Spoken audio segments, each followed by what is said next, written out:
Here, in a greatly simplified form, we have the four elements needed in every timepiece: a source of energy or power, a means of transmitting power, a dial to record the flow of power, and a way to control the power.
Greatly simplified form, we have the four elements needed in every timepiece.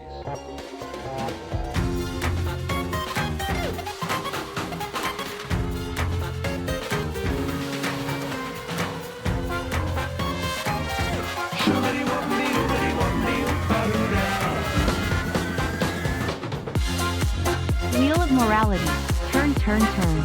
The moral of tonight's stream: avoid potato, boing, peeler.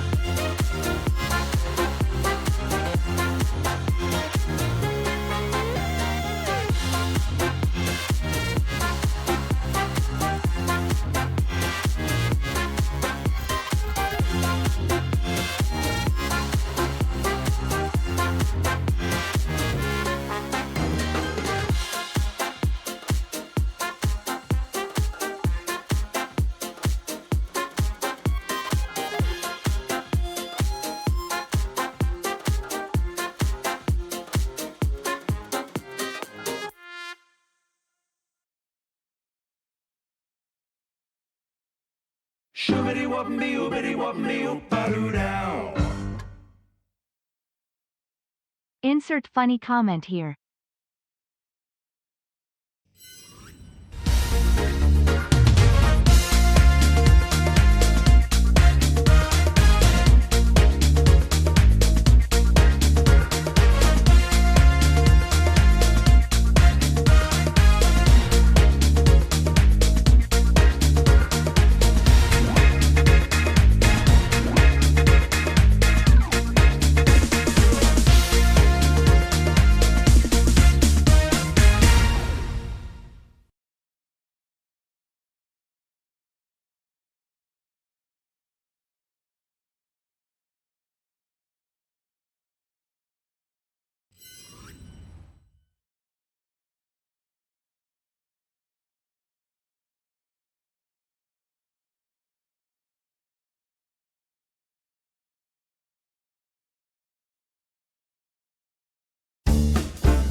Good evening, good evening, good evening, good evening, good evening, good evening. And welcome to Game Night on Saturday the 26th of October. It is 8:15. Apologies for the slight delay.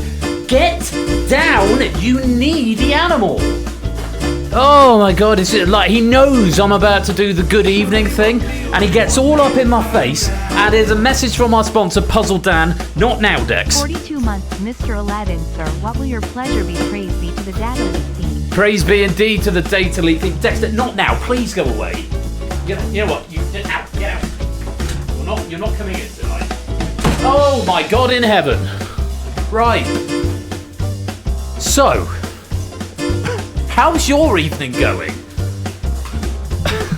So I cooked dinner, I went to do the washing up, and stuck my hand in the sink, picked up the potato peeler to do that, and full on sliced my finger open on the edge of the potato peeler. Oh my god, not just a little nick, I just like all the way across the index finger of my right hand.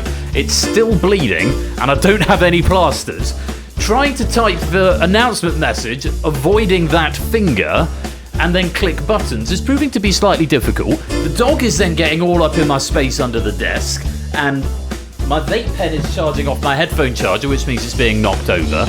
And so I've got a bit of tissue there, the dog getting all up at me, and I'm already late. It's not been the most positive start to the evening so far, and I hope it's going to improve from here. Hope you all are well. We are starting with data leak this evening, and I'm just going to chill out and hope everything will go well. Yeah, tissue and lighting. I've no plasters, believe it or not, Bruce. I also don't have any lighting tape. The shaver type shapes. The shaver type. Oh my god. It's unbelievably painful. It really hurts. I swore very, very loudly, and the kitchen window was open at the time, and I was wondering if anyone sort of turned around and said, what on earth was that all about? Yeah, shaver types are the way, but my god, it hurts. Anyway, so yeah, apologies for the slight delay in getting the announcement message out, and then indeed starting the stream. I feel like I'm slightly flying by the seat of my pants. I've just had to throw the dog out, because it's just, I can't deal with him tonight, because I'm down a finger. Anyway, hope you all are well. We are starting. Let me say hello to everyone. Good evening, Mark, Proves, Topper, Astrogali, Lewis, SJ, Toot, Shapes, Ardenfex, Lupine, Colin, JR, Ryasu, Matt, Pyro, Arun, Vixen, TVP8 Polshka, Jogging, Ape, Stimpson's Angle, Jerry, Connors, Sightsin, welcome back. Long time no see. Hope you're keeping well. Samster, AB Me, good evening, Stilgar and Cola, and Mr. Vertigo and Puzzle Down, Flyboy, CJ, Kegler, Simple Electron, Fluffy Bunny, and anybody else who is lingering, loitering, and lurking in the chat. You're most welcome to be here. And here's a message from our sponsor, Matt the Ref. Let's have a good stream. Woo. Let's have a good stream indeed. Thank you for the 100 bits there, Matt the Ref. And welcome to everyone, including Jack Wilfred, who's just arrived. Welcome on in, Jack. Hope you're keeping well. Nice to see you here. Yeah, so I'm down to 9 digits tonight. I'm going to try not to put the bloody tissue on the screen. Now, next thing to make you aware of, if you have not yet downloaded it, there is a new version of the app. It won't affect anything for this game. You should be on 0.6.5 now. The change is to allow tablets to work. Thanks to Ash for finding a page that explained how to make it work. Basically, application.mobileplatform was not a robust enough metric to figure out if you're on a mobile device, so it tended to be tablets. It got confused, and it wouldn't let you play on the soft keyboard, so if you had a game that required typing, you couldn't play on it. So you should now be able to play on tablets. I've also resolved the bug in Distinction if you were on the standalone version and you got to the final, but it turns out that wasn't a bug in the controller, it was a bug at the Distinction end, which should now be fixed. So yeah, make sure you've got the latest version, particularly if you want to play on a tablet. There's no other change in the build, so you should be fine tonight on 0.6.4 unless you've got a new version. Also, the Mac version isn't up yet, so just bear that in mind. Clive, good evening and welcome to the stream. And I'm just going to chill out. This first game tonight, Data Leak, has been written by first-time writer for the community, Stimpson's Angle. It's been proofed by Nando. We're very grateful to both of them, and it's really good. There's a lot to enjoy about this pack, something for everybody, and we should have a lot of fun. Right, now I have calmed down. I'm going to see if the dog can come back in. There. Oh, no, he's in his corner at the top of the stairs. It's fine, he can stay there. Oh, my knee hurts. Another parker on this morning, sub 26 apparently. So I've gone from 28.20 to 27.02 to 25.59 in the space of 3 weeks, which I'm quite happy with. Not gonna lie. 30, no, because there's 23 players on each side, so that means there's 34 of you, which is very gratifying. I hope you all are keeping well. Yeah, sorry for the fraught start, and if I'm having a bit of a stress, things will chill out as we go. Coming up a bit later on, we have got Distinction, as written by 8Minky, and we have got The Purge, courtesy of Clive of Legend. So make sure you stick around for those. Make sure you've got the latest version of the app. And why did I think I needed to tell Zeus something? I can't remember what it was. Zeus, I felt like I needed to tell you something. For the life of me, can't remember what it was. But I hope you're well, mate. Assuming you're here, since I can see you in the game. I'm going to try and avoid typing tonight, otherwise it's going to open fresh wounds. But yeah, this is not a happy finger at the moment. Anyway. Hope you're all ready to play. Stimson's Angle's first pack for game night is in the shape of the first data leak of the season. Hope you'll have some fun with it. Yeah, good luck to you all. Let's play. Here's how to play. This is the general theme for the entire game. Solve the puzzles as quickly as you can. Clues are revealed every 10 seconds. The fewer clues you need, the more points you win. Get the answer wrong, you'll be frozen out for 8 seconds. Some puzzles may require your spelling to be exact. That's particularly in round 4. Good luck and have fun. Simple stuff. Raid messages coming in already. Remember, hashtag followed by a message into the chat if you want the logger to take note of your raid message, and then I'll pick my favourite later on and give the winner 100 pennies, because I'm kind like that. Oh, I remember what I need to tell Zeus. Zeus, look what I have on my desk. I don't know what it's called. Perhaps you can help me out. Yeah. I brought it in with me tonight. That's what I needed to tell you. I know how excited you get when I bring in objects that I can't pronounce. That's the one. It's a carafe, I believe.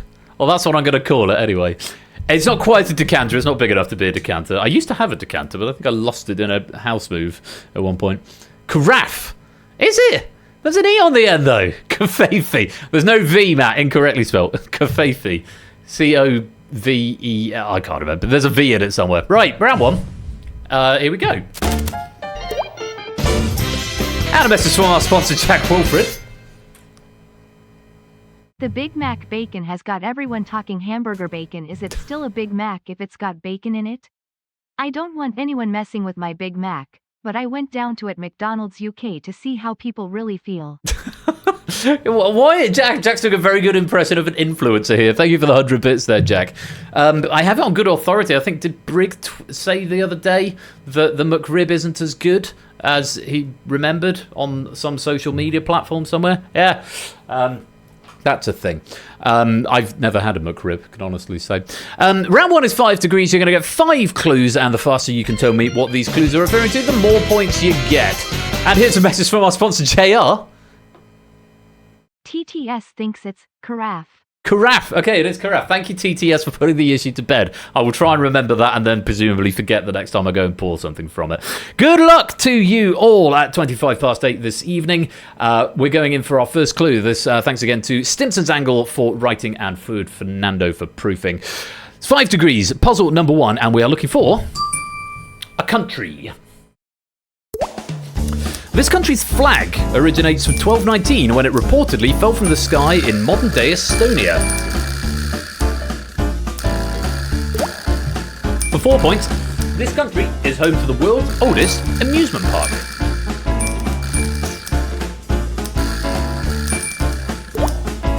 And for 3, this country probably produces the best beer in the world.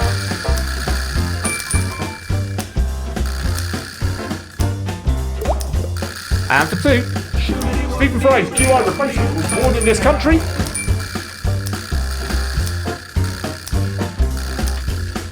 And for a single point, home of Lego, Hans Christian Andersen, and Hitch.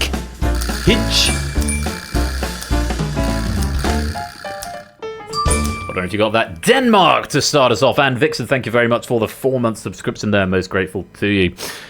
Hygge. Really? Well, I would not have guessed that. Denmark is the answer, yeah. So the country's flag from 1219, the legend states that in the 13th century, the Danish army were on the defensive until a message from our sponsor, Matt the Ref, came in. Hygge, there we go. Thank you for the 100 bits there, Matt. Defensive until a red banner with a white cross fell from the sky and changed the tide of the battle. So that's where that legend comes from. The oldest amusement park 10 minutes north of Copenhagen is Bakken, the world's oldest amusement park, whilst within central Copenhagen you have Tivoli Gardens, reportedly the second oldest. Probably produces the best beer in the world. This is a reference to Carlsberg because their sort of ad campaign is probably the best beer in the world. No, Danes make way better beer than Carlsberg. They do indeed. Carlsberg is not one that you'd choose to have at a bar unless there were no other options. And of course, Sandy Togsvig, born in Copenhagen, though spent most of her early life in New York. Very well done. If you got some points out of that, let's clear the board and drain the puzzle. As we move on to puzzle number 2, this time we are looking for an animal. For 5, this talisman in the Jackie Chan Adventures TV show grants the user the power of immortality. No one for 5. For 4, then, you will find thousands of this animal at the National Exhibition Centre, Birmingham, every March. And for 3, approximately 62 million US households own this animal.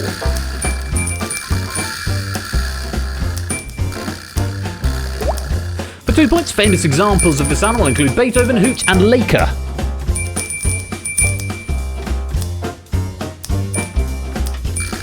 And for a single point, man's best friend. Oh, come on, CJ Binks. Let's see if we can get you some points here. Hey, sea of green it is. Lovely stuff, everybody. Getting dog. No, the plural version didn't work, but yeah, we were after animal singular. So I suppose you could argue, because it's a short word, it wouldn't get through the spell checker with the pluralization there.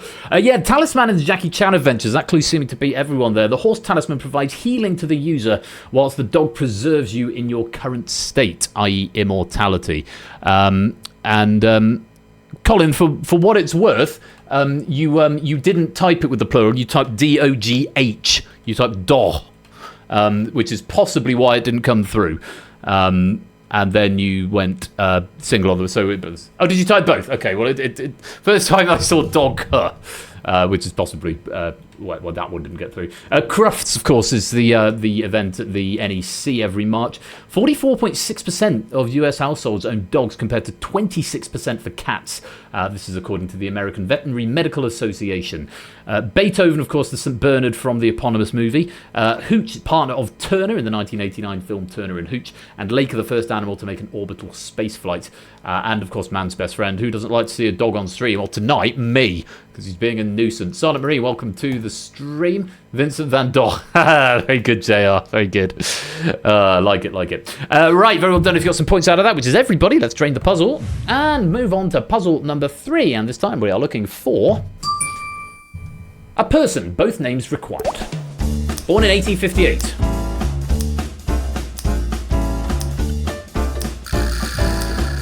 Not to give you much to go on, but you might be right. For 4, first American to win a Nobel Peace Prize.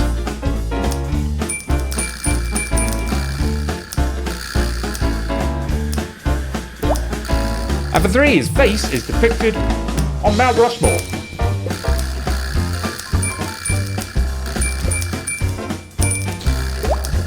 For 2, he's the youngest person to become US president.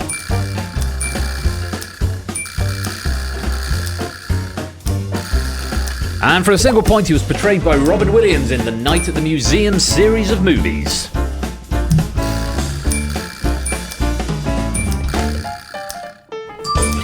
Theodore Roosevelt, or Teddy Roosevelt, obviously both names required because there have been multiple Roosevelts, Theodore Roosevelt and Franklin D. Roosevelt.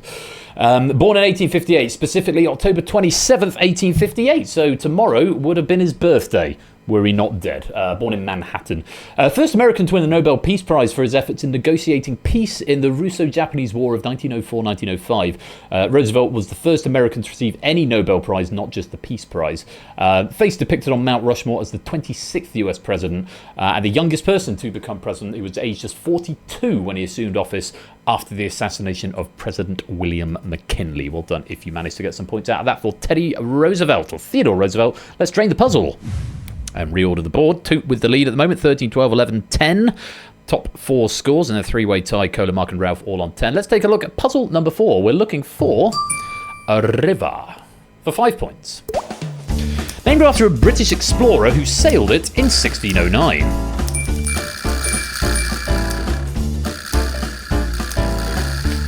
And for 4, one Native American tribe called it the Mahikunituk, loosely meaning the river that flows 2 ways.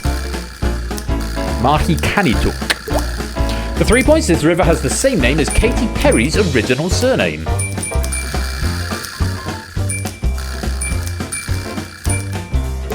And for 2, it separates New Jersey from New York.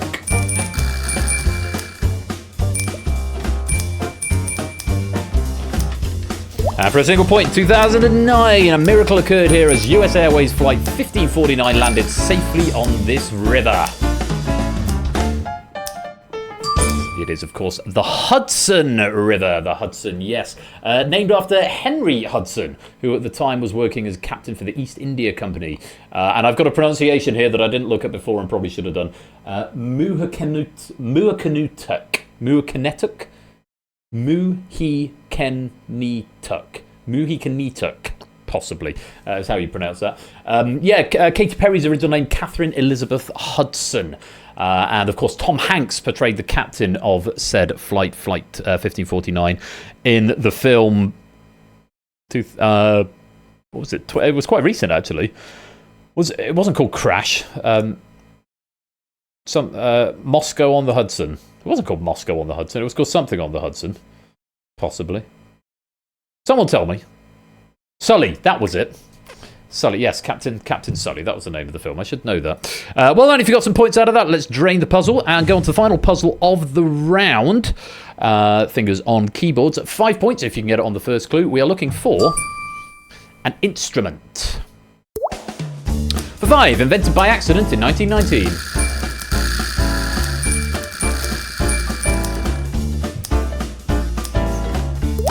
For 4, comedian Bill Bailey can play this instrument and often uses one in his live shows.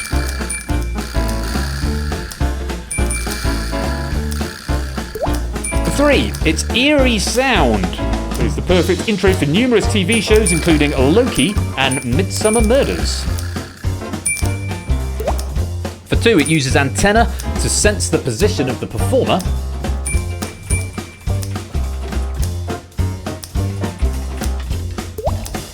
And for 1, you don't touch it when playing it.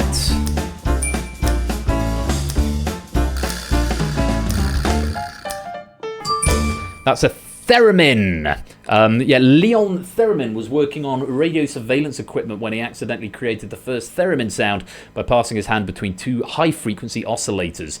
Bill Bailey, of course, famously uses it in a lot of his stand-up shows. He also hosted a Radio 4 show explaining the history of the theremin in 2004. Music critic Harold C. Schoenberg, not that one, or that one, but a different one, described its sound as a cello lost in a dense fog, crying because it does not know how to get home. For those of you interested, it sounds a bit like this. This is the Loki opening theme.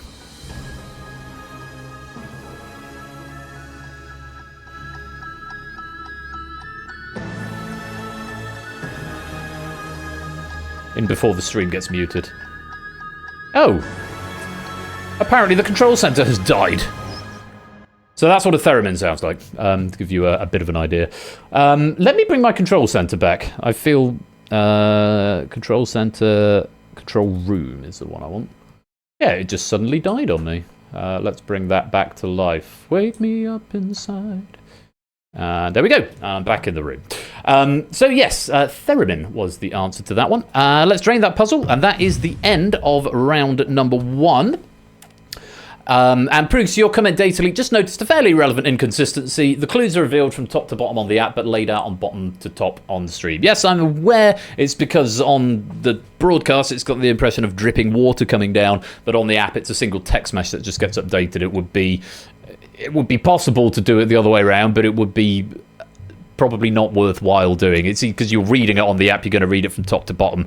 It's a graphical quirk on the broadcast, so that's the reason for that. Two Tats the lead with 21. Run's in second with 20. Fluffy Bunny is in third with 19. We've then got Mark 18. Coda's got 17. Zeus on 16. Clive and Jogging on 15. AB Me, Ape, and Jerry, and Ralph, and Shapes, and Samster are all on 14. Apodo, Connors, Stilgar, Sightsin have all got 13. Colin, Flyboy, Rios, and Top Fingers have got 12. Astragali and Fetz have got 11. JR, Prugs, and Vertigo have got 10. Mantissa and Pyro have got 9. Matt, Puzzle Dan, and Vixen have 6. CJ's got 5. Kegler's got 4. Silver Electron has 3. And Marcini has 2. And Sylvanka, welcome on into the game, and welcome to the stream. Sylwinner90, welcome to the stream. Lovely to have you here. And there's another one I see has just joined, but it's pending in the lobby, but you'll need to type a code if you want to actually come into the game. Either whisper it to the bot, and then you will appear, unless you are someone spoofing with a different account. Oh, it was you, Con. Okay, fine. Yeah, you don't have 2 accounts, because just don't. Good. That was the end of round 1. That was fun, wasn't it? On we go, round 2. It's the content filter. It's very similar to round 1, except this time your clues are going to be shorter, and you've got to tell me exactly what we are getting on at. That was a really horrible sentence, and I apologise profusely for it. But yes, you've got to figure out what we are trying to describe from the instances that we give you. All will become clear. It's basically the same as round 1, but you get shorter clues. Does that make sense? Hopefully that makes sense. Wasn't sure that's why they used the test. Well, they're out in the game, but not in the game. But I see someone else has just joined. Please stop messing around with the universal controller. If you come to join the game, that's fine. But if you're just putting in fake names. Oh, there we go. There's a new person. Welcome on into the game, Nata. Hope you're keeping well. Yeah, sorry, we've had an update to the app, so you'll need to re-verify. So I'm just seeing a load of test names coming in. I'm now getting paranoid. People are going to start abusing it. But you'll only be cheating yourself if you end up not getting the payload. So welcome on in, Nata. Hope you're well. So round 2, the content filter. We're starting with puzzle number 1, and we're looking for an occupation for 5. Leland D. Melvin. What is the occupation from all of these people who had this occupation? That's where this is going. For 4, Valentina Tereshkova.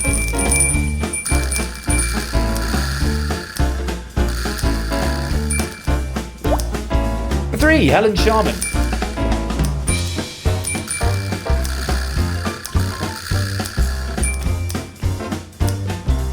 And for 2, Tim Peake. As far as I know, no relation to Dan Peake, aka Quizzy Dan. And for a single point, Neil Armstrong. They all had the same job. What did they do? They were all astronauts or cosmonauts. Both of those were accepted there. Leland D. Melvin was the astronaut who snuck his 2 rescue dogs into his 2009 NASA photo shoot. I've got a link to that if anyone is interested in seeing what that looked like. Yeah, that guy. That would be Leland D. Melvin there. With his dogs. Valentina Tereshkova, first woman to travel in space, June 16th, 1963. Helen Sharman, first Briton to go to space, May 18th, 1991. Tim Peake is actually a name I'm very familiar with. He was the first British ESA astronaut to visit the ISS, the International Space Station. Comes from my hometown, comes from Chichester. There's actually a department at the Chichester High School that is, or a science lab or something that's named after him, because he was all the rage quite a few years ago. And of course, Neil Armstrong, first man on the moon, July 20th, 1969. Well done. If you got some points, everybody getting some points out of that, which is great to see. Let's drain the puzzle. And move on to puzzle number 2. This one speaks for itself. We are looking for a character portrayed by this actor. For 5 points, Desdemona. Or characters portrayed by this actor, I should say. You're after the actor from the characters you're being given. For 4, Miss Shepherd.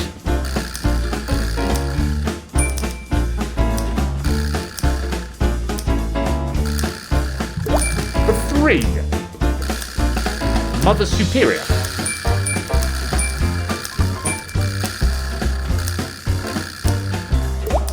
And for 2, Violet Crawley, Dowager Countess of Grantham.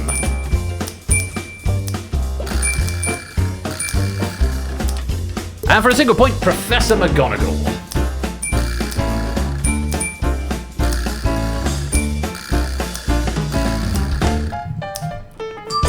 That would be Dame Maggie Smith, the late, great Maggie Smith, who obviously died just a couple of weeks ago. God rest her indeed. Played Desdemona in Othello in 1965, which was a breakthrough role starring alongside Laurence Olivier and Michael Gambon, who also played Dumbledore alongside Maggie Smith in the Harry Potter films.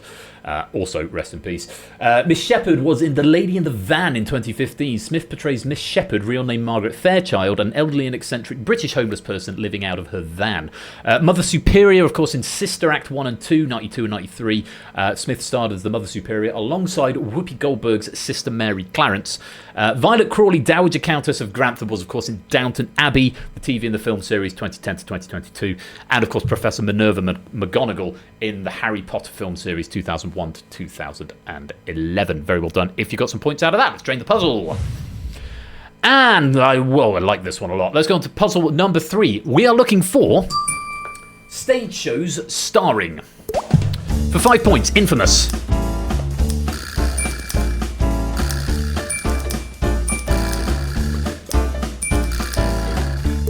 For 4 points, Enigma.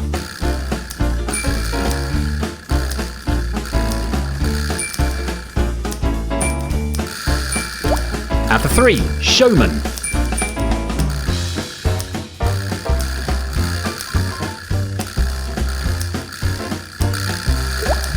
For 2 points, Something Wicked, This Way Comes.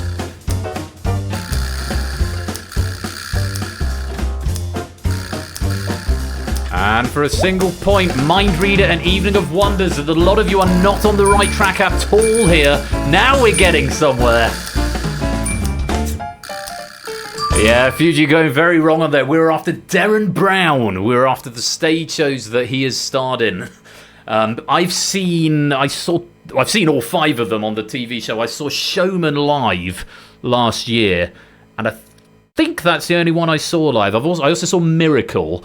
My favourite one has been omitted from there, which was Svengali, which was really, really good. Something Wicked This Way Comes is probably a close second. But Showman, saw that live last year, was really, really good. Infamous 2013-2014, Enigma 2009-2010, Showman 2020 to 2023, its most recent stage show run, which is extended to obvious 2020 events.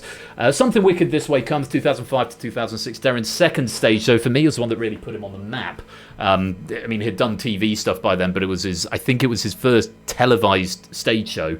And it won the Laurence Olivier Award for Best Entertainment Show. And of course, Mind Reader and Evening of Wonders 2007 to 2008, which was Darren's third stage show, which was the one where I think Mind Reader was the one he concluded with the Oracle Act, where he wrapped up his head and basically did the psychic medium thing, but in his own way. If you ever get the opportunity to see Derren Brown live, even if you're not really into magic and mind reading and stuff, go and see him, because he's an unbelievably good stage presence, and it's just such an entertaining evening of theatre. Even if you don't appreciate the magic and you don't like not knowing how things are done, I can't recommend him highly enough. He's a personal hero of mine, which is why I'm delighted to see a question about him. He's just marvellous. What's Pud Pud? I don't know, Clive. I don't understand the question. Yeah, Russian Roulette was interesting. Early work of his. Hello, Scorecat. Welcome to the stream, by the way. Hope you're keeping well. I did. Oh no. Next time you get an opportunity, go and see him. I can't. I make no apologies for banging his drum.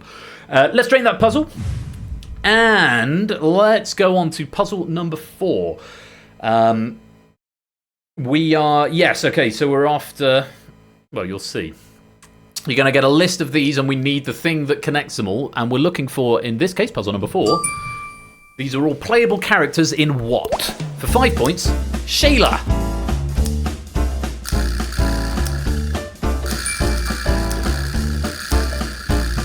Well done, Ralph. For 4 points, Agent 9.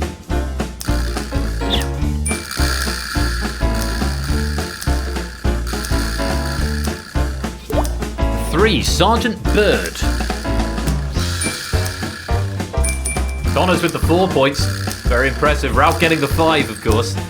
This is a tricky little puzzle for 2, Hunter.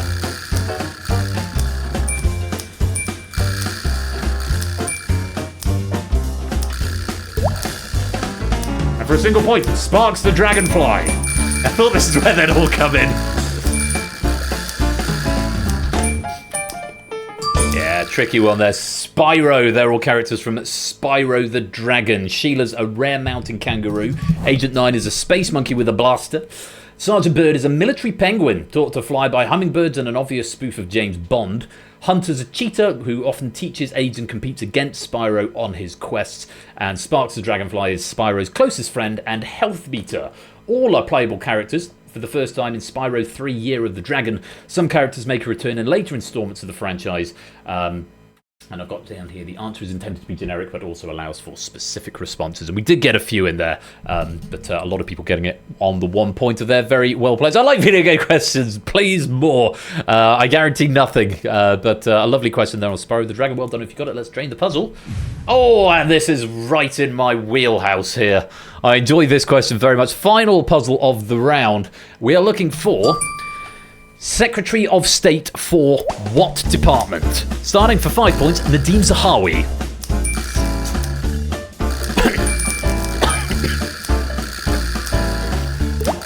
And for 4 points, Michelle Donnellan.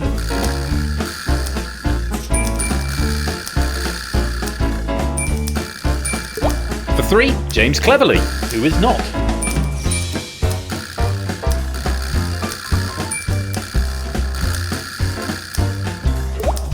For 2 points, Kit Malthouse.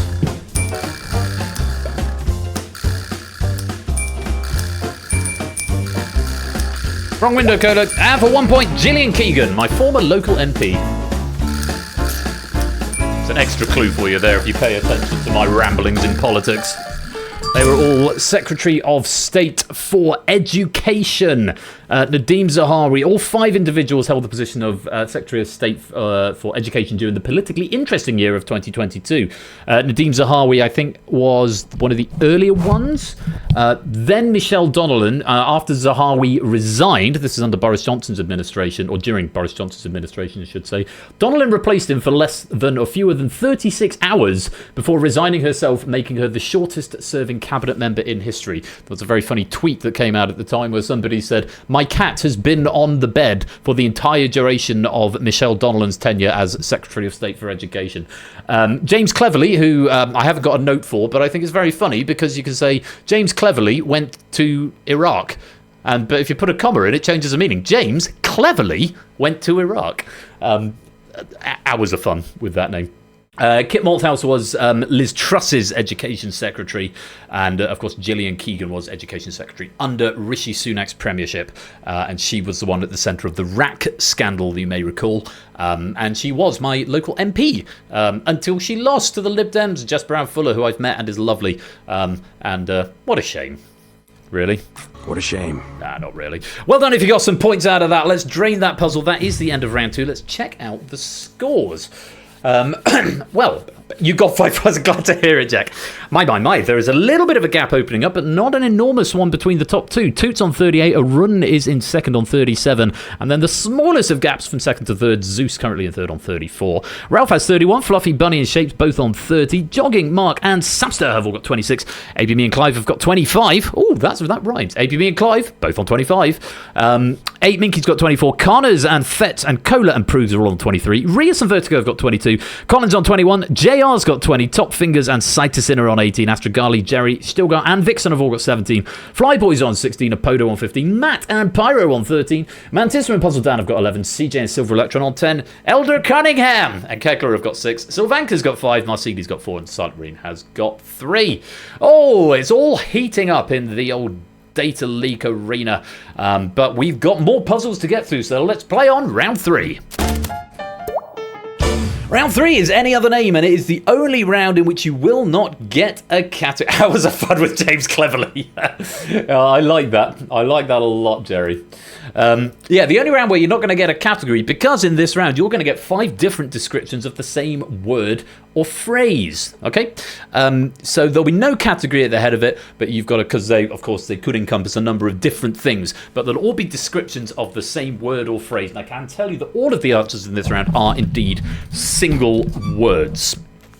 So let's see how we get on with round 3. It's Any Other Name, starting with puzzle number 1. For 5 points. Entertainer, one half of the duo who hosts the YouTube series Good Mythical Morning. A lot of people not wasting any time in getting 5 points there. For 4, a singular sausage in a string.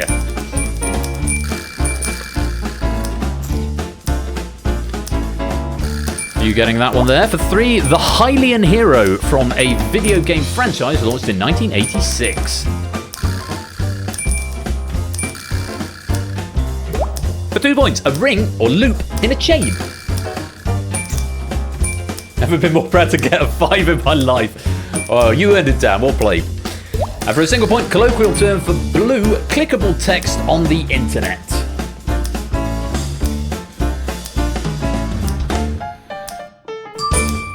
Just in the nick of time there, Matt, getting a single point. Yes, that is a link. Rhett and Link, real name Charles Lincoln Neal II, have hosted this YouTube show since 2012. One sausage, I didn't know this actually, one sausage in a chain is known as a link. Regularly, someone who buys half a dozen pork sausage from the butchers down the way, I will go back and tell them that I know that, and they will be proud of me and give me a discount. Probably. Yeah, Hylian hero, of course, Link from the Legend of Zelda franchise. A ring or loop in a chain, you have a link, a chain link fence, for example. And a hyperlink is colloquially shorted to just a link on the internet. Well done if you've got some points. Let's drain that puzzle and move ourselves right along to the next puzzle in this round. Puzzle number 2. Here it is. Some of us are the weakest link, indeed. For 5. In science, an acronym for a method of separating biological macromolecules. Calling you all there. For 4 points, surname of a Canadian actor, producer and activist.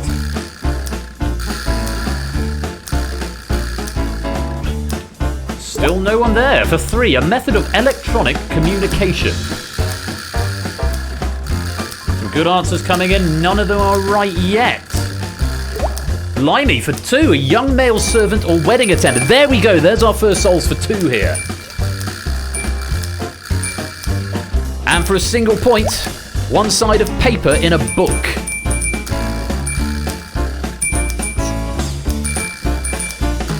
Put them all together, they're all describing page. They're all page. The acronym, I'd say this is completely new to me, acronym for a method of separating biological macromolecules, PAGE, which stands for polyacrylamide gel electrophoresis. Bloody hell, Stimson, that's a mouthful, isn't it? Yeah, PAGE, and it is an acronym rather than an initialism. Polyacrylamide gel electrophoresis. That's wonderful. Okay, what is the pud? Emergency paging Dr. Beat. I don't understand the pud reference, and I don't like not understanding things. Try running the assays, they're horrible at times. How you say it? What is the pud?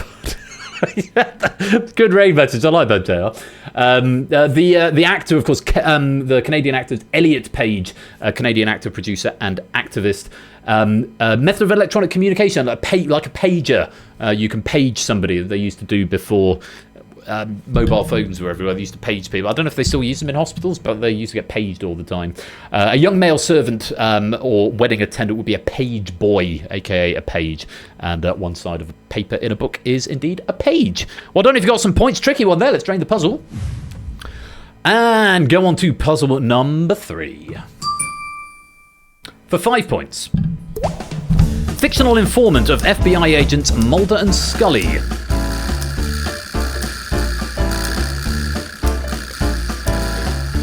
And for 4. Album title used by Def Leppard, Liberty X and Kylie Minogue, among others. 3, the generation after the baby boomers.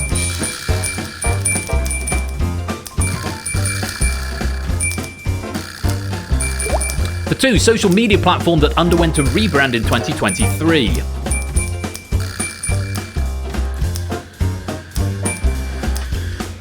And for a single point, the 24th letter of the English alphabet.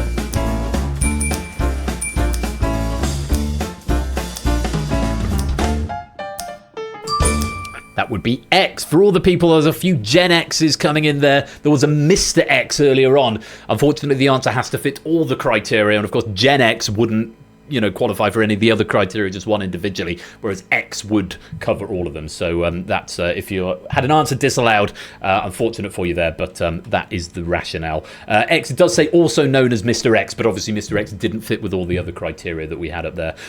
Generation after the boomers, the baby boomers, 1946 to 64, and then Gen X. So apparently my parents are both baby boomers, which I didn't know. My dad only just. My parents are 1960 and 1963.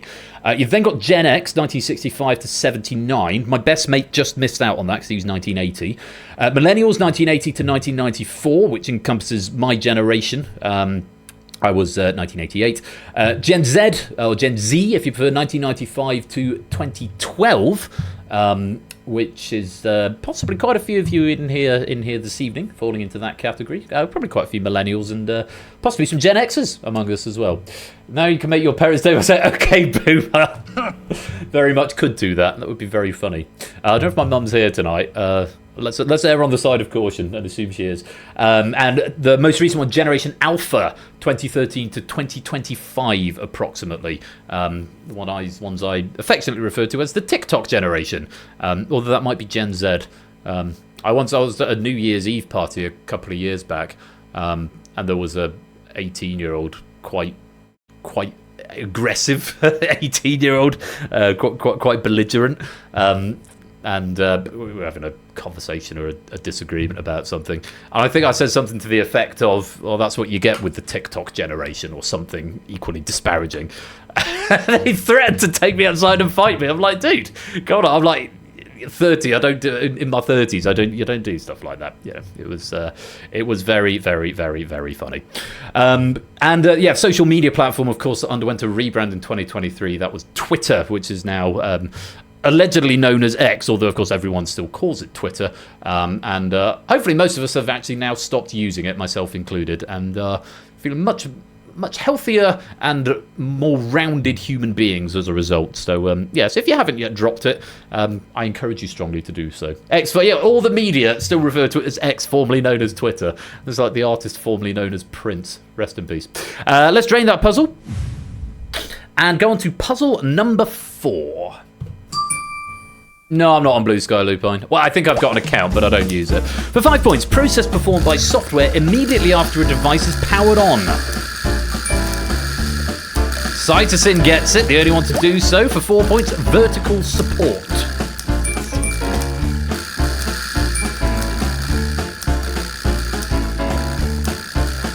And for 3, assigned role within the military.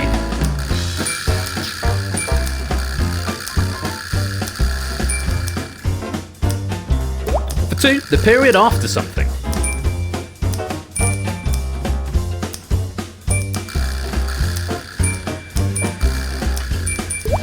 And for 5 points, receipt of letters or mail.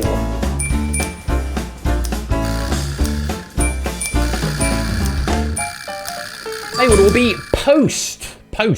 This software immediately after a device is powered on. Cytosine was right in there. And player 2, welcome to the game and welcome to the stream. Lovely to have you with us. Hope you're keeping well. It stands for Power On Self-Test. May be confused with boot, and quite a lot of people did initially go for boot on this one.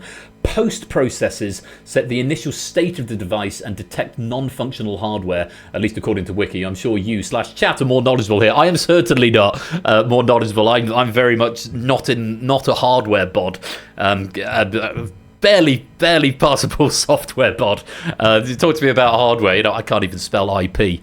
Yeah, I'm not the guy to talk about networking or hardware, but there probably are people here who are far more versed than me on the subject. I'm assuming Cytosin is amongst them, and possibly some of those early solvers as well. 4 points. A vertical support, like a fence post, for example. The period after something, so postpartum or postmodernism, postmortem, post-meridian. Is that what PM stands for? Is it post-meridian or is it prime meridian? It's appropriate because, of course, the clocks go back tonight. Just about. Oh yeah, so I did. I think that's the joke. It is post-meridian. Good, so that worked. And anti-meridian, yes, is what the AM stands for. Good stuff. Well done if you got some points out of that. Let's drain the puzzle and have one more in this round. Good luck to you all. Fingers on keyboards. And #V, welcome to the stream. Waves and just returned from the shop. I hope you got some ice cream or something, #V. Lovely to have you here. Hey, if you want to come and join in, there's still room in the game. It'd be great to have you. If you just want to sit and watch, you're also welcome to do that. But I hope you're keeping well. On we go. Puzzle number 5 of round number 3. Any other name? For 5 points. Me in Turkish. Oh, you need the app, #V. Well done, Zeus, getting 5 points. Yeah, no Twitch chat on this one. It's all on the app now. For 4 points, leg in Danish. There you go. Thank you, Matt. Get yourself on that #V. We'll get you in for the next round. For 3, mountain in Anglicised Gaelic.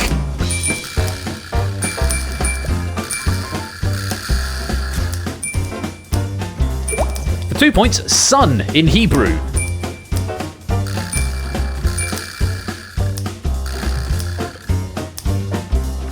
And for a single point, actors Affleck, Stiller or Kingsley in English. Alternatively, the host of this quiz.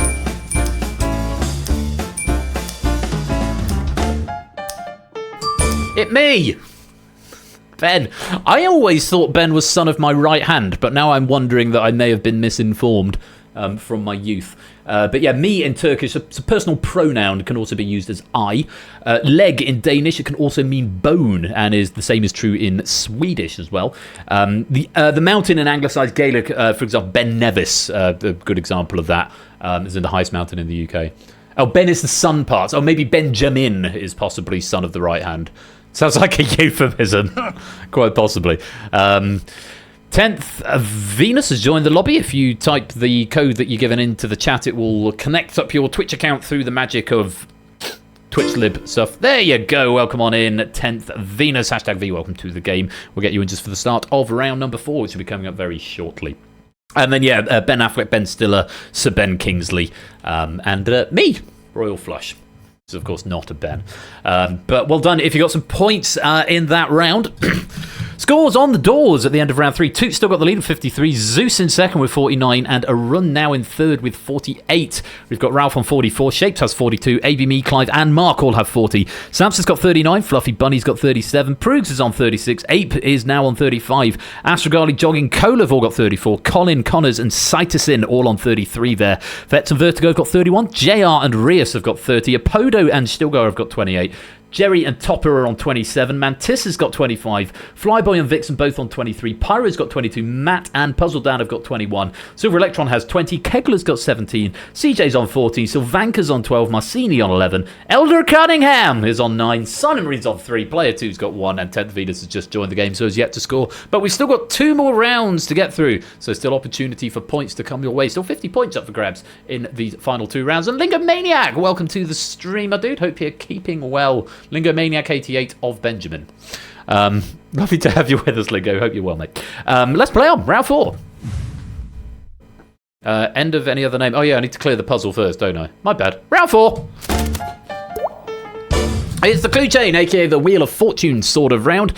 This is the round. I will warn you now, your spelling must be exact. Exact spelling must be required, because in this round, we are going to give you a clue at the top, and then we're going to gradually add letters to the answer on each of the subsequent cells on the broadcast.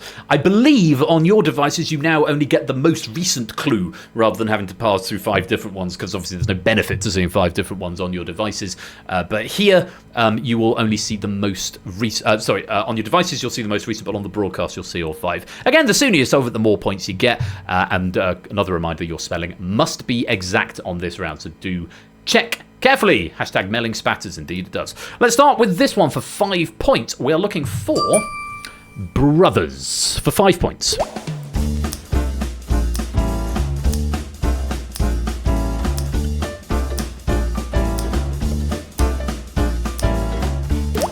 And for 4.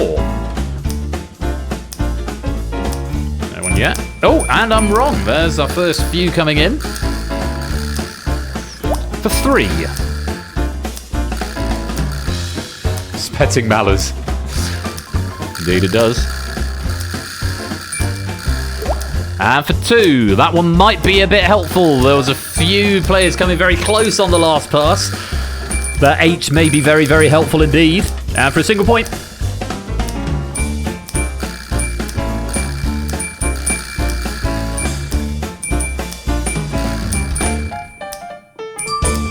John and Hank Green, known for their educational YouTube channels, podcasts, books, awesome socks, and more. Ball John Green and other John Green. Yeah, I didn't know John Green had a brother. Who the F is Hank? I mean, yeah, I'd never even heard of them, to be honest. I must confess, but I think that that H probably did a lot of help on clue number 2 there. Of course, the letters that are added are determined by RNG. Stimson's Anglers had no input into exactly what letters, so sometimes RNG is helpful, other times less so. Let's drain that puzzle, and let's go on to puzzle number 2. We're looking for a TV spin-off for 5.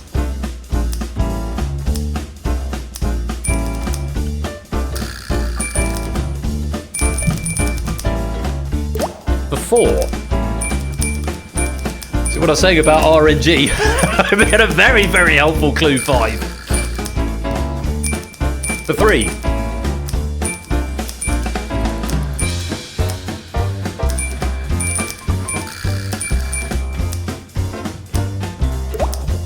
For 2.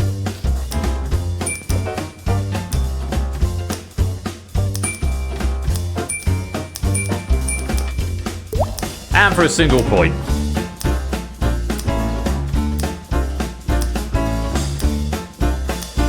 CJ may not still be with us. And denies us a sea of green. Of course, Xena Warrior Princess. That X coming out on the 5-pointer.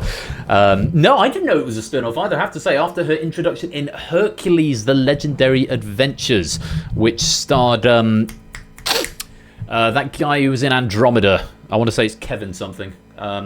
Yeah, Hercules, The Legendary Journeys. Xena quickly became a fan favourite, airing from 1995 to 2001, and quickly surpassed the popularity of Hercules.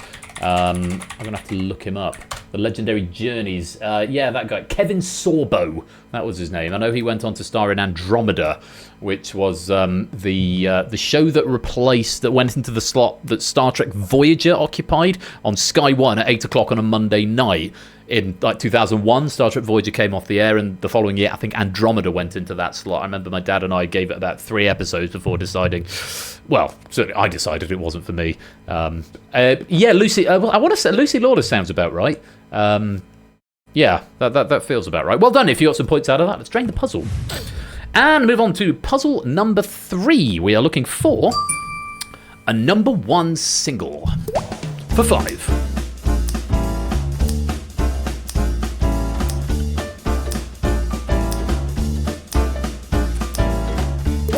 One there for 4. That might help. Indeed it has. Watch the letters, Dan. You're very close, but not quite. For 3. Now you've got it, Dan. Well played. Getting it for 3. For 2.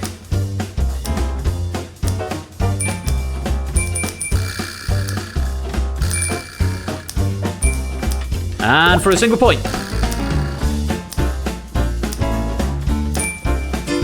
Hey, Danny, welcome to the stream, mate. Hope you're keeping well.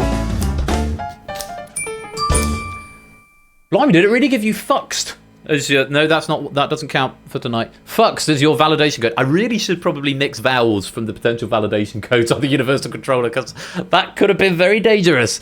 Yeah, it's all about that bass. Welcome on into the stream, Daddy Gab. I hope you're keeping well. Yeah, all about that bass, and I'm going to feel very sad and incredibly old as I read this piece of trivia from Stimson's Angle. On this day, 10 years ago, All About That Bass by Meghan Trainor was #1 in both the US and UK charts, holding this title from the 11th of October to the 1st of November. 10 years ago. I know, right, Lingo?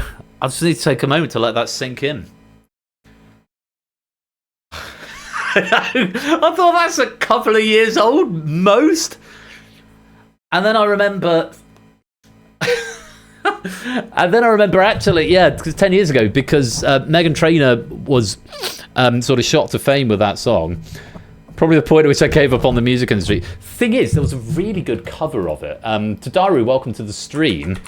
By Postmodern Jukebox, who, if you've not heard of, I recommend very, very highly. This was the... Oh, shit, I've lost it. Where's it gone? I'm all about that bass, no trouble. I'm all about that bass, no trouble. I'm all about that bass, Yeah, it's pretty clear. It's so good. So if anyone's interested in a bit more Postmodern Jukebox before this gets muted, there's the link.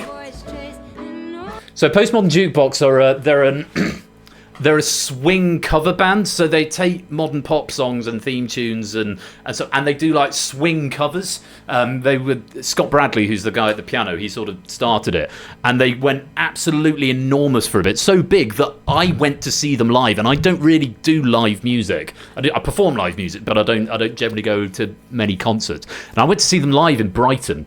But it just plays into how it's 10 years old, because that came after the Meghan Trainor song, obviously, and it shot Postmodern Jukebox to fame.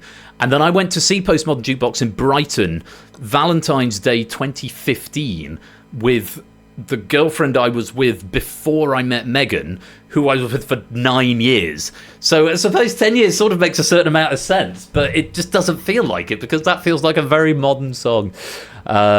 But yes, Postmodern Jukebox, again, make no apology for banging their drum. They're really, really good. And there's that link there. This bit of the stream may be muted, unfortunately, but go check them out, especially if you like a bit of swing. But yeah, 10 years ago, All About the Bass. Well, if you got some points there, let's drain the puzzle, and we'll move on to puzzle number 4, and we are looking for a novel. For 5 points.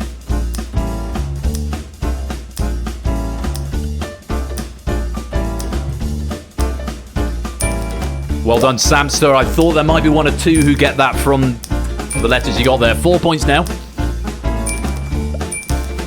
Are they touring next year? Yeah, they're really good. Go if you get a chance, go and see them. I saw them at Concord 2 in Brighton, and they were good. They were very good. For 3, and for 2.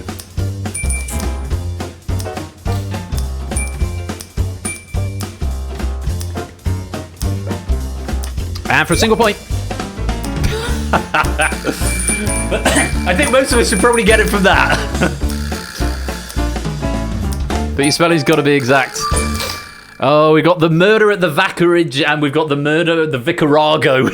So a couple of the murder at the Vicarage. Some really good typos coming in here, and the murder at the Vicarage. There's some wonderful typos have come in here as people trying to type really fast. And yeah, coming in at the end there, I've got the murder at the Vicargo, the murder at the Vicarga, the murder at the Vicarage, the murder at the Vicargo, the murder at the Vicarage, and the murder at the Vicarage, the murder at the Viacom. Yes, that sort of thing. Bad luck if you did miss out on that with the typo. That's part of the fun of that round, is that your spelling's got to be exact. Oh, Ardenfest, brilliant. Panic at the Disco, murder at the Vicarage. Oh, I love it. Love it, love it, love it. Panic at the Disco, murder at the Vicarage. What's, Panic at the Disco, anxiety at the social, depression at the ball, it's how you can modernise band names. That's the end of... no, it's not the end of round 4. It is the end of puzzle 4. And we've got one more in this round. Puzzle number 5. Fingers on keyboards. We're looking for some timely advice for 5.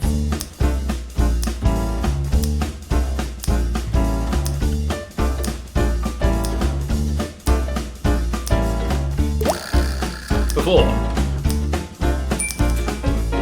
Nearly, Mark. Check the letters again. I like that 8, but no. That's it, Mark. You got it there for 3. Well played.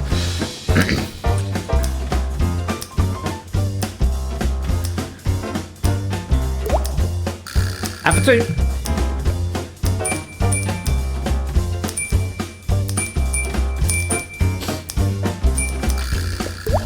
And for 1.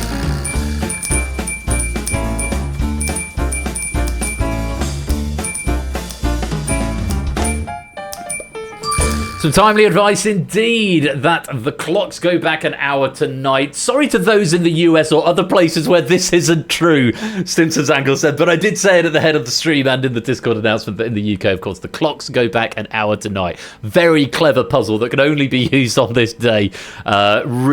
Hashtag Cox. Yeah, really lovely puzzle there, Stimpson's Angle. Thank you very much. Just on the murder at the Vicarage, by the way, Agatha Christie's first novel to feature Miss Marple, released in October 1930. I forgot to give you that bit of information. So well done if you got that. Cocks go back an hour tonight. Hashtag Cox. The chocks go back an hour tonight, so eat them before they yeet. Indeed so. Let's drain that puzzle and let's check out the scores before the final round. Well, my goodness gracious me, it has all tightened up a little bit at the top. Toot's still got the lead, but only by 2 points. He's currently on 68. Zeus in second with 66, and a run in third with 61. We've then got Shapes on 59, Mark and Ralph on 56. Clive has got 53, ABB and Samson have got 52. Fluffy's got 51, Ape and Astrogali are both on 49. Proogs and Vertigo have got 47. Colin and Jogging and Cola are all sitting on 45. Fett and JR have got 43. Sightstin's on 42. Connors has got 40. Apodo and Rias are on 39. Jerry and Topper on 37. Stilgar's got 36. Flyboy on 34. Mantissa and Puzzle Dan and Silver Electron are on 32. Vixen's got 31. Matt's on 30. Very close. Going to be a race between those two to the end. Pyro's got 28. Kegler on 25. Elder Cunningham is on 19. Marcini and Sylvanka are on 15. CJ's got 14. Silent Marine on 11. 10th. Venus on 10. Player 2 on 9. And Danny on 2. So, my stream tournament may start an hour later for non-UK people. Yes, and of course I will give you a plug during the continuity a bit later on, Topper. So, there's one more round to go, and this is going to be a really interesting final round, because Stimpson's Angle has done something rather wonderful with the final round. It's round number 5, and it's all a blur. In this round, you're going to be shown a picture that will gradually be brought into sharper focus. All you've got to do is say what you see at the 2-point mark. There will be a cryptic clue that will appear on your devices, which will hopefully help you even further towards it if you cannot figure it out. A word of warning that this picture will not appear on your devices, so you must check the broadcast if you want to see the picture. It's not going to be on your devices, so you need to look at the broadcast if you want to be able to see the picture. Your devices will just say, look at the broadcast. That will not be the answer.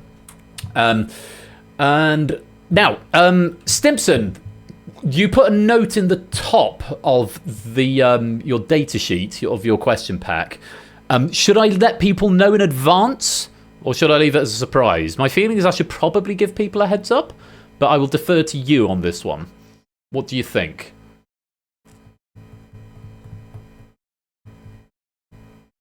Let people know, I certainly will. So, in this round, rather than the conventional picture round, and I think this is brilliant that Stimpson's Angle has done this, and it's the first time we've seen it in Data Leak, but could set a precedent for future packs. Round 5 are all cryptic pictures, say what you see style questions using AI-generated images. And oh my god, I finally realised how we can do catchphrase through Twitch. We just use AI. Although Ash has sort of beaten us to the punch with oh bloody hell, what's the picture game? Snap It Up is sort of in that ballpark, but this is as close as we're going to get to playing catchphrase. That was Stimpson's Angle's first thoughts. Yes, but not catchphrase, of course, for legal reasons. But this is as close as we're going to get to playing catchphrase, I feel, on stream. Yeah, it's a little bit sort of Snap It Up-y, I guess. But the AI has been generated in advance. I believe in Snap It Up with Ash's, they're sort of generated somewhat dynamically. I think, Ash, correct me if I'm wrong on that. Ash is much cleverer than me. He knows more about stuff. So, you'll get a category as before, and they're not animated. That'd be great if they're animated insofar as they're depixelating. But let's see how you get on with this. Best of luck to you all. Puzzle number 1 in It's All a Blur, and we're looking for a sport for 5 points.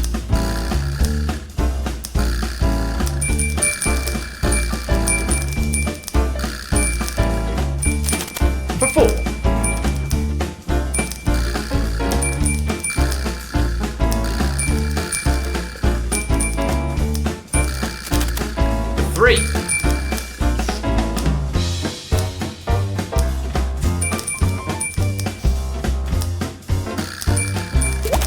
And for 2 with a clue. This sport, which uses swords, has appeared in every modern Summer Olympics.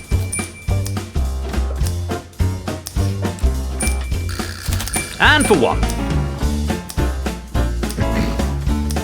And yes, they're still going to be blurred and pixelated. Sort of wait like a second before submit. Yeah, different resolutions of pixel art. It's fencing, because it's a fence, isn't it? It was very pleasing. It's very pleasing watching that depixelate, because it's all AI, so they're all quite crystal clear images. Yeah, fencing. Nothing more to add on that, but very well done if you got a bit of a cryptic picture there, and then hopefully the cryptic clue got you over the line. Let's drain the puzzle. And pop. It does the flicker when obviously it comes out. So if trigger warning, if you've got a photosensitive epilepsy, there is a bit of a flicker on the image as the television pans out. Let's go on to the next one. Puzzle number 2, and we are looking for a landmark. For 5.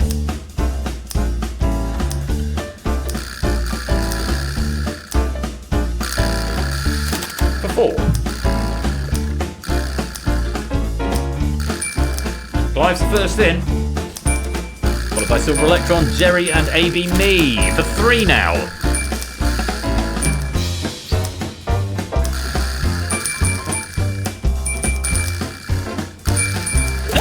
For 2.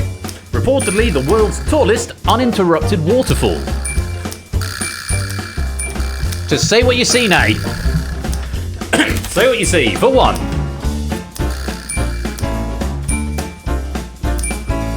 Me and the voice chat scream, I don't know, it just looks like a fence.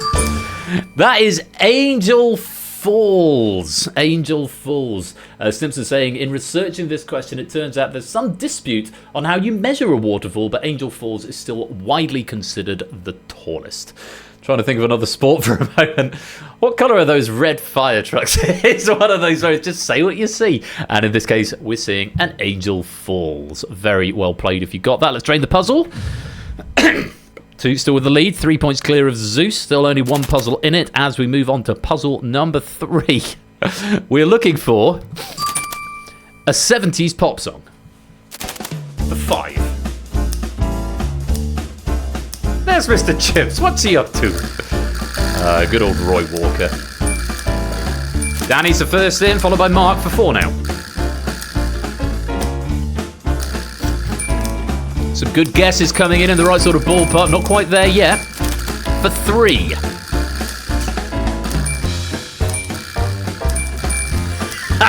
Just seen a Pono's answer.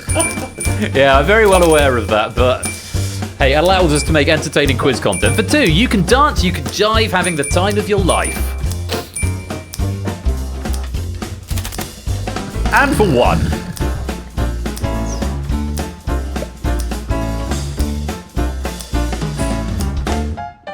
Did you get there, Rapodo? Not quite. That's Dancing Queen. Of course, made famous by ABBA. That's the Queen, and she's doing a dance. It's the Dancing Queen. Though I must remark on Rapodo's submission that he put in here, and I feel obligated to say this on behalf of the rest of planet. At this point, you must be aware of the environmental load AI generation has put on our planet. Please don't add to that, which is a valid point, but one of those things that's going to do. I mean, what can you do? And we've got a lovely image of a dancing queen there. So lovely stuff. Well done if you got some points out of that. Let's drain that puzzle. And flicker. And move on to puzzle number 4. Oh, this is a good one. We're looking for a fictional character. For 5.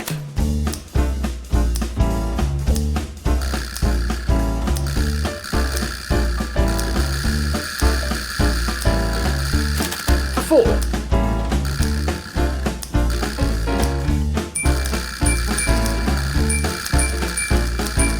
You coming in now. For 3. Starts to become a little bit clearer. Just say what you see. Say what you see. And for 2, tree. I am no tree. I am an ant. Tree herder. A shepherd of the forest. In excitable hobbit voice. I'm gonna wait for the solution to appear before saying the next line. Treebeard, some call me, but he no longer cares for the forest.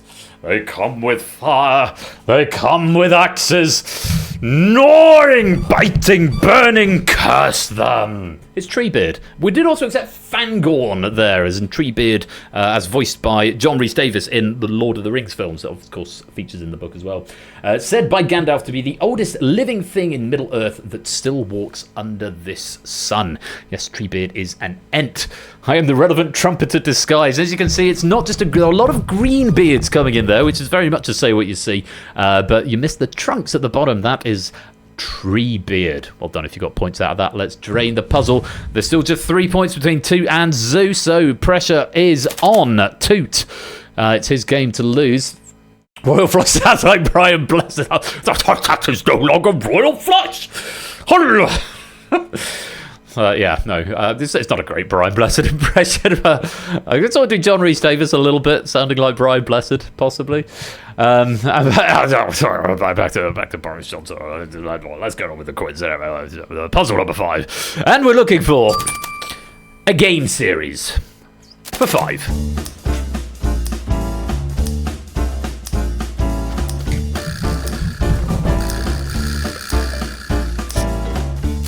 And for 4.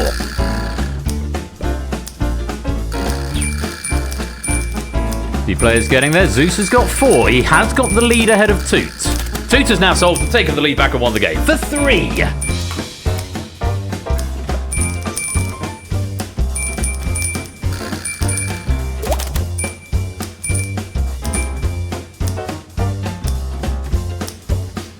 And for 2, grab your uniquely shaped controller and play along to your favourite songs.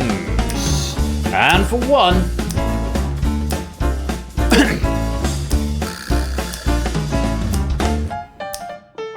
Thought I'd wait for the puzzle to finish before saying, Informer Snow Leopard, at first time chatter, welcome to the stream. You weren't to know if you're a first time here, but please no answers in the public chat while the puzzle is live. If you want to play along on the next game, which is coming up in a few minutes, you can do so at the app, which you can go and play right there. And you're typing in the wrong place as well. But welcome to the stream, Informer Snow Leopard. I hope you're keeping well. If you want to play along, not in the public chat, there is a dedicated app to play along, but welcome on into the stream. Guitar Hero! Launched in 2005, the franchise has sold over 40 million units, of which I have at least 2 million of them.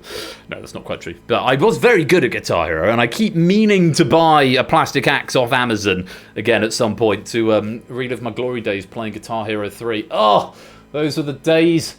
Uni, drinking lager till 4 in the morning, playing Guitar Hero and Tony Hawk's. Oh, time does funny things. It makes fools of us all, so it does. But yeah, that's a happy memory for me there with Guitar Hero. Those are the days. Well, don't do that now. I'll drink lager till 4 in the morning. No, I don't do that.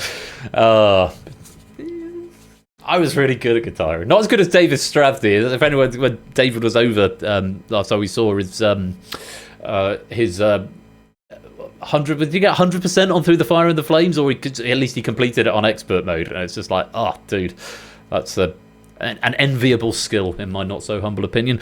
Let's drain that puzzle and check out the scores at the end of the game. We have got a top 3 decided. It's a bronze medal for Kevin Eldon, aka a run on 77. It's a silver medal with 84 points for Zeus, but just eking a victory by 3 points. With 87, the gold medalist and champion of this game of Data League, it's Mr. Toot. And those pennies have been written to the drive and should be live now. If you want to go ! pennies and check your points or check your pennies, they should now be live. Can I extend my thanks to Stimson's Angle, first-time writer for the community, and boy, oh boy, what a debut that was. What an absolutely corking game of Data Leak there. Stimpson's Angle, highest praise to you.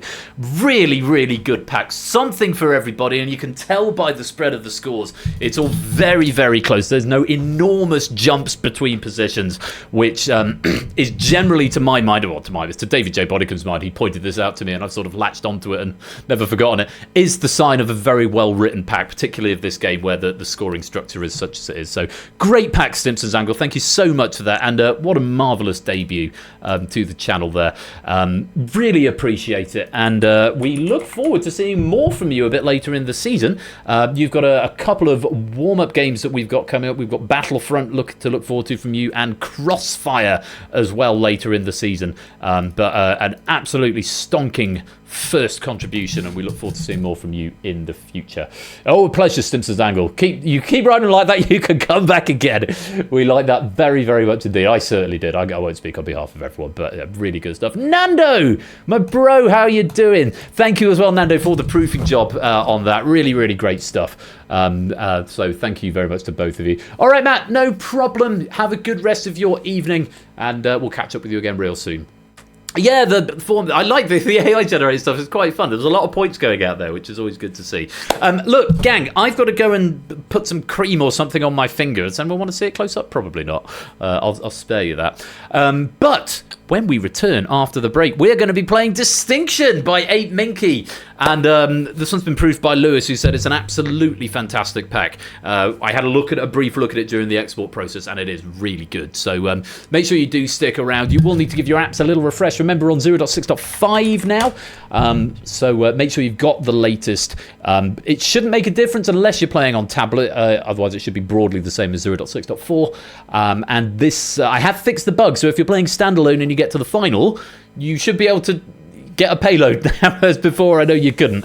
It was due to a bug in the Distinction code rather than the app controller code, which I patched out this afternoon. So yes, Dixieland music when we return. I'm going to play a few adverts, so if you're not subscribed, then you'll see some adverts for about 3 minutes, but don't worry, because we won't start the next game without you.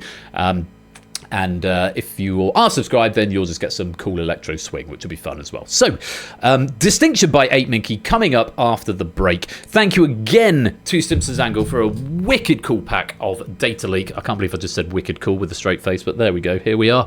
And congratulations again to our medalists, particularly to Tutar, gold medalist on Data Leak tonight. I'm going to go... pop to the loo. Suggest you do the same. Go stretch your legs, get yourselves another drink, get yourself some snacks, whatever you need for the next game. Distinction coming up in about 5 minutes' time. I will see you on the other side of the credits.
And let's get some music on the go. And let's get some bonus pennies on the go.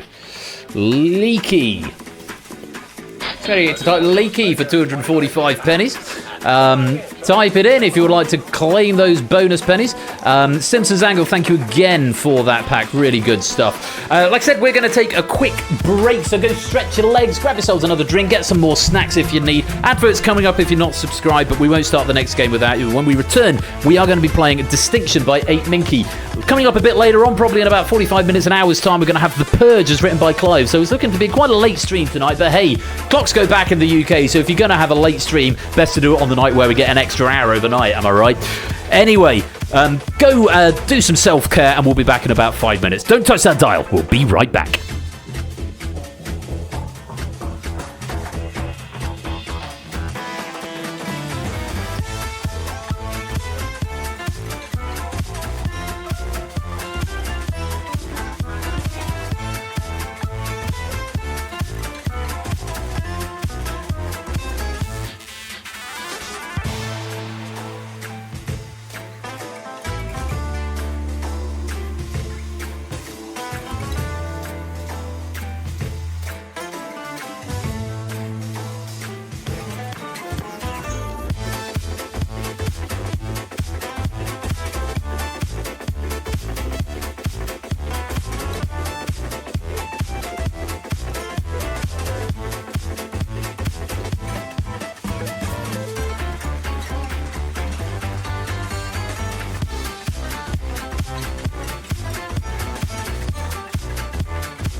drive you. Come on in, son, and make yourself at home.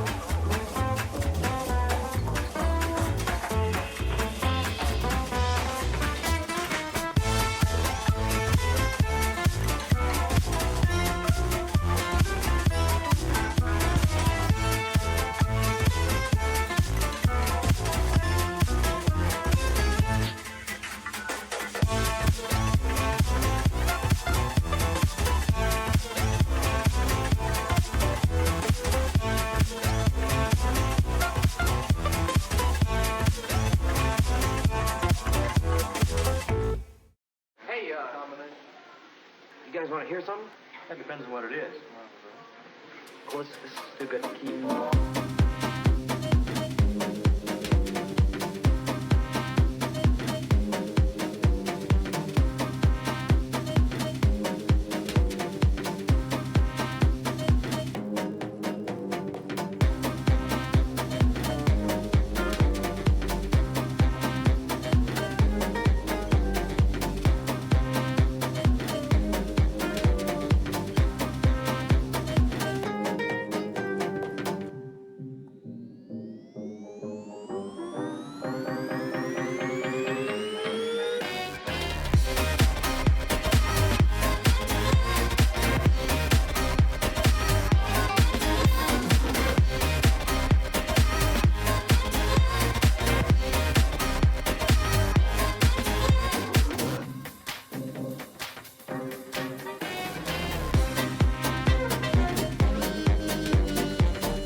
Hide.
Hey, there's the bell. We better go. Oh, I got it. Stay easy, guys. See you in practice.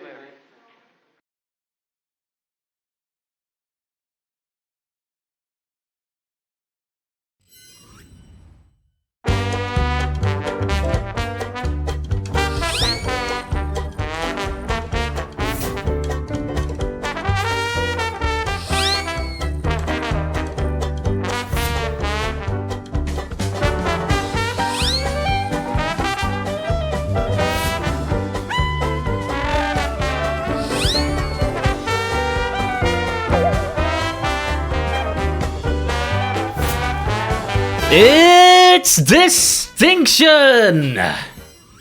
Welcome back to the second part of this evening's game night, and look who's been allowed back in the office. Now I am less stressed. And to whoever mentioned it earlier, I think it was Astragali, yes, he's already had his dinner tonight. Yes, you have. Come and join the game, GCTN. Come and pop your way, little boing your way down the stairs into the Distinction Studio. This is not the same. This is not the Buzz Off Studio Theatre, live from Sussex, by the way. This is a different studio that is used for the recording of Distinction. Distinction is filmed in front of a live ostrich. Ha ha! I need that on my soundboard, the live ostrich laugh. Right, once a few of you have got, Studio B. Studio B. We'll call it Studio B. Goodness me, there are a lot of you coming to play tonight. We've got 62 viewers. It's very encouraging. Thank you, everyone, so much for joining me this Saturday night. I'm going to take this opportunity to do a bit of continuity whilst you get yourselves seated and settled. Do you want to come and say hi, though, Bear? Do you want to come say hi? Everyone want to see a dog?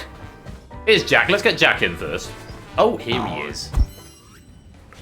Oh, there he is. Okay, oh, we can't actually see you, but he has usurped the chair. There he is. He says, "Hello, I am Dexter. I am hosting now." You on the chair? I'm over here. Come and look at me over here. So you're looking at the camera. Bear, what's this? No, don't jump on the desk, though. Come here, you. Oh, I'm sorry I got snappy with you earlier. You were just so excitable, weren't you? Oh, don't fall. Oh, baby. Oh, well. Oh, he's not having a good time. He does not like this. Are you being mad? There we go. That's comfortable, isn't it? Hello. Hello, Bear. Problem is, my desk won't go any lower and my chair won't go any higher, so this is about as good as it gets. Hello. Oh, great big yawn. Hello. Do you want to go back to your bag now? Now you've seen everyone. He does not look happy. Does a frumpy looking dog, aren't you? Go on, let's pop you down. There you go, what a good boy. I know, you love coming to say hello to everyone, don't you? Okay, you can stay there. You can stay stay at my feet. That's fine. So, it's Distinction time, and hello there. Nam nam nam nam, he says. Just before we get on with the game, I'm going to take this opportunity to do a little bit of continuity while I've got your attention. Starting up with Topper One Gaming, who I promised a shout out to earlier on. Shout out, Topper One Gaming. Topper One Gaming is going to be here tomorrow night on the all-new time zone of GMT, which we return to in about 4 hours' time. No, excuse me. Topper's going to be here tomorrow evening, 8 p.m. GMT, October 27th, with Rebound and the Diamond. So go give him a follow if you're not doing so already. He creates excellent, wholesome content and really good quiz formats. Some original, some remake. Mostly original formats, actually, it has to be said now. He's got Money Bags, looks like it's on the horizon somewhere in January. And there's obviously his new version of the Krypton Factor as well. It's definitely worth your time. But tomorrow it's going to be Rebound and the Diamond. So go give him a follow. Ash the Bash as well does some excellent quiz show trivia. Again, a combination of remade TV formats and original formats. He's going to be on next week on Wednesday and Friday. Wednesday the 30th of October with Equation Grid at Snap It Up and Hive Minds, I think is what that H is. And then, of course, next Friday he's going to be here on the 1st of November with Brain Teaser and Tipping Point. It's like a full experience of Tipping Point. So looking forward to seeing what's going to happen there. So again, go give Ash a follow if you want even more quiz action in your lives. And as for here at Game Night, well, I've got 2 streams in the next week, not including this one. Next Saturday, if you're here just for the weekend streams, the 2nd of November, we've got Plinko the Quiz, Cryptex, and Risky Business. Those have been written by Cola, Fluffy Bunny, and Zeus, respectively. Plinko, Cryptex, and Risky Business. That's next Saturday, the 2nd of November at 8 p.m. GMT. But before that, this Thursday, if you are not out trick-or-treating this Thursday, it is, of course, Halloween night, and we are going to be doing a Hallow stream. Duh. Obviously. That probably wasn't the button I meant to press, but it worked. Yeah, so Hallow's stream is coming on Thursday, the 31st of October, where we're going to be playing Dead Herrings, The Return of Dead Herrings. That's been written by me. We've got Bidding War, as written by Oni, and we've got The Abyss, as written by Lupine. I won't speak on behalf of mine, but Lewis said that my pack is good. Lewis proved it, so I've proved Oni's, and it's really solid. Really good stuff in there for Bidding War, and Lupine has done The Abyss, and Lewis has proved that and said that's a really good one to look forward to as well. So 3 scary games to look forward to, or certainly Bidding War and The Abyss are scary games. Red Herrings is the antithesis of scary, but we kill our herrings and therefore it is scary. Hashtag death instead of fish, that's absolutely right. Welcome on into the stream, BC, Not a Cat, Curse2, Zeus and Shadowmane, lovely to have you all with us. And yes, thank you for joining the game, and if you've been here a while, then welcome to the public chat. So that is Thursday, Hallow stream here at Game Night, October 31st, 8 PM GMT. Red Scarings, that could work as well. 44, they're 44! 45 now, we'll come on in topper, bloody hell, this might be the most we've ever had. I'm expecting some clear boards. Well, we are about to play Distinction, and it is a superb pack of the game, as written by Ape Minky. The rules are simple, but typing is hard, and you've got to be quick in this game. Quick and or say the answer that you think fewest other people are going to say.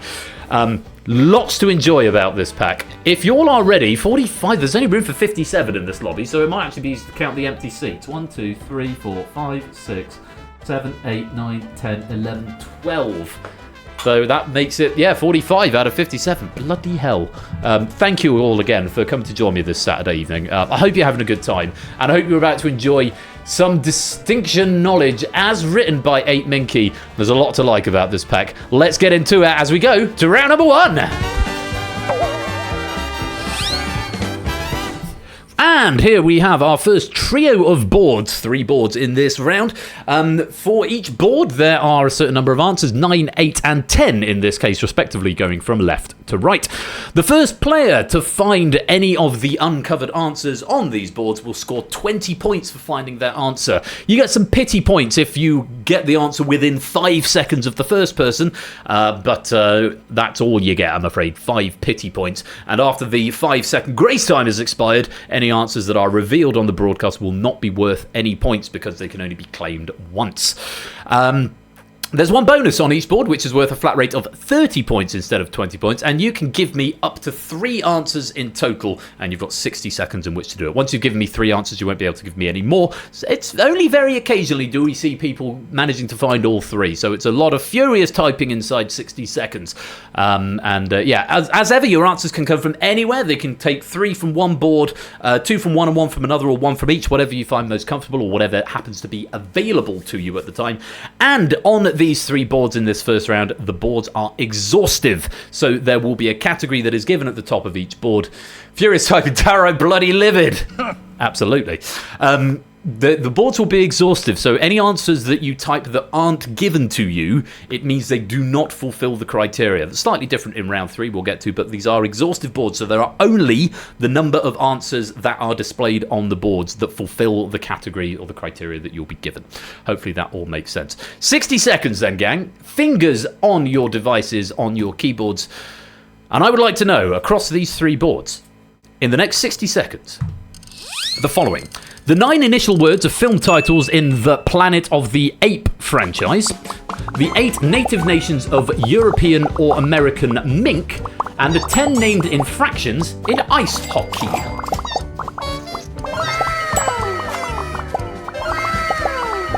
There's 2 bonuses found already inside 15 seconds. A lot of nations still going begging in the middle board there. Oh, question 3 isn't exhaustive. The rules keep changing and I get confused. Lewis now saying that board 3 may not be exhaustive. Just bear that in mind. Keep pressing and guessing. You've got 30 seconds, just under 20 seconds to go.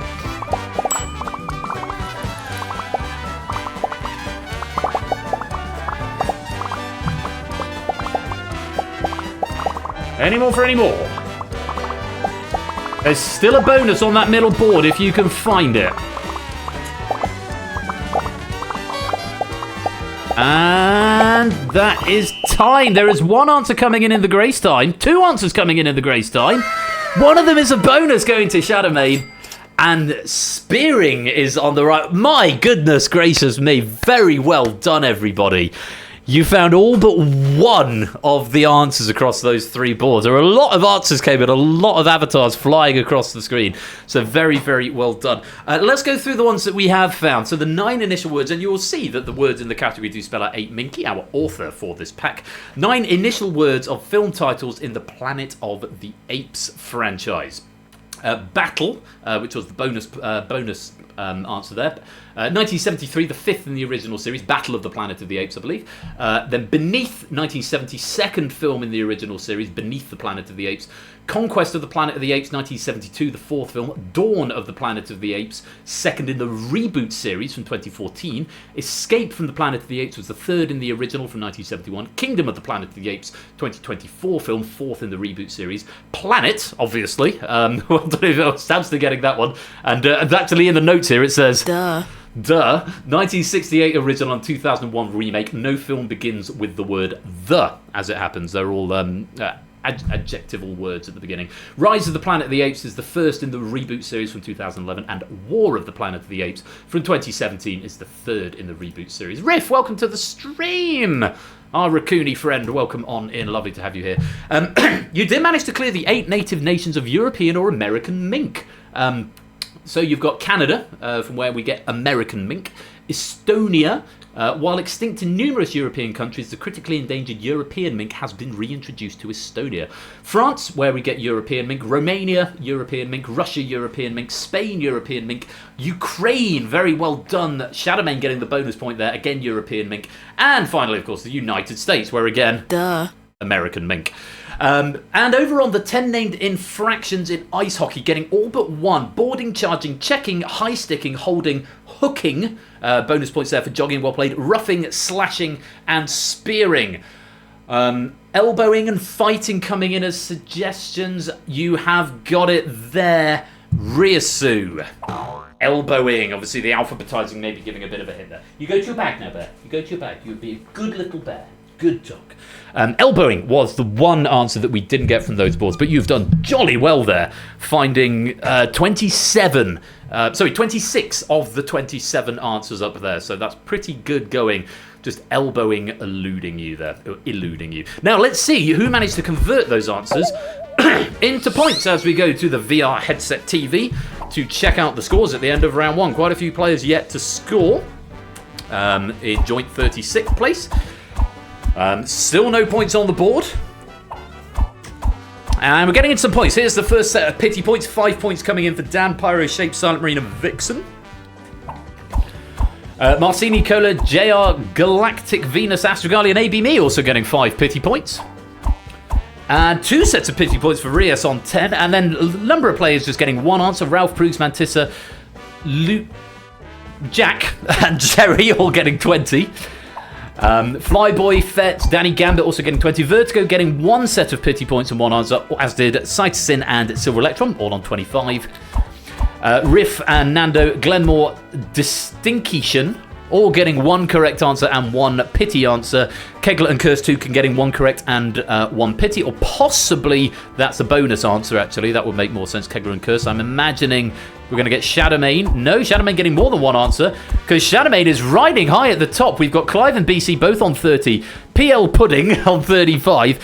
2 to Mark, both with 45. I think that's 2 answers and 1 pity point. But Shadowmane with the bonus, stop the count, he says, with a bonus of 30, and obviously another answer being found by Shadowmane as well, has the lead at the end of round 1 with 50 points. Will you stop being a nuisance? You're going to have to go out again there. You're going to have to go out again. We've shown you off, but is it just too hot in here for a Baniel? Thing is, I don't like closing that. I don't like leaving that door open because I vape and then the smoke alarm goes off, and it's really bloody loud. It's gone off a few times this week, and I'm almost certain it's to do with me vaping. Right, if you want to come and join the game, if you've just been sitting on the sidelines or you've joined late, now is the opportunity to do it. There's the QR code to get the app up if you want to play on your phone, though I'd recommend playing on a device that's got a keyboard attached to it for this one. Dexter getting 2 minutes in the sim bin for interviews. Yeah, well, he's just so needy. It's like he doesn't like it when I talk to other people, especially when he can't see them. He can just hear my voice, and then it just sort of becomes white noise, I guess, after a while. Oh, no, he's come back. Hello. No, go away. Be gone. No, I have no time for you. Lie down. Lie down. Dexter, sit. Oh, he actually did. What a good boy. But I love you, Daddy. I love you too. Now, we're going to go on to round number 2. Round number 2 takes a slightly different form. We've got 3 boards, but we're going to play them one at a time. And let's see what we've got in store for you as we go to round number 2. Starting with board number 1, just 5 answers on this board. The objective in round 2 is to give me the answer that you think fewest of your colleagues will say. The idea being the answer that fewest people say will get the most points as long as it's correct. So the rarest answer, the one that fewest people say, will get 50 points. If you give me a correct answer of any sort, it's guaranteed at least 10 points. If you don't give me a correct answer, or if you don't give me an answer, then you won't get any points. All of the answers that are in here can be answered with a single word on this first board, just to give you something to aim for. There are some alts which are more than one word, but you can answer all of these with a single word. Okay, just a bit of an in for you, an extra bit of help. So you're trying to think of the one that you think fewest other people are going to say. But also remember, they're also going to be trying to think of the one that fewest other people are going to say. So sometimes the most obvious answer can be the one that gets the most points. Let's see what happens. It's got to be correct before any of that. You've got 30 seconds and only one answer. Don't try and name them all. You'll only be able to give me one on your apps. Just give me a single answer. And yes, there are 40 plus of you, so this could be very, very interesting. Let's see how you get on with this first board. 5 answers on here, and we're looking for, excluding the wheel and axle, any simple machine taught in a 1993 episode of Bill Nye the Science Guy. There. Stop scratching.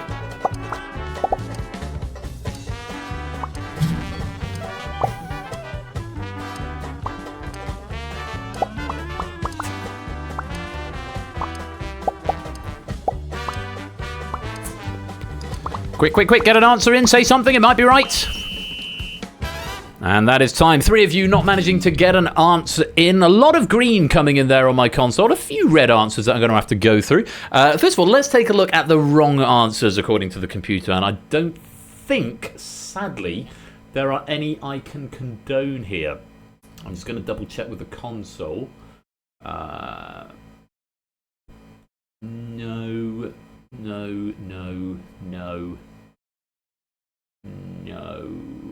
You'd think, but no. There's one I'm going to need a ruling on. Lewis, are you can you come to a Discord DMs just before I reveal the answers? Sorry,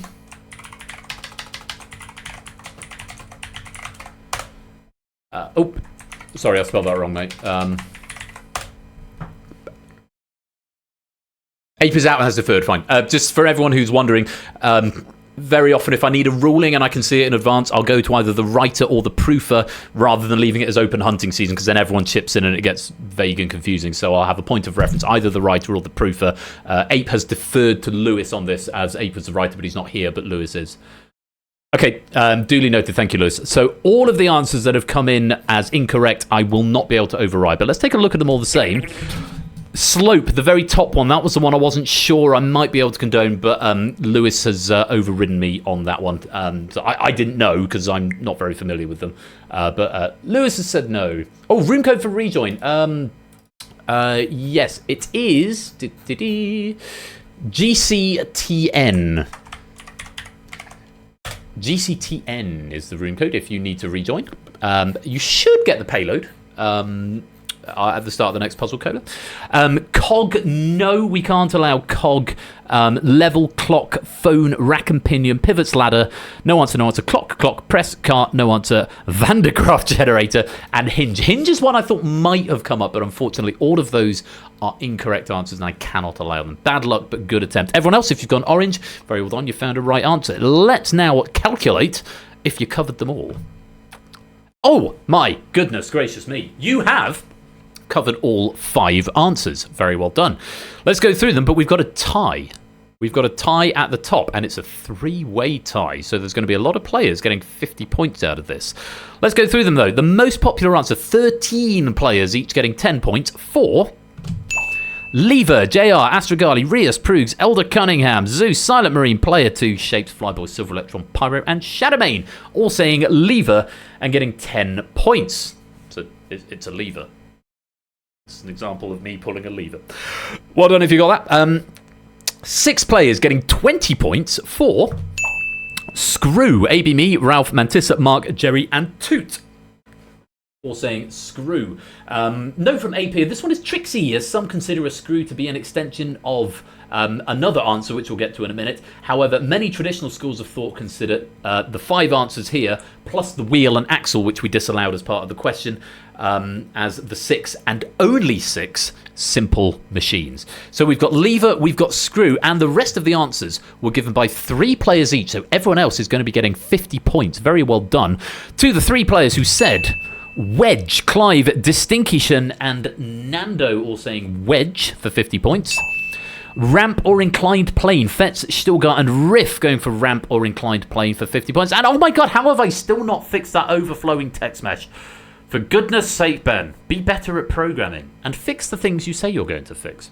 Yeah, ramp, that was the one I wasn't sure if we could possibly allow slope, but I've been duly informed that we can't. They're very set names, ramp or inclined plane. And the other one given by Cola, BC, and Jack is a pulley.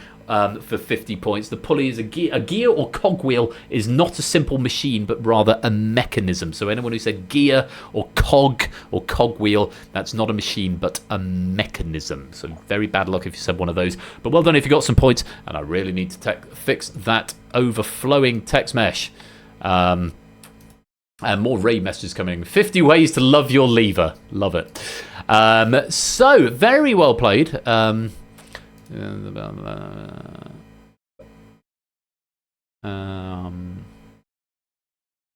Thank you, Prugs. That is a sensible suggestion. Prugs has suggested in the Discord, which, by the way, if you're not in, you can come and join us here, and then you can talk about all things game night all day long. Yeah, it would be useful in round 2 if the player list on the left-hand side was alphabetical. That should be a one-line fix, in theory, but we'll see what happens. Moving forward, when I look at the code, that would be a sensible thing, just to be able to find yourself easier. And thank you for the reminder to fix the overflowing text mesh as well. Let's clear that puzzle at the end of that board. Hey Sips, hi Sai, PS, welcome to the game. That boing means you've just joined the studio audience, and it means you should get this payload for this board. So remember, you're looking for the rarest answer, the one you think fewest other players are going to say. 5 answers on this board, just give me one within 30 seconds. And we are looking for, of the 8 parts of speech, any in which the word well can be categorized.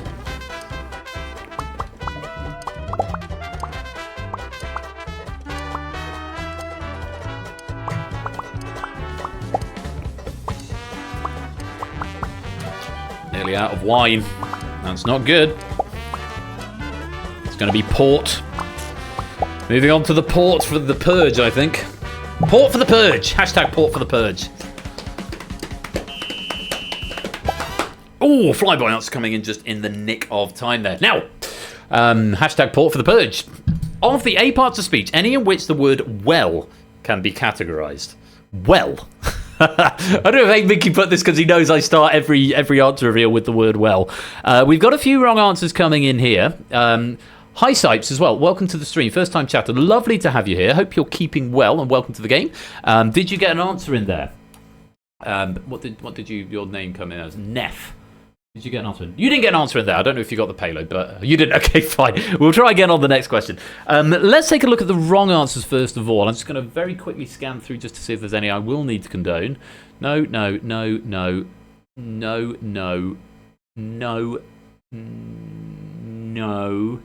Unfortunately not. No. no, and no. None of these can be condoned. Let's take a look at those wrong answers. Object, health, farewell, informal, pronoun, subject, suffix, done, conjunction, conjunction, preposition, no answer, question, filter, subject, and no answer. So when we're talking about the... I'm not sure you've understood the question yet. So the 8 parts of speech are the words that all... speech words can be broken down, the categories in which all speech words can be broken down into. We'll see some of them in a minute. So like farewell is an example of is it a verb? What is farewell? A noun? I guess it's a noun or possibly a verb. Running, for example, would be a verb. Benjamin would be a proper noun. Please don't call me Benjamin. No one calls me Benjamin. It would be a proper noun or a personal noun.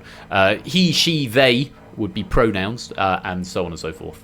Farewell can be a noun. Okay. So, of the answers that are up there, they're all incorrect. Let's see if we covered all the rest of them. And I haven't got examples of all the usages of the word well, so I'm going to have to think on my feet and see if I can cover them. And oh my goodness gracious me. Well, we have covered all but one answer. We've got a distinct answer that nobody managed to give. So let's go through them, and we've got a tie at the top, and it's going to be very unfortunate for the 6 people who said the second most popular answer, because 5 people said each of the 2 most popular answers are going to get more points, but that's the way the game goes. Let's go through them. For 20 points rather, 13 players give me the correct answer of...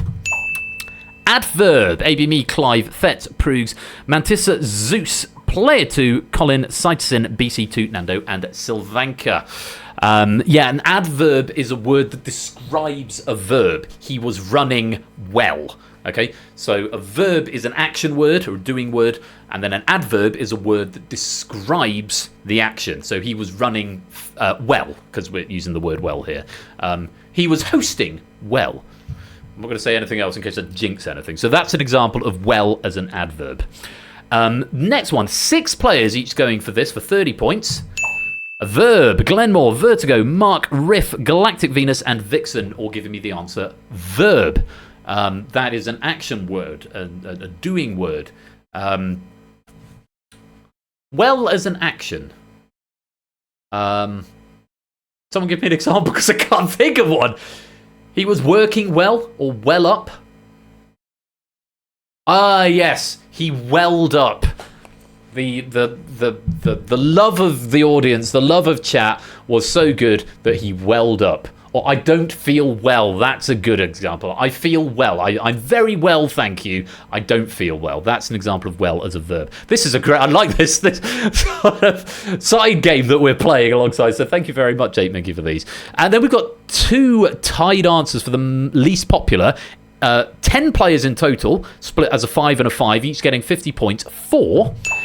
a noun, Ralph, Cola, order puzzle, Jack, and top 1 all give me the answer noun.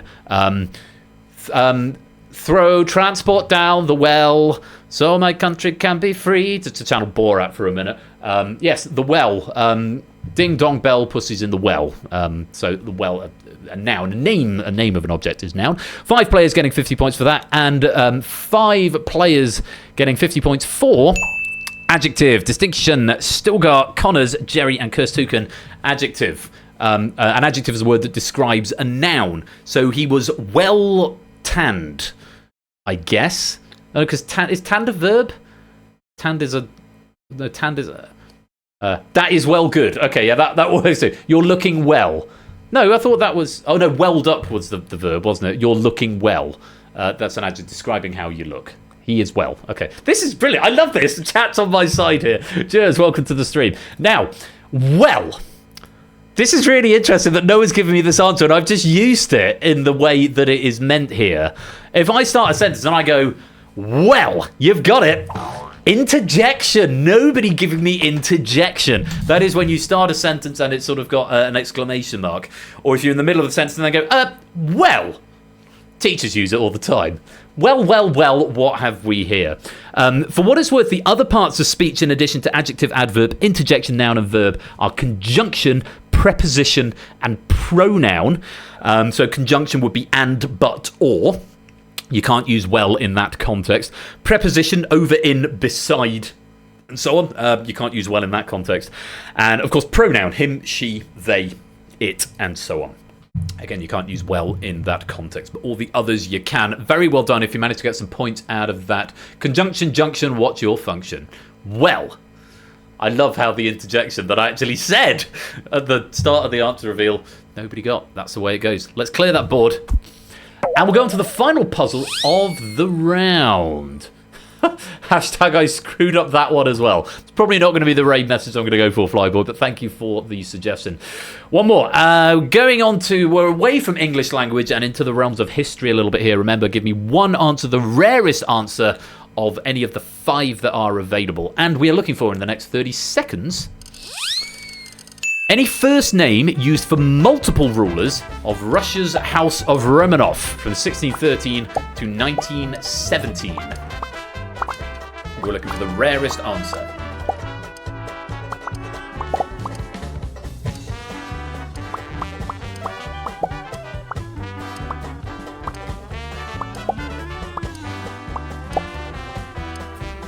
Last chance to get some answers in. 5 seconds. Quick. Danny, Rias. Oh, Rias just in the grace time there. Very well done. Danny not quite getting an answer in time. Yeah, this is one where actually the House of Romanov is something I'm woefully ignorant on, despite one of my master's papers being tangentially on the subject of the Russian Revolution. You'd think I'd know a bit. Well, it's the Russian Revolution. It was the end of the House of Romanov, wasn't it? Let's take a look at some wrong answers. I'm just going to quickly check the console. Wrong ruling, please, Lewis. I think probably not, but you can let me know on that. That's wrong.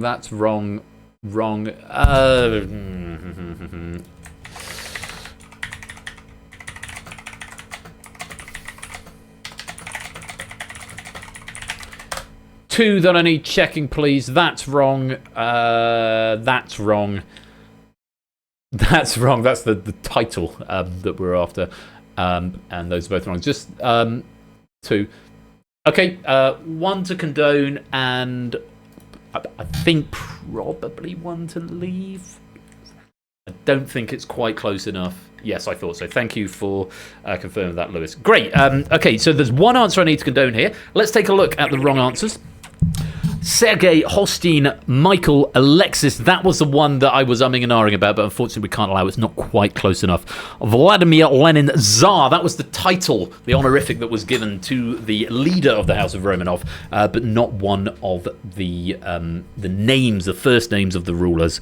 Flyboy, this is the one we are going to allow, because you've got the correct answer there. You've just added the ordinals after it, but it is a correct answer, so we are going to allow that as that without the ordinals.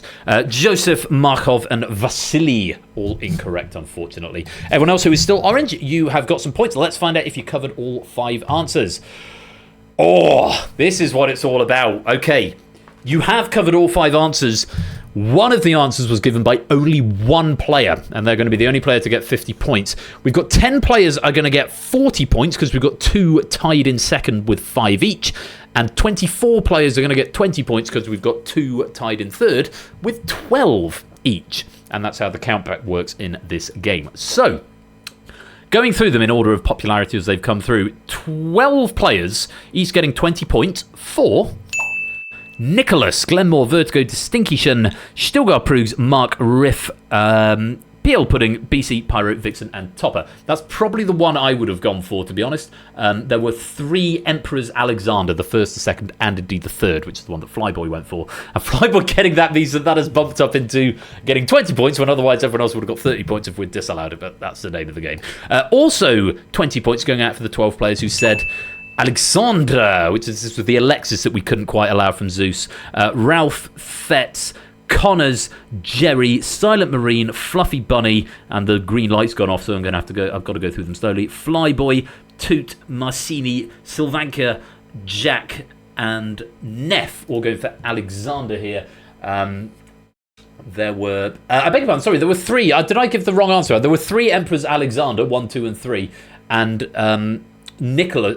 What have I just read? I've just read Alexanders. I've done them in the wrong order. There were 3 Alexanders and 2 Nicholases, including the last one, Tsar Nicholas II, who was the one who was the incumbent at the downfall in 1970. So Alexander and Nicholas, those are 2 most popular answers. We've then got 2 sets of 5 players. Nicolodes is the plural. We've got 2 sets of 5 players, each getting 40 points for Peter, AB Me, Clive, Astrogali, Kolo, and Nando. There were 3 Emperors Peter, the first, the second, and the third, each of you getting 40 points. And also, as TVP8 has just suggested, Ivan, Elder Cunningham, Mantissa, Player 2, Shapes, and Shadowmaid, all saying Ivan, getting themselves 40 points. Very well done. Well, Puzzle, to do the thing. Hold on, says Puzzle Dan. I said there was only 1 player who gave one of the answers. It is the rarest answer. Very well played. 50 points going to you, Puzzle Dan, for saying Catherine. Yes, the female one. There were 2 Empresses Catherine the First and Catherine the Second. You did cover all 5, but it's Puzzle Dan who's come out smiling on that one, getting the most points. 50 points for that distinct answer, the only person to say it. Named a woman, he did indeed, and it paid off for him. Bad luck if you gave me a wrong answer and you didn't get any points out of that. But that is the way the game goes. Very well done. You've covered most of the answers. In fact, I think you've covered all of the answers in that round. Did you cover... No, you didn't get interjection. Interjection was... So far in the course of the game, we have missed elbowing and interjection. What are the odds there is something beginning with an O in the next round that we don't get to complete the vowel set? But yes, that is the end of round 2. Let's go to the VR headset of news and check out the scores. Simpson Angle yet to score, but still time to catch up. We've got JR on 15. Danny and Rios are both on 20. Neff and Fluffy Bunny and Colin are also on 20. Marcini's got 25. Kegler and Zeus are on 30. Silver Electron and Silent Marine and Pyro and Galactic Venus have got 35. Sylvanka's got 40. Cytosin has got 45. Flyboy and Elder Cunningham have 50. PL Pudding, Vixen, Shapes and Astrogalia are all on 55. Proogs, Topper, Player 2 and Connors all have 70. Vertigo and Glenmore have 75. Curse Toucan's got 80, AVMe has 85, Mantissa and Shadow both on 100, Toot and Order Puzzle on 105. Coming into the top 12, Ralph, Jerry and Fetz on 110, Mark's got 115, BC and Stilgar on 120. As we come to our top 6, Riff on 125, Nando 135, Clive and Jack tied up on 140, and Distinction and Kolo tied up on 145. It's a tight game. It's a tight game. 5 points, well, tied at the top, tied in second, 5 points between first and second, and 5 points between second and third, or third and fifth, depending how you want to count it. Can Zeus win again? Well, Zeus could still win, because there's 180 points technically up for grabs in the last round. It's still anybody's game, but it's very, very close at the end of round 2. But at the moment, priority and advantage is with Kolo and Samster with the score of 145. One other thing that I fixed in this game, where it wasn't giving you the points, the finalists weren't getting the points they started with, we fixed that bug. Thank you to AB Me and all the guys who came in and helped out to heckle and chip in and look at my code earlier on to see what was going wrong. It turned out I was using a global variable of points. Boring code segue just for a minute. If anyone else wants to come and join, now is the opportunity. There was a function that logs your points at the end of each round, and it does a clever function to work out how many points you got that round. It works it out based on the total points you've got minus the points you've got on the previous rounds. But it wasn't using your total points. It was using the points of, wait for it, the player who is first alphabetically, which is probably AB Me. Let's check who it would be today. It would be AB Me today, because I was using a global variable points instead of the individual variable player.points. And so the thing it started on was whatever AB Me had, because AB Me is always first alphabetically, generally speaking, which is why AB Me's points were fine. It was a really, really weird, quirky bug, and it was a really silly oversight on my part, because I was just incrementing over a for loop, and I should have been incrementing objects, i.e. player.points, but instead I was doing just points, But because there was a global variable in that class already called points, it didn't throw an error, and so I didn't catch it until I looked at it in great detail. It was a really silly, effectively a typo, or just coding quickly, but it caused all sorts, and that's why the scores are so weird, because your total points would have been basically whatever AB Me's total points were, which is why it was so wacky when it paid out. That bug is now fixed, and thank you to everyone who came in this afternoon to help that out, as well as the standalone controller for the final round, should you get there. But how does it relate to... You've got to stop asking me about Infinity Stones anytime I go off on a segue, Zeus. It is amazing stuff. I agree, Top. I don't know if you're being sarcastic. I'm going to assume that you're not. I thought it was a genuinely interesting bug, using a global variable that had the same name as the local variable that we were trying to increment over. But yeah, binary bug indeed. Thank goodness for binary bug repellent. Time for round 3. I appreciate you, Jay. I thought it was genuinely an interesting bug. I'm not sure if I thought it was good content for anyone who's got a passing interest in programming. The gamble of naming global or local variables, it is risky business. Very much that, yeah. It's probably because it's the player manager. I've got a variable called points, which I use if I need to overwrite scores, which permeates. The thing is, it permeates throughout the template, so it's the same for every game that I do. So if I need to edit scores, I can do it quickly, and I know where it is.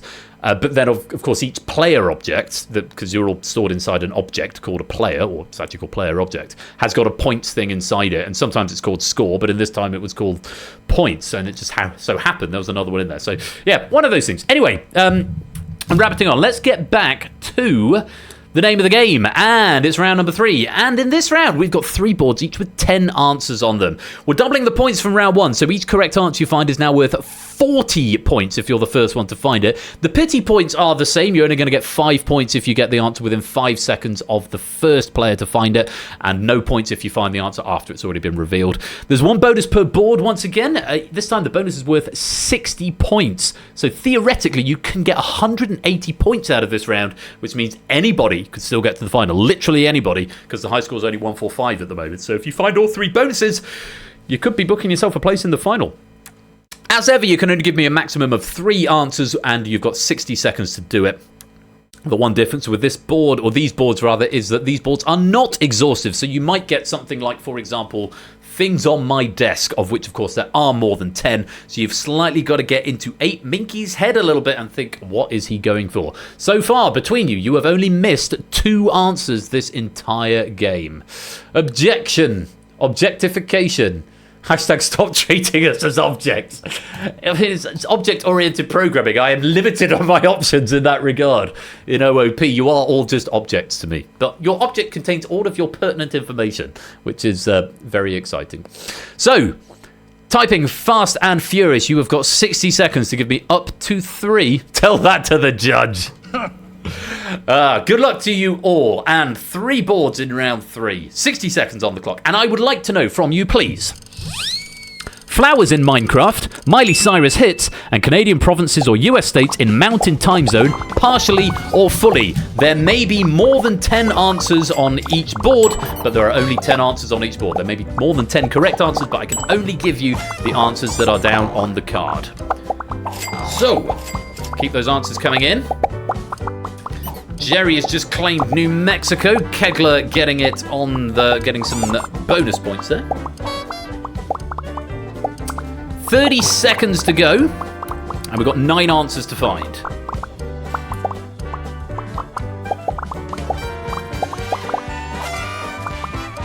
And all 3 bonuses, curiously.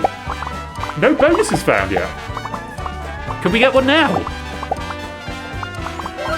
Ah, there's our first bonus. Nebraska being a bonus for the first time in its life. 2 more bonuses, if you can find them, worth big points. Shapes finding the blue orchid. And that is time. Some answers coming in the grace time. We miss out on the bonus on that middle board. And there's 5 answers you've missed from the 4 from the Miley Cyrus hits, and 1 of the flowers in Minecraft. Very well done.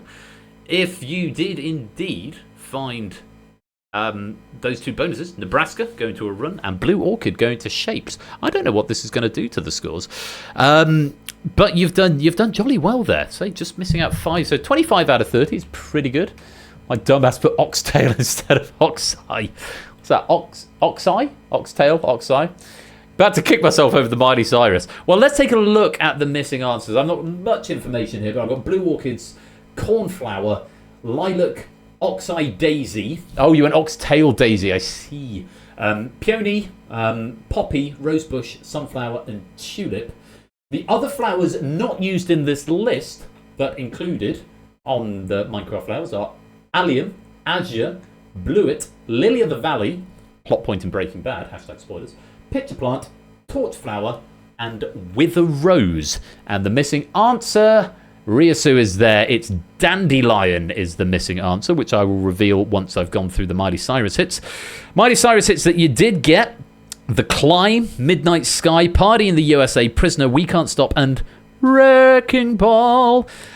Curiously, another hit of Miley Cyrus's is Flowers. So it links back to the previous board, but wasn't one that was included on this board. And you did manage to find all of those Canadian territories and US, or Canadian provinces, I beg your pardon, and US states: Alberta, British Columbia, Colorado, Idaho, Nebraska, Nevada, New Mexico, South Dakota, Utah, and Wyoming. And of course, Miley Cyrus played Hannah Montana. Which was another correct answer, but not one that we included on the board. All 3 Canadian territories, Yukon, Northwest Territories, and Nunavut, could be on the list, but of course were omitted because we were after provinces, not territories. So there you go. The boards did have a little link going through them. That's with the first round. They had an 8 Minky theme, but they also had a link as well. Missing answers. We've got Dandelion in the Flowers in Minecraft. And the Miley Cyrus hit that we missed: Adore You, Jaded Malibu, and See You Again. Adore You was the one that had the bonus behind it there. And that's a new feature. And it might be the first time we've seen that, because I think we found every single bonus since I added that. But now we said, now here's what you could have won. Adore You was where the other bonus was. Well done if you did get some points out of that. Let's go to the VR headset of news and check out who's going to be joining us for our distinction final tonight. Stimpson's Angles managed to get 5 points. Danny and Colin are on 20. Marcini's on 25. Rias and Neff and Fluffy Bunny are also on 25. Pyro's got 40. Sylvanka's got 45. Flyboy has 50. Sightsin also has 50. Elder Cunningham has 55. Vixen and JR have got 60. Topper and Player 2 are on 70. Bruggs and Silent Marine and Galactic Venus are on 75. Carners and Kegler are on 80. AB Me's got 85, as has Mr. Vertigo. Pudding and Astragali are on 95. Shadowmane and Mantissa have got 100. Order Puzzle is on 105. Along with no one else, but Toot has got 110. Shapes has got 115. BC, Mark and Silver Electron are all on 120. Stilgar is on 125. Into the top 12. Jack and Glenmore have 140. Cola and Sam both fall from the top spot. Cola now on 145, not capitalising on that round 3 at all. And Distinctition as well, falling down, just getting 5 pity points, landing on 150. That's a banned word, Jack. You know that. You know better than that. Shame. Shame on you. You know we don't use that word around here.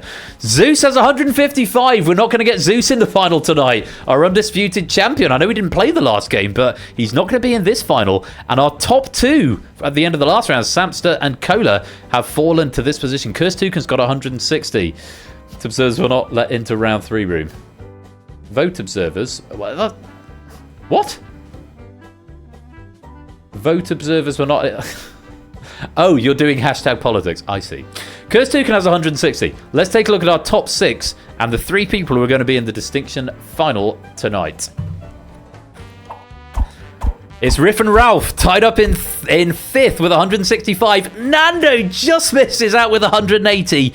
But our finalists tonight: Fetz with 195, Clive with 220, and Jerry with 230. I love this game so much. Brand new finalists. Has Fetz been here before? I think. But my goodness me, what a turnaround from the end of round 2. Nando just missing out by 15 points. Ralph and Riff tied with 165 on that the front of the board. But tonight's finalists, and gold, silver, and bronze, but not necessarily in this order, is going to be Jerry, Clive, and Fetz who get to go on to the distinction final and scrum it out. Everybody else, you've still got a very important role to play, so make sure you stick around. But those are our finalists, Jerry, Clive, and Fetz. We'll see you in the distinction final very shortly.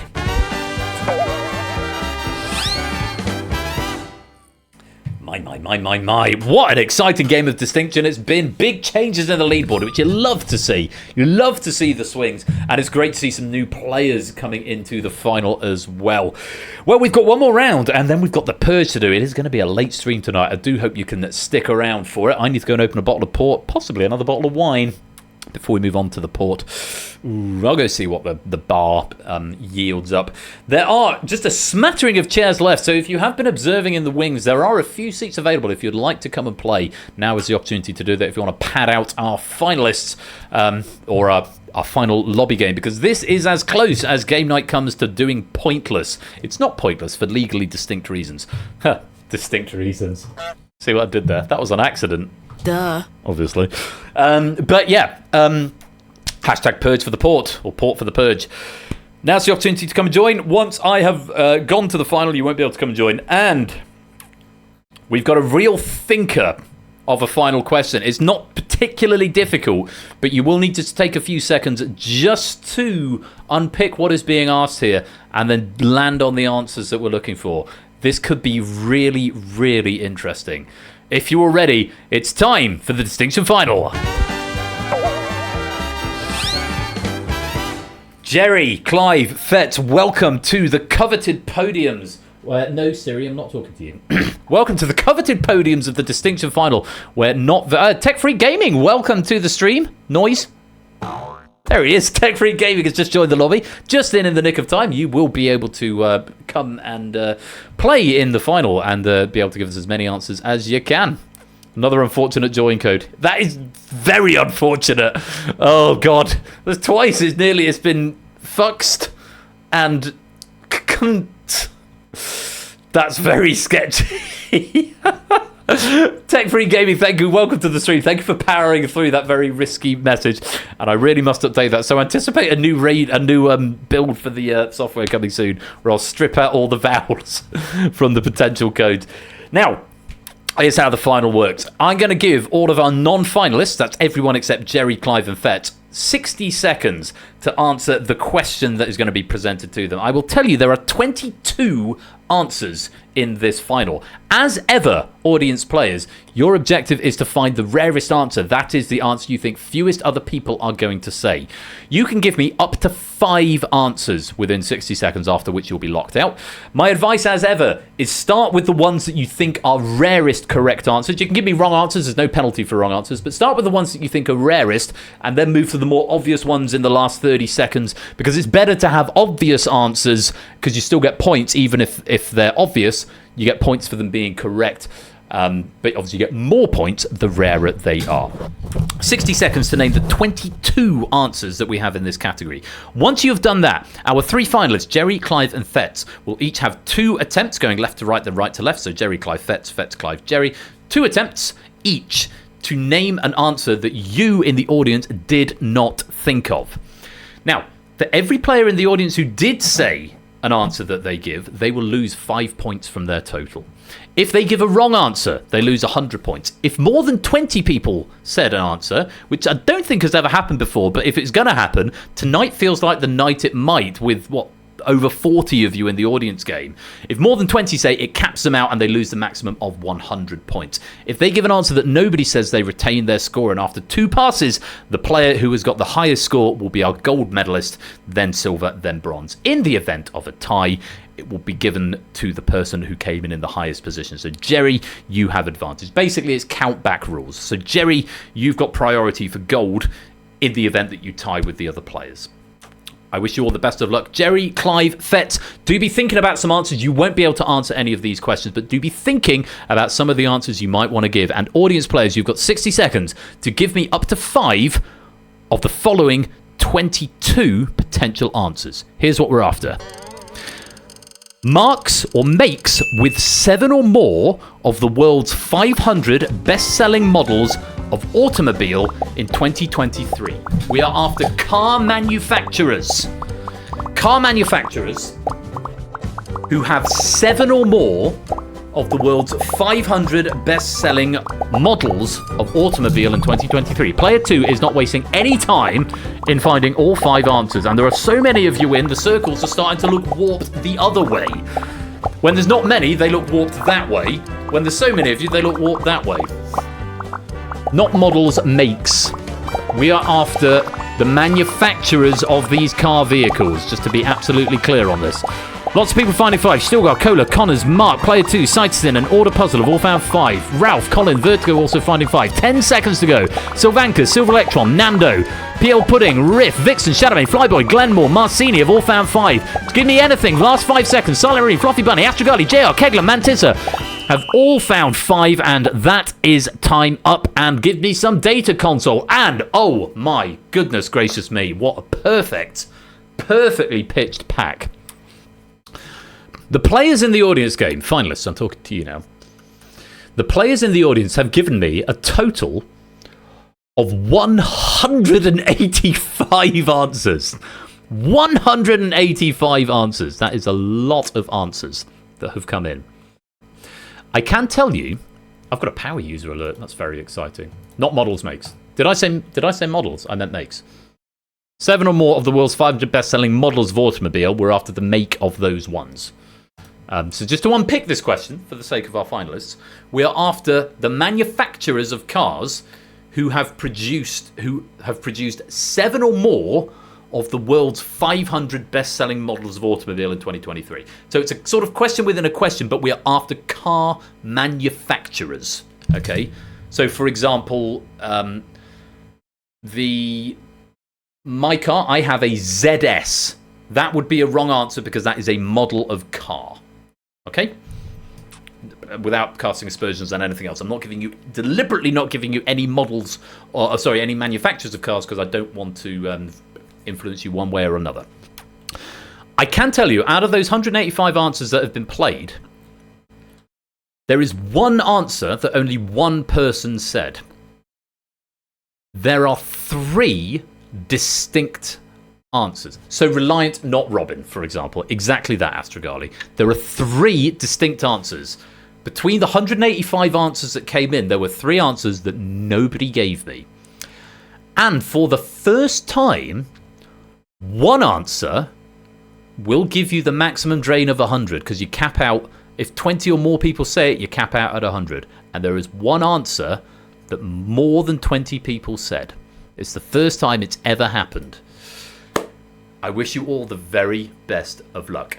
Jerry, we are starting with you. You are on 230 points. Can I have your first answer, please?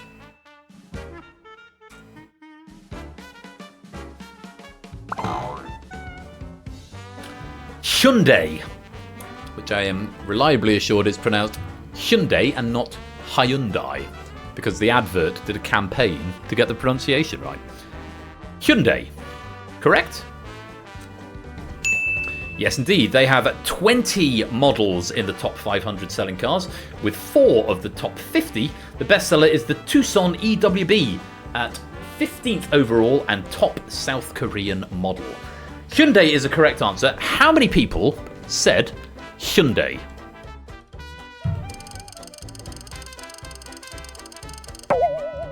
$12. That feels very high, but remember we have got more people in the audience than we've ever had for this game.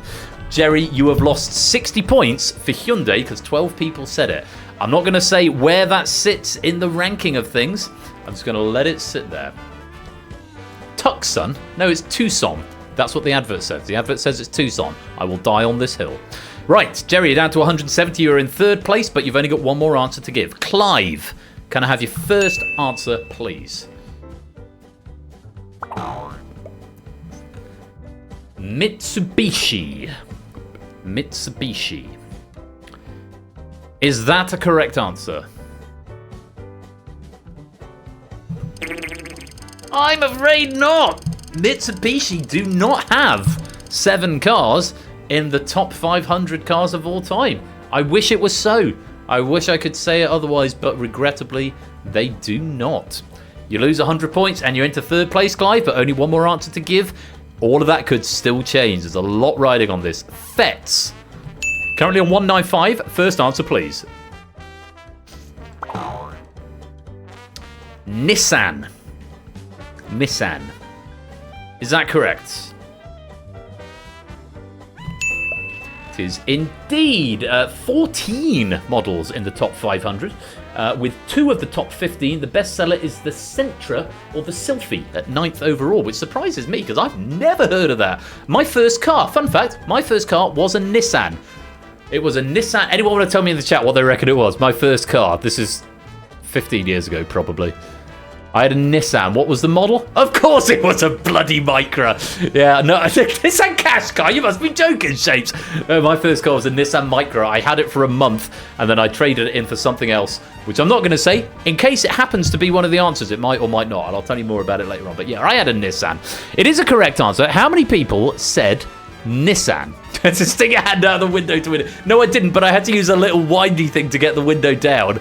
I remember that. Oh, God, those are the days. Yes, I'm old. Isn't it funny? How many people said Nissan? Not bad. 9 people said Nissan. You lose 45 points, and you're in second place, Fets. Ahead of Clive, but still behind Jerry, but still an answer each to go. Talking a car with a white, have you really, Mr. Vertigo? We'll get that. I've got power windows everywhere now, including I can control the back windows, which is quite fun. So we're now going to go right to left for the second pass. Fets, can I have your second answer, please?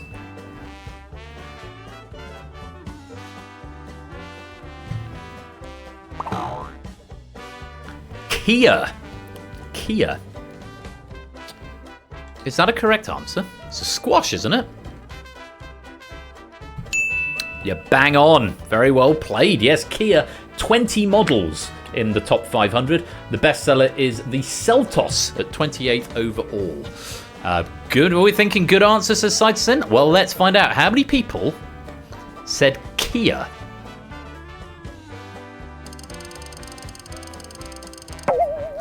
Nine again, losing 45 points. You're in third place, but both Clive and Jerry have got another answer to give. You're on 105. Remember, there are 3 distinct answers up on the board and one that only one person said. Clive, pressure's on a little bit. Fetz is behind. So pressure's on you to give us a really low-scoring answer. Clive, can I have your second answer, please? Citroen. Citroen. Is that a correct answer?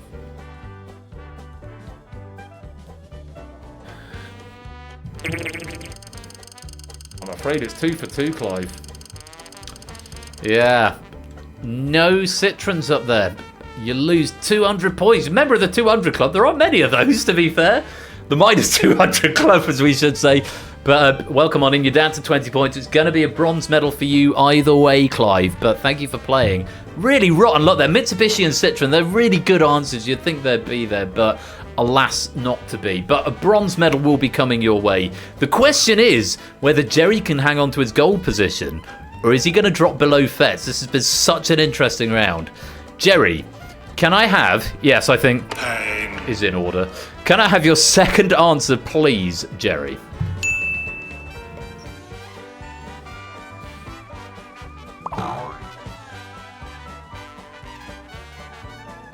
Volkswagen.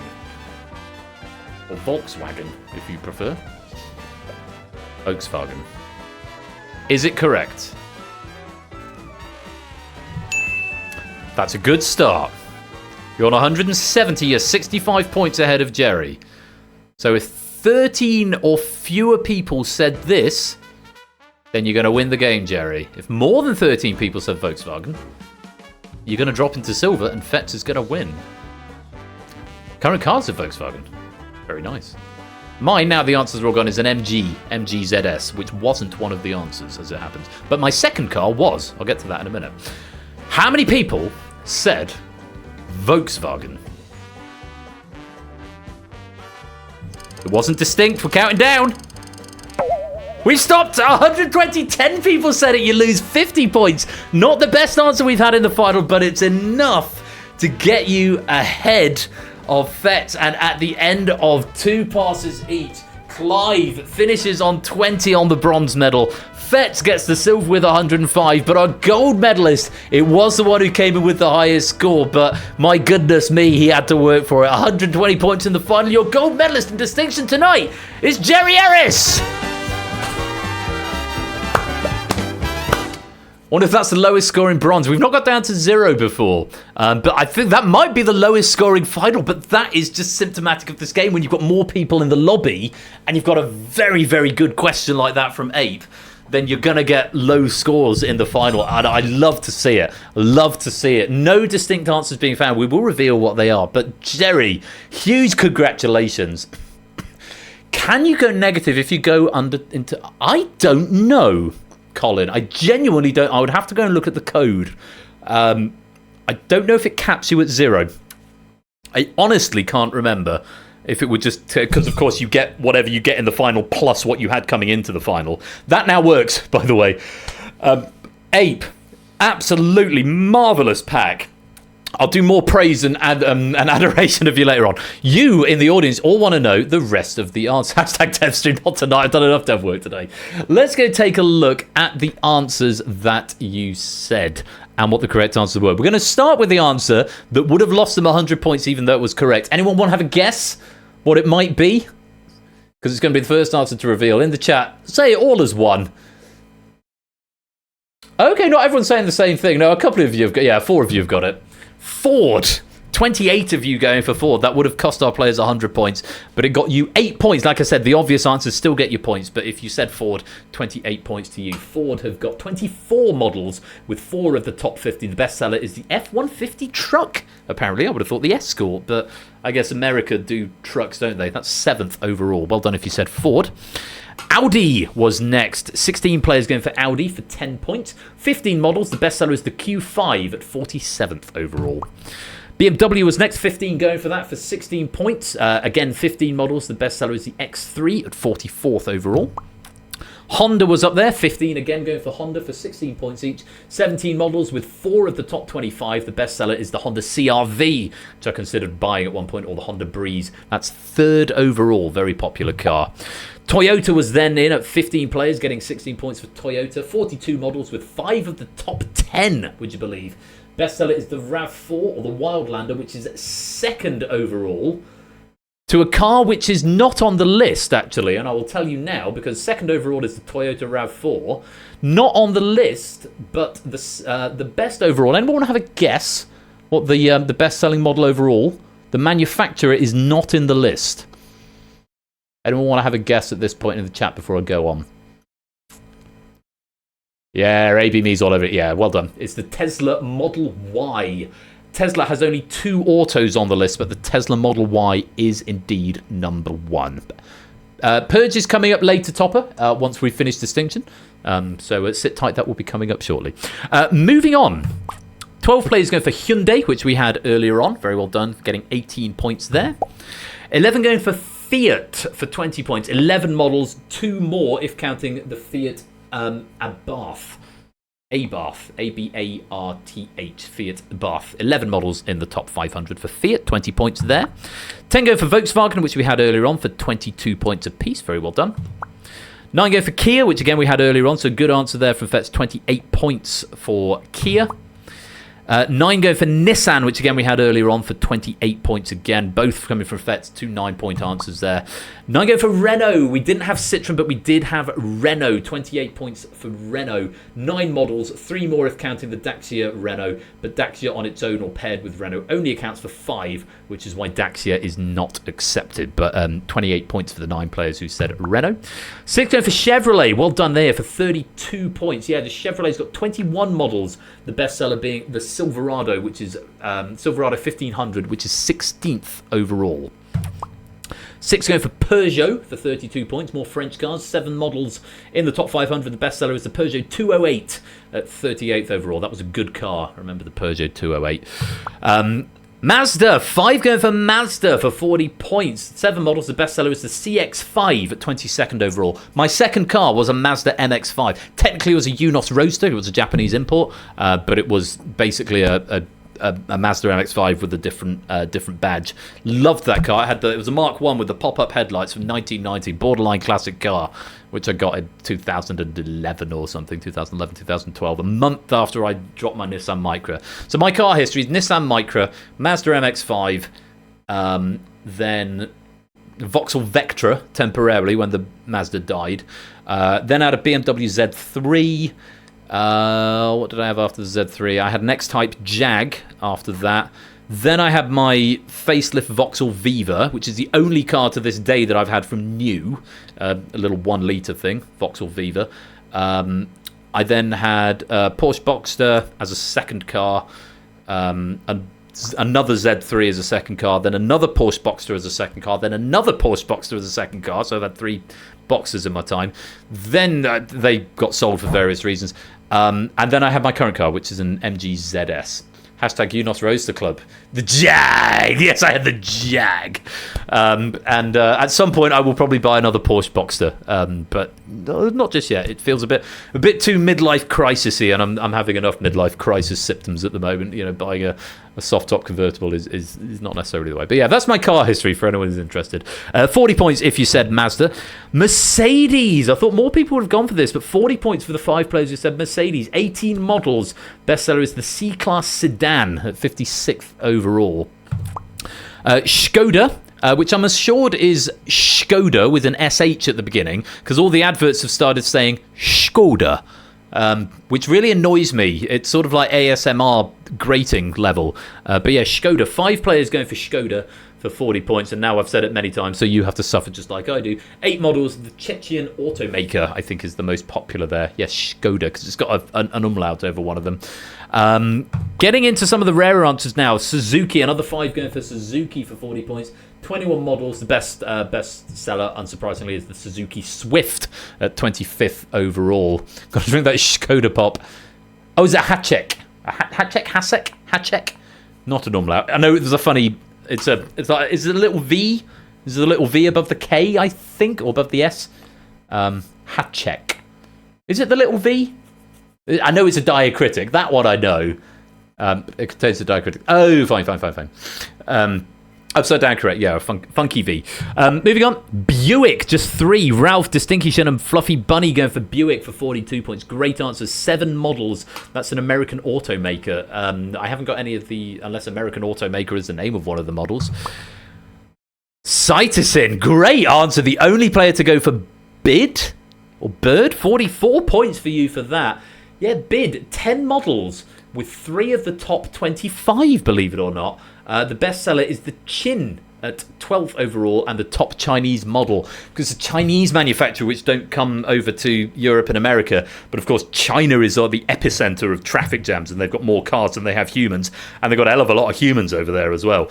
So great answer off the beaten path there a little bit. And that is all the answers that you covered. So 3 distinct answers still to reveal. I'm going to open it to the chat for the final time before I reveal these 3 distinct answers. What do we think in chat? 3 answers that we missed. We're out of wine. Infinity, no. Tata, no. Porsche, I would have gone for that, but no. Datsun, no. Lexus, no. The Drag, Jeep, no. Something Chinese again. Rolls Royce, no. Lexus, Dodge. Daxia, no. Cadillac, no. Tesla, we've already dismissed. Bentley, my mother car, Ferrari, Jeep, Aston Martin, Alexander Daniels, Ferrari, Daxia, Scion, or however it's spelt, no. Saab, Taxi, Cozy Coupe, Maserati, Chrysler, Alfa Romeo, Koenigsegg, Daihatsu, what's a Mini these days? I think it's a BMW brand, isn't it? Borsibus, Daihatsu, Mini, MG, Great Wall, Land Rover, Smart Car, Plymouth, Opel. All of these are incorrect. Which is wonderful to see. So let's go through and take a look at the missing answers. Chery is one. 7 models, another Chinese automaker. Daewoo again, no. Geely, 8 models, another Chinese automaker. And the final missing answers, not a Chinese automaker. Anyone want to guess where this one might be? Not the epicenter of traffic jams, the second biggest epicenter of traffic jams. Yeah, you've got it, Nando. Mahindra, which is an Indian automaker, and again, cars that don't make it over here. Mahindra, the other distinct answer. So 3 distinct answers on there, and Bid, the only one. I think it was Citus in getting that. So I've never heard of them either, so feel bad, but this is the thing. We live in our bubble in Europe and North America so that we don't get all these other manufacturers. Bassoonist, welcome to the stream just in time for the purge, my dude. Hope you keep it well. Sorry, I missed that. That probably came in a while ago, but welcome, Bassoonist.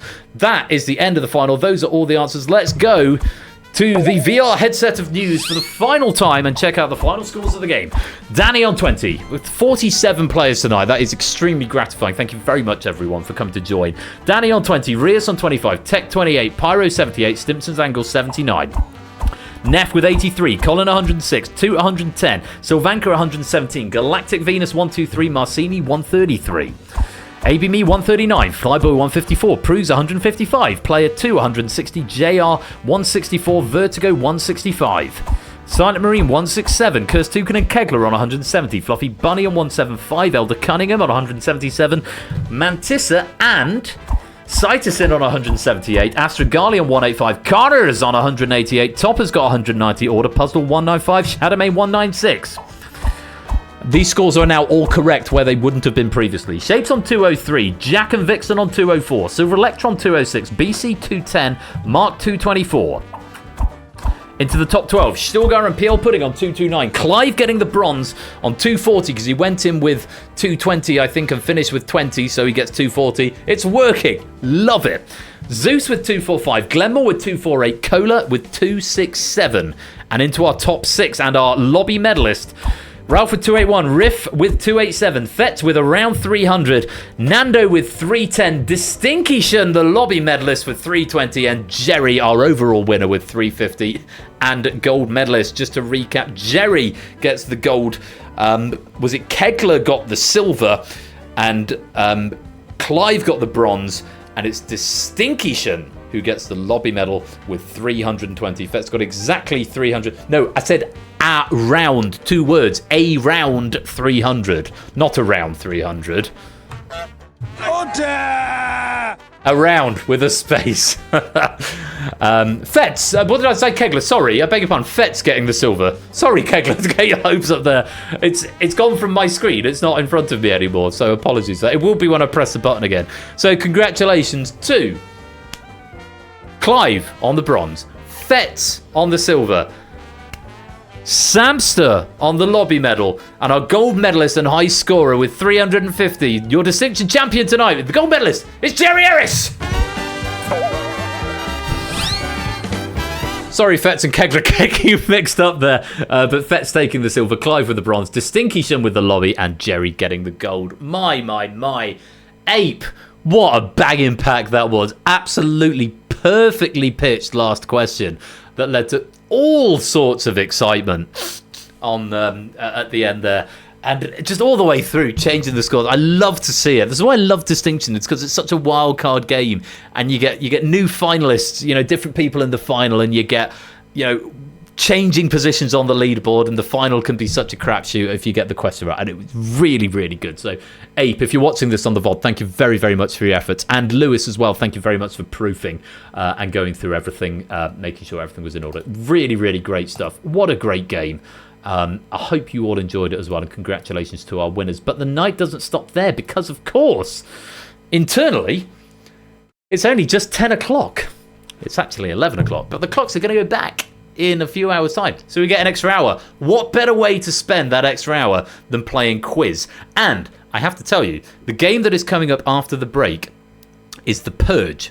It's been written by Clive of Legend. It's been proofed by Lewis, who is a ferocious proofer, because of course he does it in the professional world as well. So he is an absolute stickler, and he said to me privately, he thinks this is one of the best packs he's ever proofed.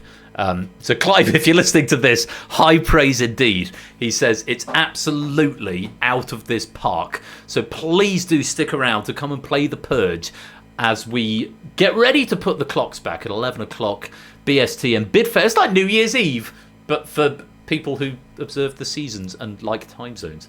The clocks are going to go back in about 3 hours' time. So we're going to make use of that hour by playing quiz. The Purge as written by Clive, is coming up after the break.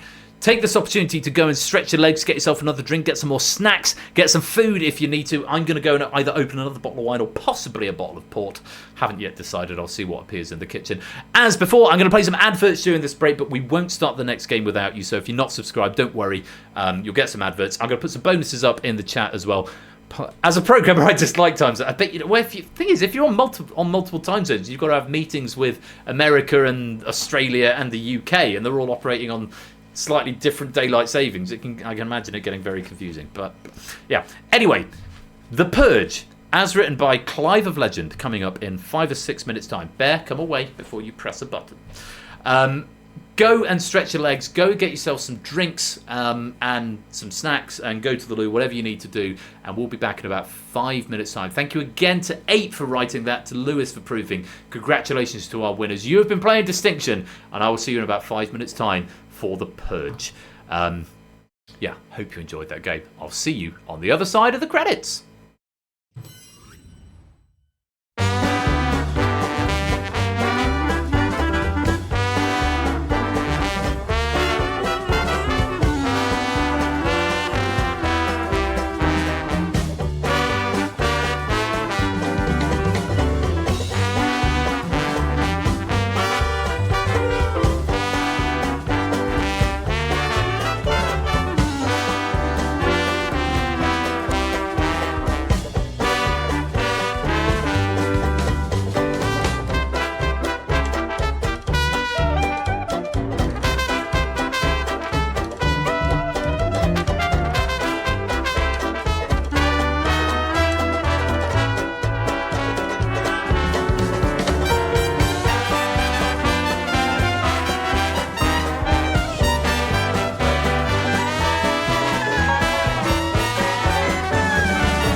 As the final strains of Dixieland fade, we love that theme. We are going to go to a break. Some electro swing if you're subbed, some adverts if you're not. I'll put some bonus pennies in the chat in a minute. And when we return, we are going to be playing The Purge, as written by Clive of Legend. You'd be mad to miss it. So go stretch your legs and come back in about 5 minutes' time. But don't touch that dial. We'll be right back.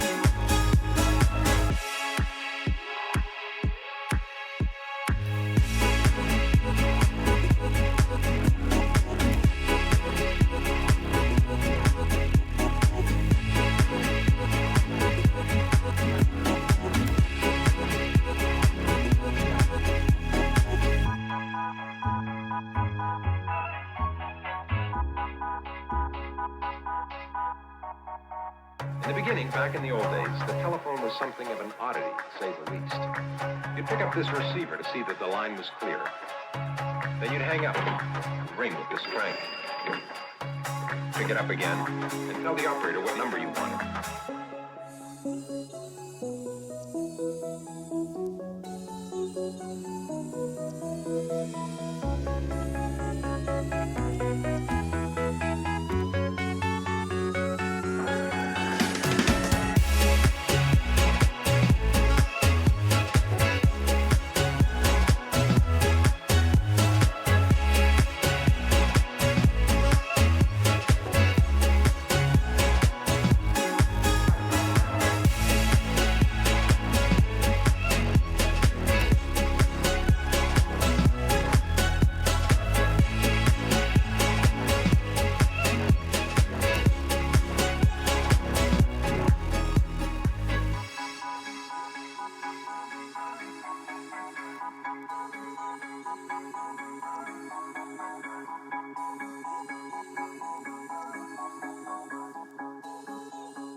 was anybody home, they'd answer and you could talk.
Welcome back to the third and final part of this evening's game night, where it is time for the Purge.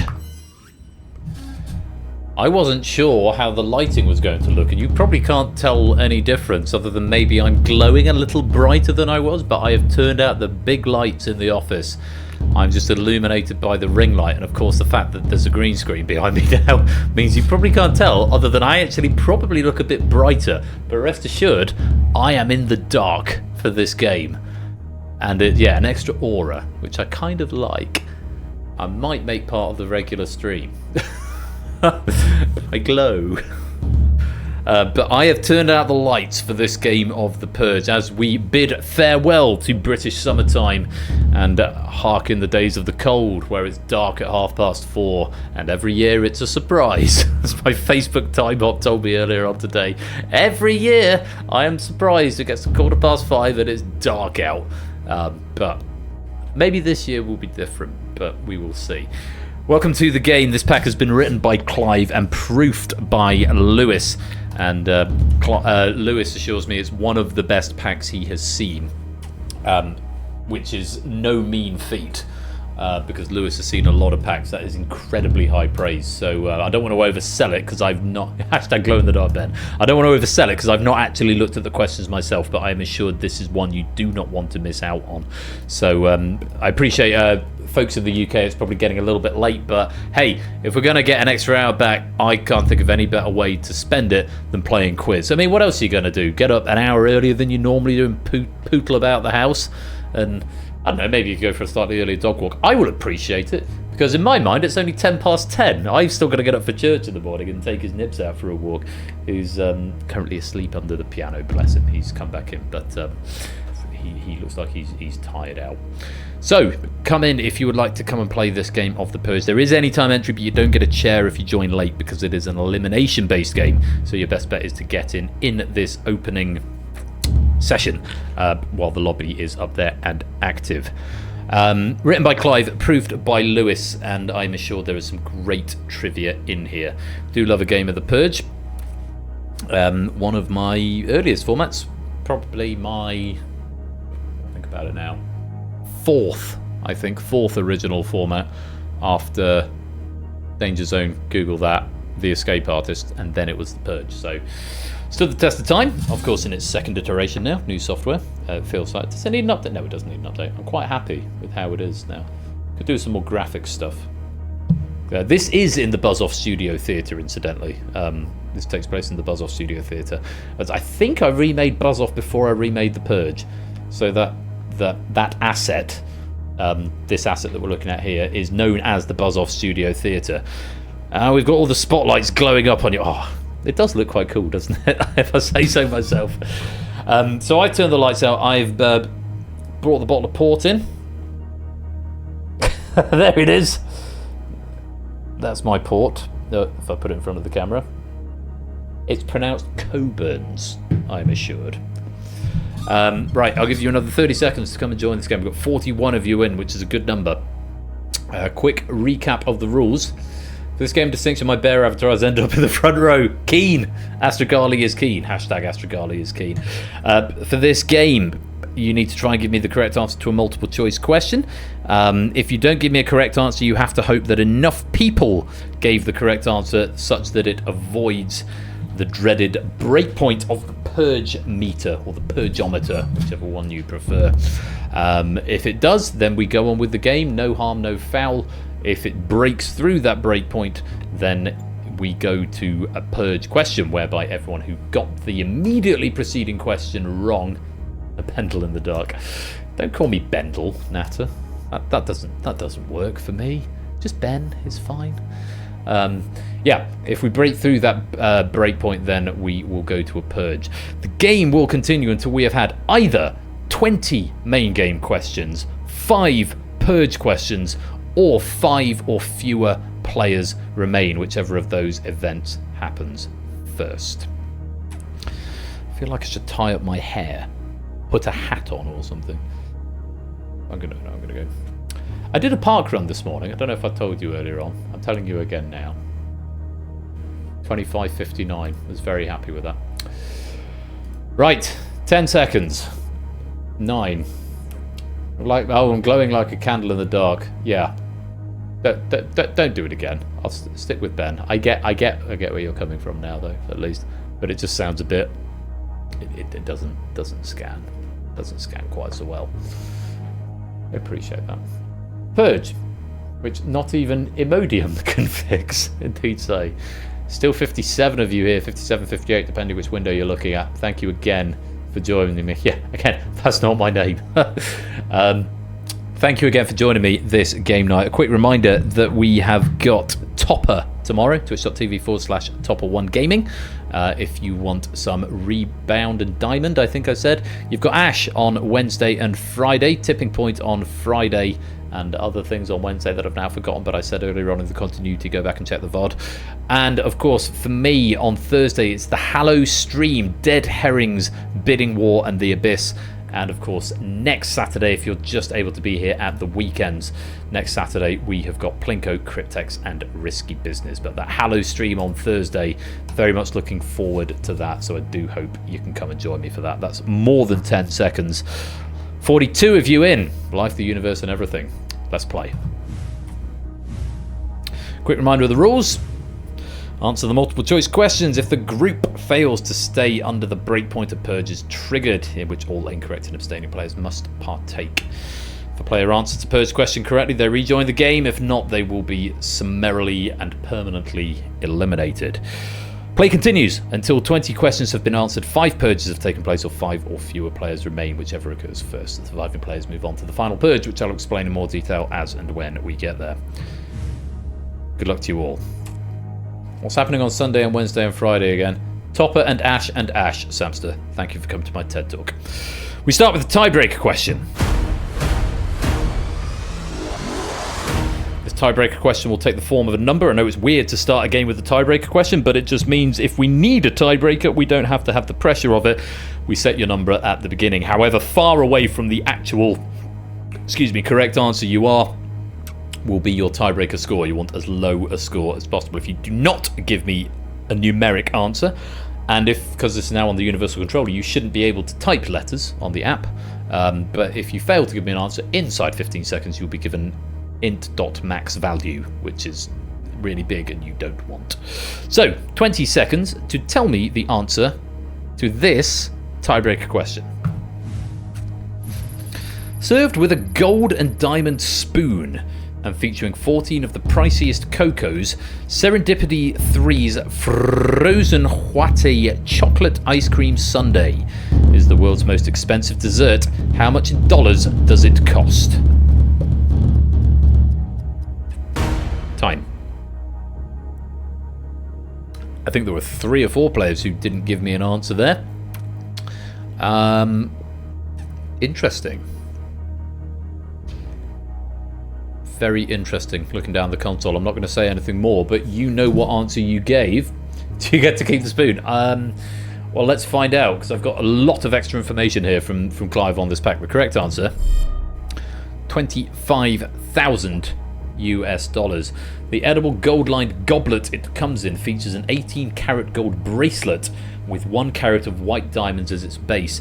Took over from Serendipity 3's Golden Opulence Sundae, which cost a paltry $1,000. Now you get int.max, Shadowmane. You don't get long.max or int.max. We don't use longs in this game, we just use ints. Yes, you will get int.max if you didn't hit the button, unfortunately, because it counts as no answer received. So, a couple of players did get it spot on, I have to say. I'm not going to say who. Mark may have alluded to that in the chat. I'm not going to say any others. There were at least 3 at a glance. 3 players got that bang on. Nice round number, so you'd expect if you're going to have a punt, then those players, if they come to a tiebreak, they're going to be happy days. But tiebreak doesn't always happen in this game. We're going to get on to the nuts and bolts of the game. We're going to start with the breakpoint set at 50% and 2 options to your question. We want to stay below 50% of you getting it wrong, which means hopefully at least 21 of you can get the right answer. Let's take a look at our first question. Options are Wii U, Wii G. Which of these is a games console released by Nintendo in 2012? There are so many of you. The one-shot sound effect has tripled itself. Time. You're in the question. Are you? Where? Where are you in the question? I'm sure that's an in-joke. Oh, Ouija. Oh, yeah, very good. Correct answer. Sorry, very good. The correct answer is Wii U. Ouija is, of course, Mario's brother. While, yes, Luigi, as it were. Wii U is the correct answer. How many were wrong? Start the meter. No drama there. 98%, 41 players getting the right answer. No one going for Ouija. There was one abstention on that question, which I think might have been jogging. One abstention, which accounted for the 2% of players who were incorrect. We go on. With every question until we hit a breakpoint, we will drop it by 10%. So the breakpoint is now 40%. 2 answers once again, and your options are Oingo Boingo, Bunga Bunga. Later sticking as a descriptor of his sex parties, which phrase was allegedly taught to Silvio Berlusconi by Colonel Gaddafi.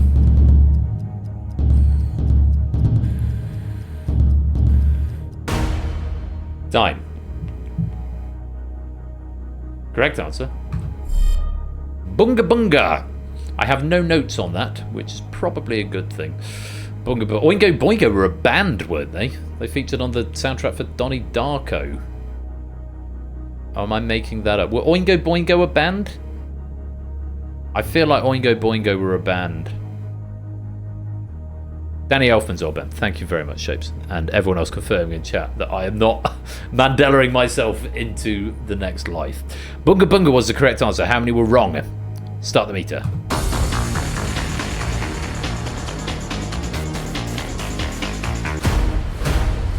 More than the last one, but we avoid a purge. 7 going for Oingo Boingo. No abstentions that time, which is nice.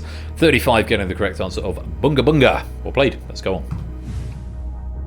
Lower the breakpoint again, down to 30% now.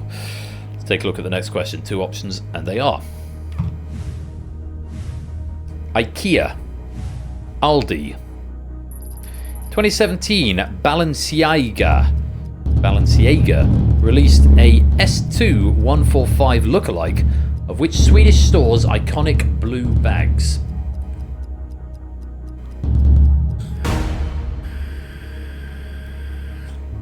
And that's time. In 2017, Balenciaga released it's a dollar sign.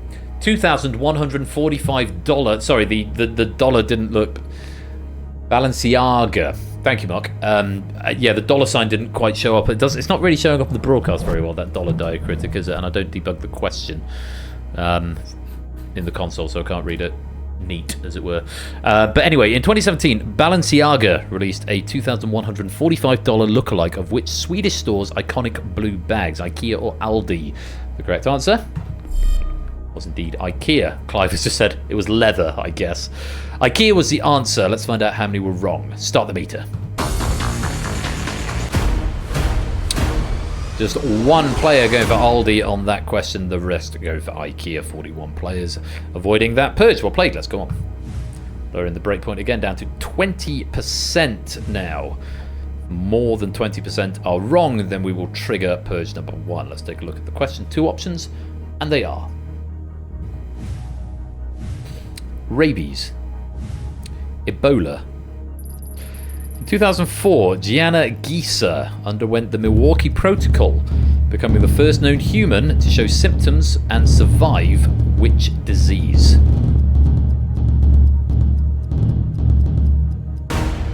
Time. The correct answer was rabies. The Milwaukee Protocol has since had next to no success, and doctors still don't quite know why geese survived. Ebola, I believe, came much later in popular culture, such as it is in the health knowledge of the nation.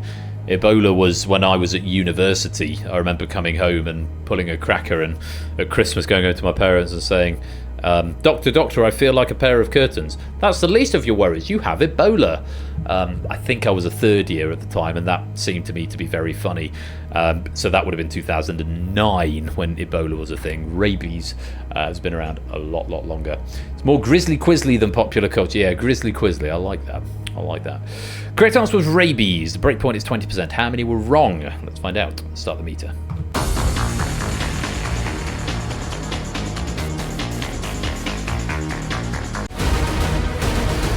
Half of you. Everybody answered, but 50% going for Ebola, 50% going for rabies, which means we have triggered purge number 1. Split the room, indeed so. It does mean that half of the players in the game, 21 of you, will be put into purge number 1. You'll be given a full-length question, no multiple choice, and given 20 seconds to answer. If you answer correctly, you get to rejoin the game. Hooray! If you answer incorrectly, you will unfortunately be eliminated.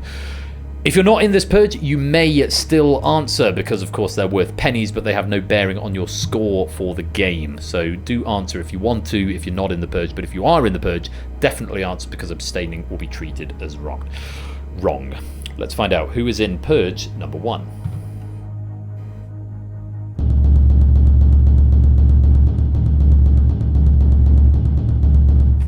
A lot of you. Jeremy Hardy.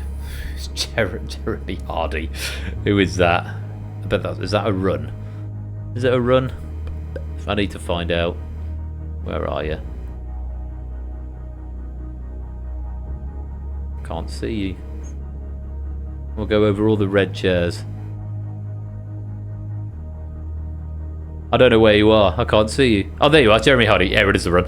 Jeremy Hardy, Rias, Vertigo, Simpsons Angle, The Purge, Ralph, Kirstukan, Astrogadi, Toot, Marcini, Proust, Jerry, Flyboy, plus Sleeping, Pyro, Tech, Cola, Only Puzzle Dan, Purgler, Vixen, and Silver Electron. You are all in purge number 1.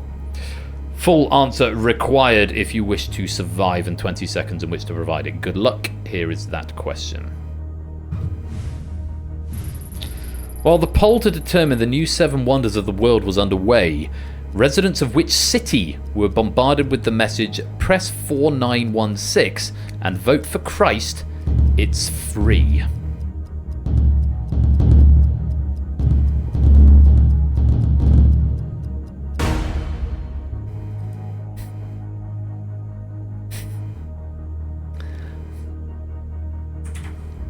Lewis, are you still here?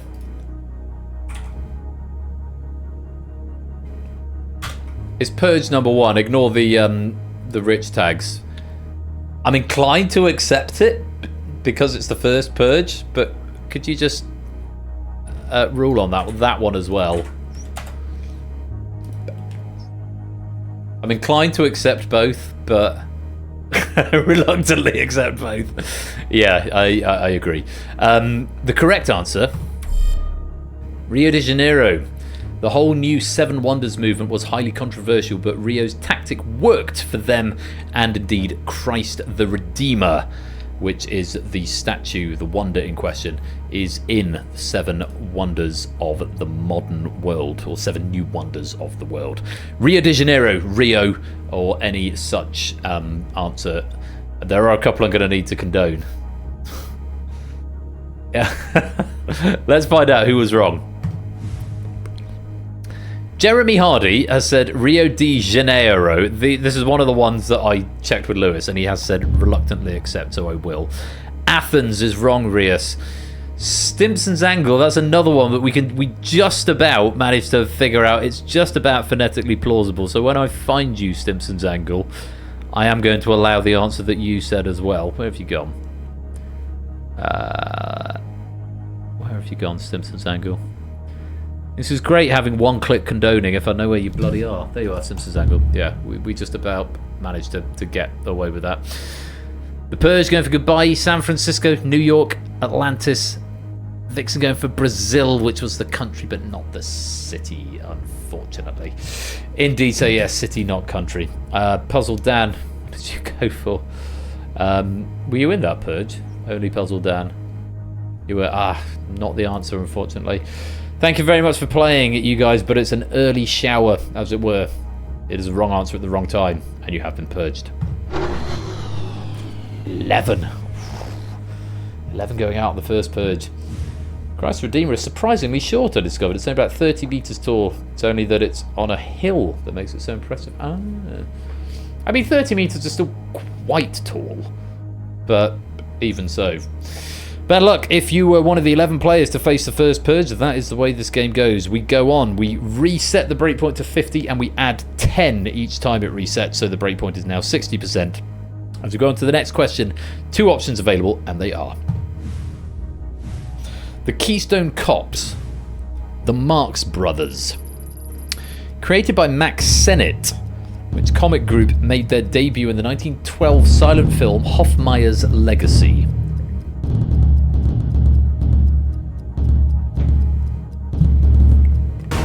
Time. Correct answer. The Keystone Cops, a group of incompetent, zany police officers. The Marx Brothers made their film debut much later in 1929, after the start of talkies, films where talking took place. Keystone Cops was the correct answer. Breakpoint is 60%. Let's find out how many were wrong. We'll start the meter.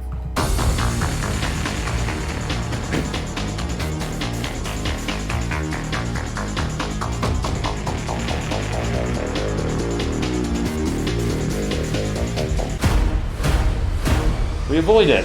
Just 45% of you going wrong there. 14 going for the Marx Brothers, but 17 going for the Keystone Cops of the remaining 31 players in the game. We do stay under that breakpoint, and so we get to play on. Those of you who got it wrong, you've been saved by the hive mind.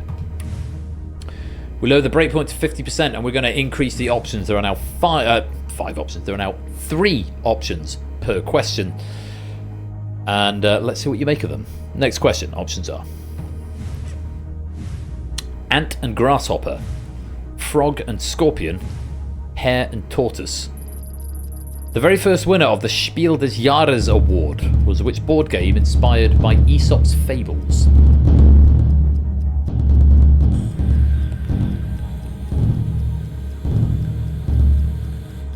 Time. Worth adding at this point, if you have been eliminated, you can continue to play because pennies are still available. There's no lobby medal available in this game because it's one of the top 3, or the grand 3, the prestigious 3, where there's only the winner that gets a medal, but you can still get pennies, which are all important. The correct answer: Hare and Tortoise. It's a race game where victory is based on moving slowly, steadily, and sometimes backwards, and it sounds like a game I would very much enjoy. Hare and Tortoise. Frog and Scorpion, that's an old fable where a frog, I think it's the frog carries a scorpion on its back over a river, or it's the fox carries a scorpion. I'm back on Star Trek Voyager as well, and the scorpion stings it, and then the fox and the scorpion both drown, and the scorpion goes, sorry, it's in my nature. Ant and Grasshopper is sort of a loose cover band of Ant and Dec, I guess. Hare and Tortoise was the correct answer. Breakpoint is 50%. Let's find out how many were wrong. Start the meter.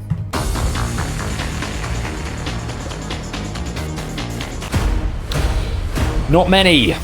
4 players going for Ant and Grasshopper, the rest going for Hare and Tortoise, 87%. No one going for Frog and Scorpion, no one be abstaining. Well played. Let's go up. Breakpoint lower to 40%. And 3 options to choose from, and they are Little Caesars, Pizza Hut, Domino's. The 2007 meme non-pizza with left beef originated as a blog post testing which pizza chain's online ordering.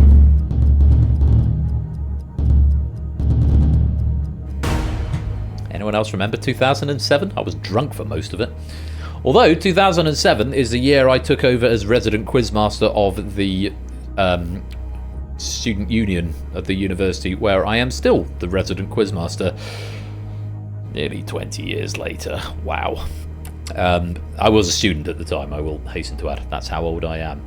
Correct answer is Domino's. This is not something I was aware of. This meme must have passed me by. Written by Steve Malaro, a TV producer who's worked on Big Bang Theory and Young Sheldon. Non-pizza with left beef. 2007 meme to do with Domino's online ordering.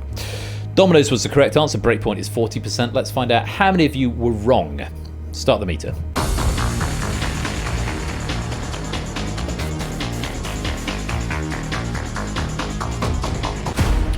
Not enough of you to trigger a purge. 26% incorrect. No abstentions again. Splitting the wrong answers between the 8 players who were wrong. 4 going for pizza, 4 going for Little Caesars. Just shy of 3/4, 23 players getting the correct answer of Domino's. On we go. Breakpoint dropping to 30%. Another 3 answers coming up. And let's take a look at the options. They are crease, hog, house. In both ice hockey and lacrosse, what name is given to the area around the goal where the goalie operates?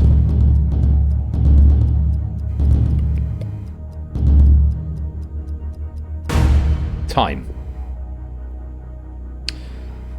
Lewis, if you're shadowing this pack on the data on the sheet, you need to move it down. I'm really enjoying having the pink ring of anonymous tortoise, anonymous turtle is on the Google sheet at the moment, highlighting the current question, which is really useful for me because it means I can keep my mouse focused on the game. The correct answer is the crease. Attackers can't interfere with the goalie inside the crease in ice hockey, and they can't enter the crease at all in lacrosse. 2 questions on hockey. Has there been 2 questions? Oh yeah, we had the other question on hockey that I've now forgotten. Vaguely recall there was one. Yes, it is a cricket reference, but also works here. More questions on hockey, please, says Riff. Oh yes, the violations question, that was it. Yeah, so that's your sport ball quota for this evening. Correct answer was crease. The breakpoint is 30%. How many were wrong? Start the meter.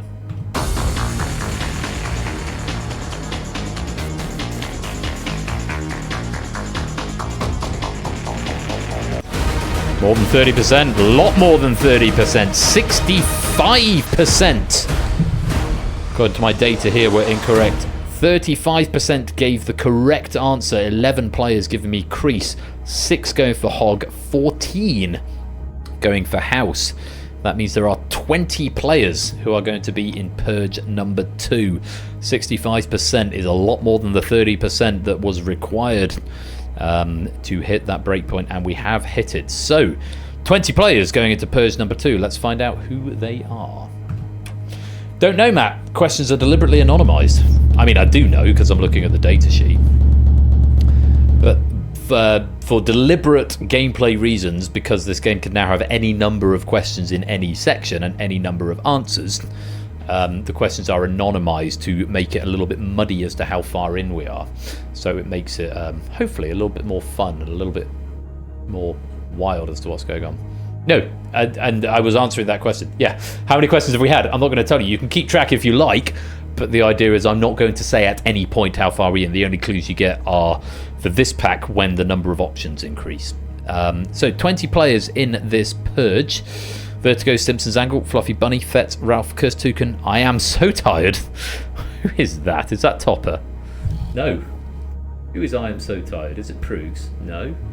Who is I am so tired? We have to do this every time we go into a purge. There's a new name that catches my eye. Oh, it's Sam.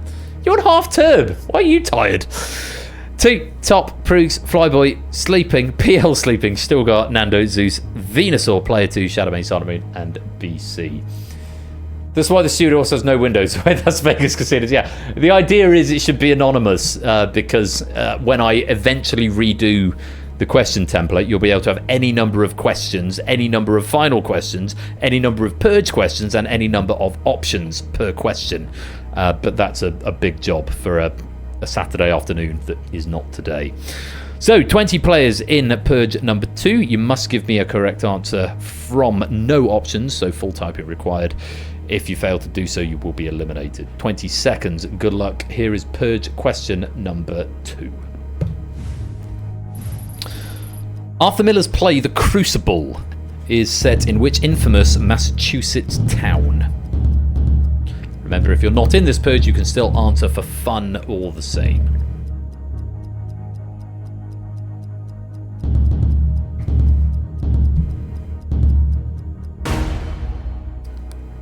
Time. Correct answer is Salem. It's of course about the witch trials and McCarthyism in it. Quote unquote from Clive Bayes. The Salem Witch Trials is central to Arthur Miller's play The Crucible. 20 players are in this purge. Did 20 players give me a correct answer? Let's find out. They did not. We have 5 red chairs. Boston, Sheffield, a random string, Concord, and Cape Cod. All of those are incorrect answers. Very well done to the 15 players who did give me a correct answer. You get to play on.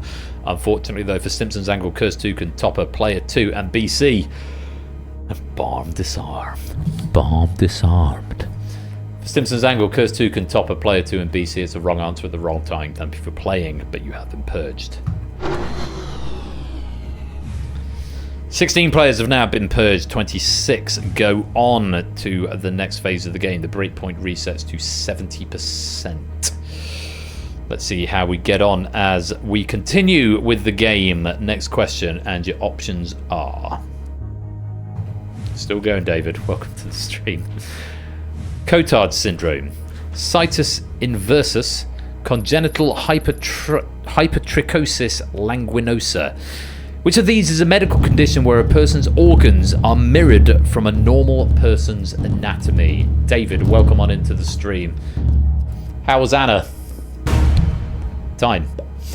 I know David's been to see Anna Lapwood tonight at was it Guildford Cathedral you were at? How was she? Hashtag make Ben say things. Yeah, very much that. Yeah, she was, yes. I mean, she is marvellous. Oh, yes, it was Guildford Cathedral. Incredible. Glad to hear. David is my parkrun buddy. We both do, well, as of the last 3 years, David's been doing it every week for the last however many years. Yeah, she's just brilliant. She's a fabulous musician, but she's also very up to date with social media and modern stuff and making the organ relevant for a new and younger audience. She's brilliant. She's a fabulous player.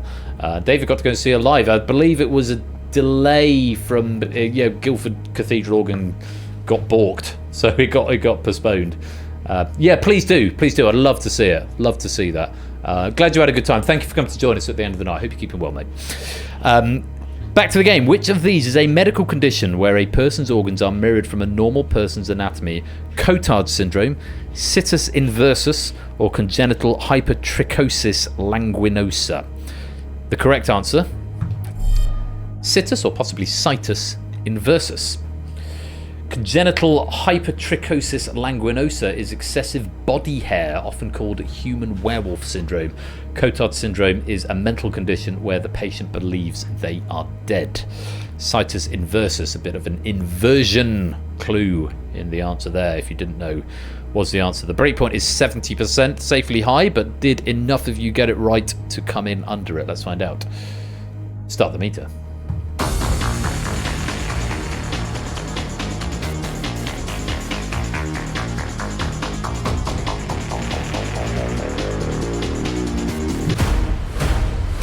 You did.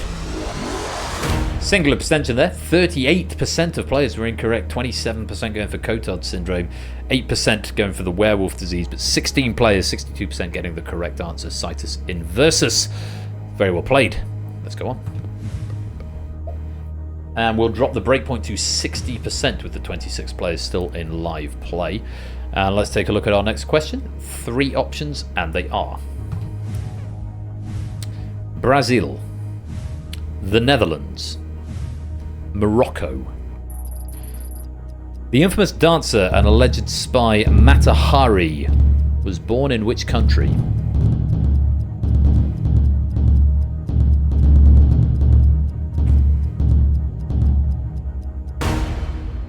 And that's time. It's really interesting because I see the answers coming in real time, green and red, as to right or wrong. But I don't get a number as to how many were right until I press the purge meter button. So it's really interesting for me. I have some advanced sight on whether this is going to a purge or not. I'm not going to say any more than that. I just wanted to share that nugget of information with you. I do see the answers as they come in, but I don't get a hard figure until the button for the purge meter is pressed. The correct answer is the Netherlands. I still don't have a hard number for whether this is going to a purge or not. Yes, Mata Hari was born Margareta Gertruida Zella Margaretha Gertrude Zeller in Leeuwarden. She invented a back store as a Javanese princess. Goodness me, Clive is really making me say things tonight. Telling us to make us wins. No, I just because it's quite fun. It's quite fun when I know the breakpoint is 60% and I can see some green and some red coming in. I also get background players coming in. They come in italics, whereas live players come in bold. Let's find out. 60% is the breakpoint. The answer was the Netherlands. How many were wrong? Let's start the meter. Oh, how interesting. I know now. I know if this is going to a purge or not.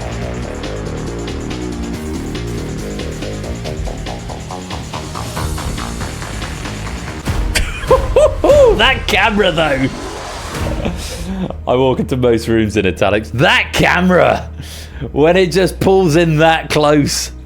I knew that was going to be an exciting one. That's why I mentioned it. I shouldn't have mentioned it because it takes out the suspense. But my God, 58% were wrong on a breakpoint of 60%. 11, 42% getting the correct answer. 5 going for Brazil. 10 going for Morocco. Just missing that breakpoint. Nobody abstained on that one. Had one person abstained, we probably would have. One of the right players abstained. We would have hit the purge there. But yeah, the Netherlands was the correct answer. I'm already on blood pressure meds. Good. That's what we like to do. No, I don't like. I'm not glad you're on blood pressure meds, but good that this game is providing you with new levels of tension, because that is the idea. It is supposed to be exciting, not to the point of potential renal failure, but exciting. Hopefully it's exciting if you're just spectating this evening. Hopefully it's an exciting watch. We have avoided that purge. Let's drain the meter and go on to the next question. Colorimeter's full of spare blood. Yeah, if you get in need, it's there. Fun thing about this game, there is another purge meter which is just below. You can only see it when the camera pans. I'm just going to raise the desk slightly so I can bring the arms of the computer underneath, and I will have to slightly lower the camera because I am sitting back in the chair at the moment. Just means I get a bit more comfortable in my chair. There is another purge meter which at some point I will show you that you never actually get to see because it was decided it wasn't really worth having, but I kept the logic for it, so it's a visual thing that is no longer in view. Anyway, let's go on to our next question. Options are Sutek, The Toymaker, Davros, The Face of Bo. 4 options for this question. In 2023, Neil Patrick Harris made his Doctor Who debut as which character who hadn't been seen on the show for 57 years?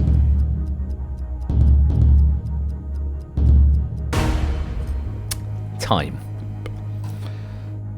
I'm glad that Clive has only left me relatively sparse notes for this question because it allows me to indulge my Doctor Who knowledge.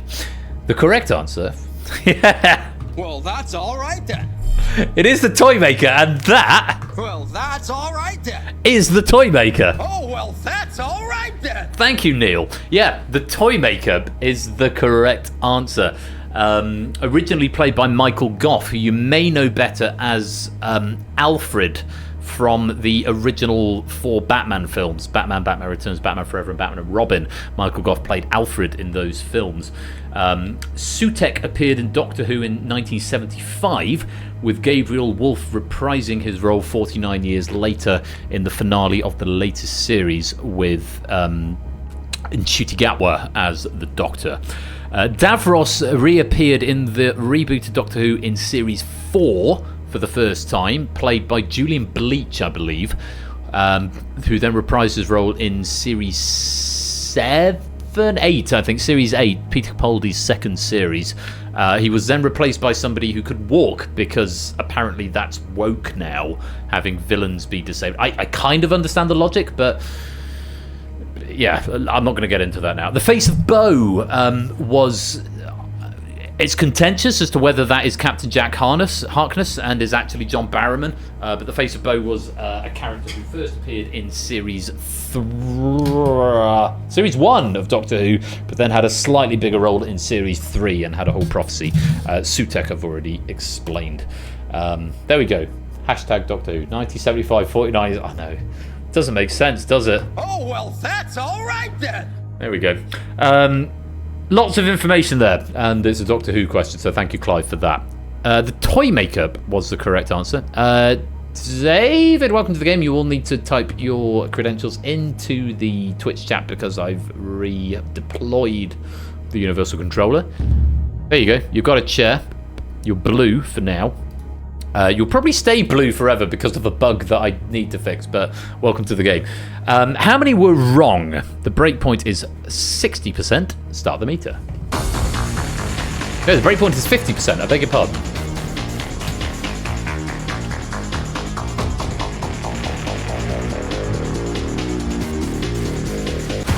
Woohoo! Just avoiding it. Sorry, the breakpoint was 50%. I lost track because I got on a Doctor Who binge. 1 player going for Sutek, 7 for Davros, 3 for the Face of Bow, 15 getting the correct answer. The Toy Maker. We do avoid that purge. It's at 50%. It's about to come down to 40%. Only 42% were incorrect. On the next question, 42% incorrect will trigger the purge. Thank you, Hive Mind, indeed, if you got that one wrong. But for now, we play on. And lower the breakpoint to 40%. Let's take a look at the next question. Options are Bogota, Kabul, Wellington, Oslo. Based on his last name, in which city could you spend the actor who replaced Charles Martinet as the voice of Super Mario?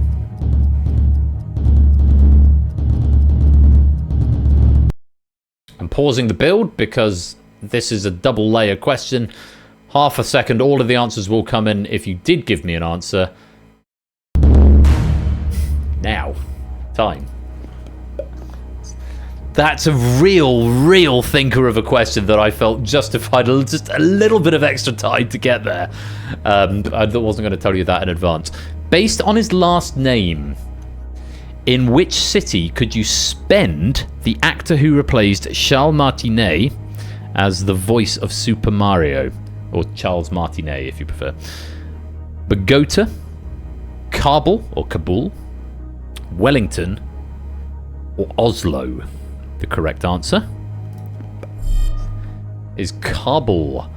It's Kevin Afghani who took over the role in 2023. Afghani is the official currency of Afghanistan, where you would find Kabul, Wellington, of course, in New Zealand, Oslo in Norway, and Bogota in somewhere in South America. Chile? Bogota. Is it Chile? Colombia. And it began with the C. Thank you. Thank you, chat, for confirming Colombia. Colombia with an O, though. All of you are wrong. Thank you. Mark is the first one. No, Shapes is the first one to get it. No, Matt is the first one to get it right. Colombia with an O, not with a U. And a message from our sponsor, JR. TTS thinks it's Bogota. Bogota. Bogota. I think Bogota. Stress on the second one. Hello? Am I a joke to you? Have you put it in the notes for me, Lewis? No, you haven't. Oh, sorry. You said it first. Ah! My bad. You said it before. I'm sorry. Shame. That's what I have. Shame. I watched an episode of Game of Thrones, actually, the other day. I'm rewatching Game of Thrones at the moment. Bogota. Really? Bogota. Yeah. How many were wrong? Start the meter. The sense of getting into this. Dexter, please go away. Go back to your bag. 40% is the break point. Punch through. Wow, and then some. Yikes. Only 5 getting it right. Kabul. 9 going for that one. The capital of Colombia, however the bloody hell you pronounce it. 9 going for Wellington, 3 going for Oslo. All incorrect. We have the potential to go to a Purge final at this point. If all of the players who are in the Purge are incorrect on this Purge question, we will be going to the final Purge. Because the rules are, when we've had 5 Purge questions, 20 main game questions, or 5 or fewer players remain. We have the potential for 5 or fewer players to remain after this if everyone is wrong. Let's find out who is going into Purge number 3.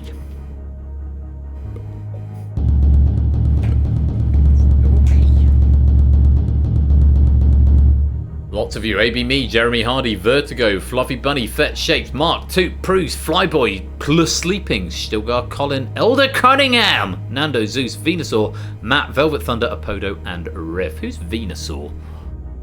Venusaur. It's my impression of a Venusaur. Who is it?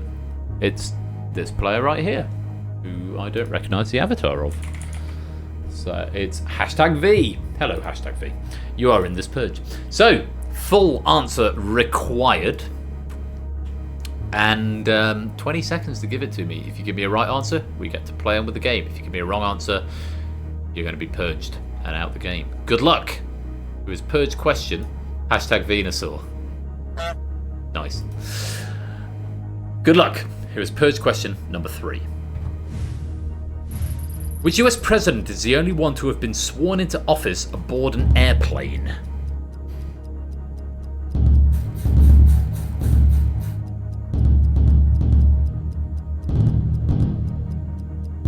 Five seconds.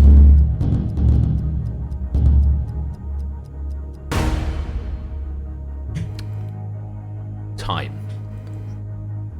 The correct answer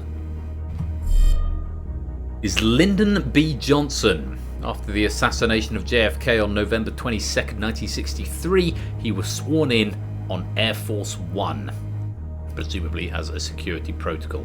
Something I am just noticing about playing this game in the dark is that I have a green mist over this shoulder. If I do that, it goes away. If I take my hand away, the green mist reappears. So that's something I need to be aware of when playing in the dark. Please go to your back. Go on. Go over there. No. I don't want to talk to you right now. No, go away. Dexter, piss off. Go on. Over there. Go on. Go away. No. No. Bad dog. Being consumed by the Borg. Yes, very much that. Lyndon B. Johnson is the correct answer. How many were wrong? A lot of you. Ford, Jefferson, Buchanan, Eisenhower.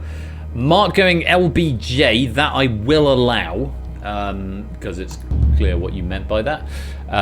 Toot also going LBJ, I will also allow, next to Mark.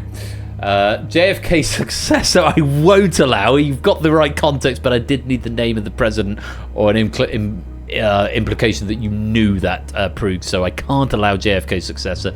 Joe Ford plus sleeping, also going for LBJ. Yes, I will allow that. Still got Ford, Reagan, George W. Bush, JFK, and Ford. All of those incorrect. So a few leg before juncture. Yeah, I think LBJ is a universally recognised colloquialism of Lyndon B. Johnson.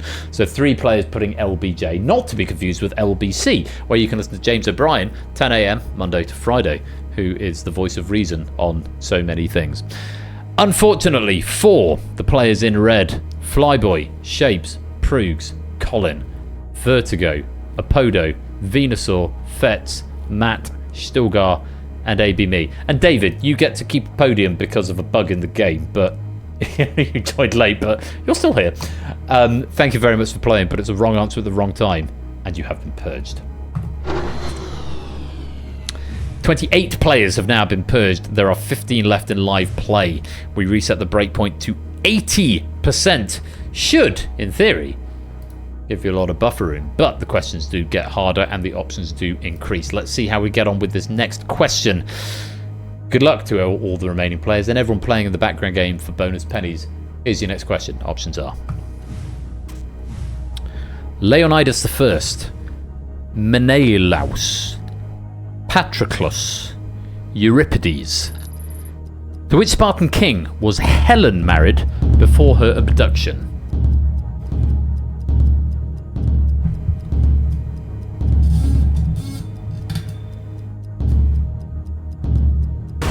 Time.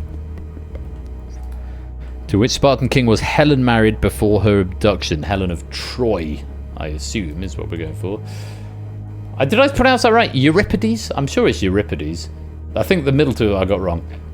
Leonid. No, it's not Leonid. It's Leonidas. I've seen 300 shapes. I know. Leonidas.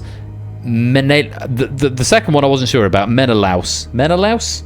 Menelaus? Patroclus, I'm pretty sure the last one is Euripides. Menelaus. That makes sense. That's probably what I was looking for. Menelaus. Leonidas, Menelaus, Patroclus, or Euripides.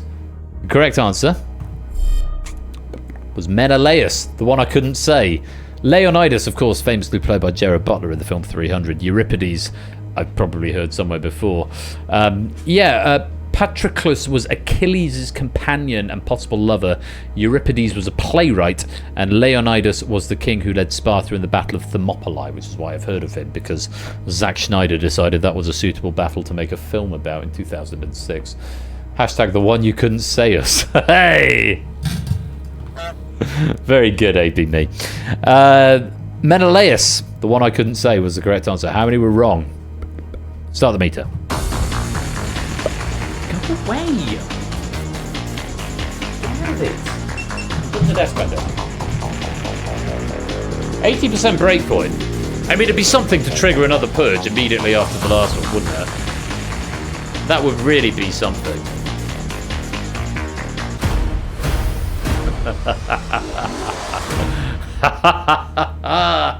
You've avoided it only just. I saw that from the beginning, and then the dog was bothering me. Go away. Okay, go out of the office. You're being needy again. Come on. Fuck off. That didn't count because it wasn't on the mic. Hashtag evil laugh. Menelaus. Just 4 players getting that right, but it was enough to avoid the purge with a number of players left in. 5 going for Leonidas, 3 for Patroclus, and 3 for Euripides. I'll leave the door open in case he wants to come back in, but I'm going to leave it open so we can go. No, go away. Out. Serious game stuff is happening. We're not in the mood for a bear. You've had 3 walks today and you've been fed 3 times. What could you possibly want at this point? Yes, sit there and look polite. Menelaus was the correct answer. We've avoided the purge. Let's play on. Breakpoint low to 70%. 15 players still in live play as we go to the next. Fucking hell, Clive. Okay, that one might count. Options are Georgios Papadopoulos, Viktor Orban, Joseph Stalin, Josip Broz Tito. Invented to replace chicken Kiev, Karadordiva Schnikla is a Serbian staple devised by which leader's personal chef? That was where the F-bomb came from, because I looked at the question in advance time and decided this is going to be very difficult to read. Invented to replace chicken Kiev, Karadordiva Schnikla is a Serbian staple devised by which leader's personal chef? Georgios Papadopoulos, Viktor Orban, Joseph Stalin, or Josip Broz Tito? Hashtag make Ben say lots of complicated words. Chicken Kiev, yes. Kiev. I do like a chicken Kiev. I'm not sure what the pronunciation of the food is. I know you're supposed to say Kyiv, K-Y-I-V, Kyiv, as in the capital of Ukraine. I don't know if that translates to the food stuff. A chicken Kiev, which I've always called a chicken Kiev. Do I now call that a chicken Kyiv? I don't know. There are no precedents on this, so I defer to superior knowledge, chat. The correct answer is Josip Broz Tito, who is the one of the 4, is the only one I've never heard of. A cutlet filled with K-Mac, a thick dairy product like clotted cream, breaded and fried. Sounds absolutely lovely, says Clive. I happen to agree. That does sound delicious. A Karadordiva Schnikla. I am going to go and investigate that. For the next time, I need the beige tapas, the English tapas. Beige, the plate of beige with the English tapas with the frozen food. Josip Broz Tito was the correct answer. How many were wrong? Start the meter. 70% is the breakpoint.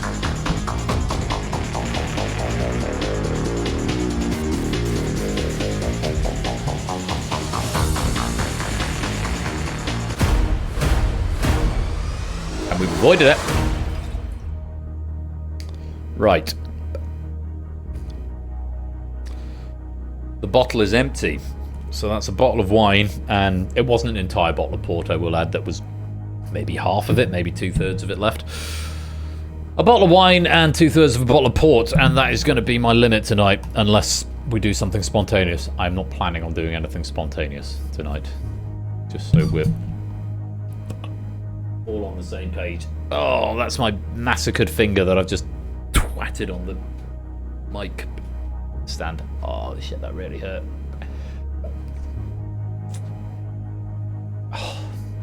I really hope I've got a scar there, but I also really hope it's good, because I've got to play Rachmaninoff's Second Piano Concerto in 8 days, and that is a real hazard to that.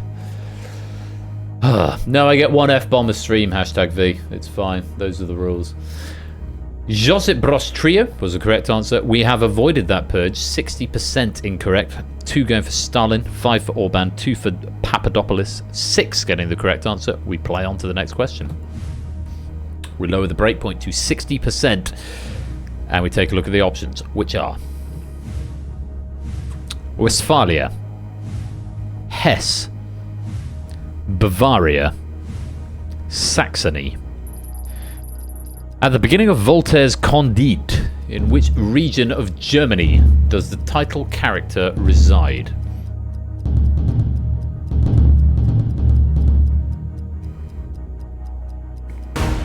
Time. Don't get me a pronunciation about that. Candide. I know that's how that's pronounced, mainly because it's an opera by Delibes, possibly. Someone French. At the beginning of Voltaire's Candide, in which region of Germany does the title character reside? Westphalia, Hesse, Bavaria, Saxony. The correct answer.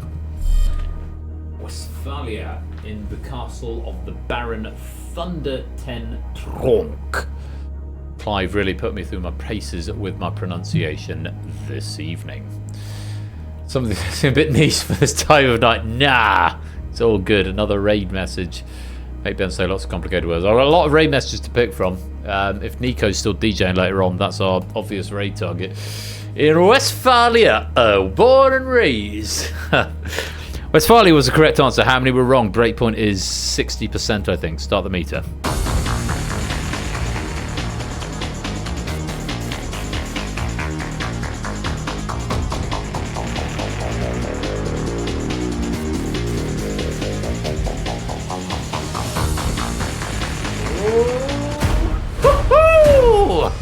Love it when that happens.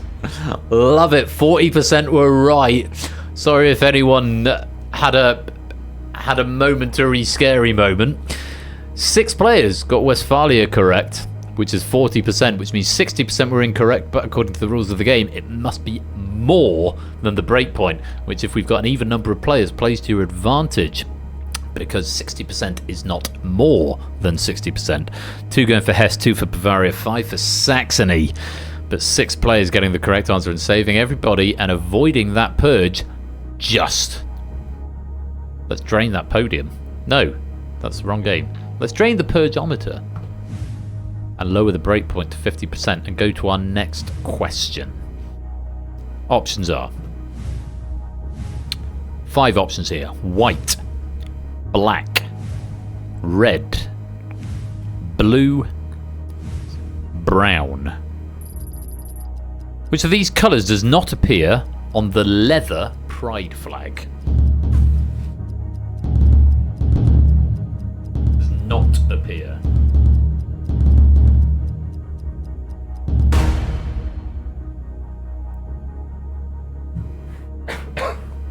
Time. The correct answer is brown. Alternating stripes of blue and black, with a central white stripe and a red heart in the top left corner, designed by Tony DeBlaze and adopted in 1989. The leather pride flag does not feature brown. Breakpoint is 50%, back at what it started at. We've got potentially 2 purge questions left, and we're up to 5 options, so we must be into the denouement of the main game. How many were wrong? Start the meter.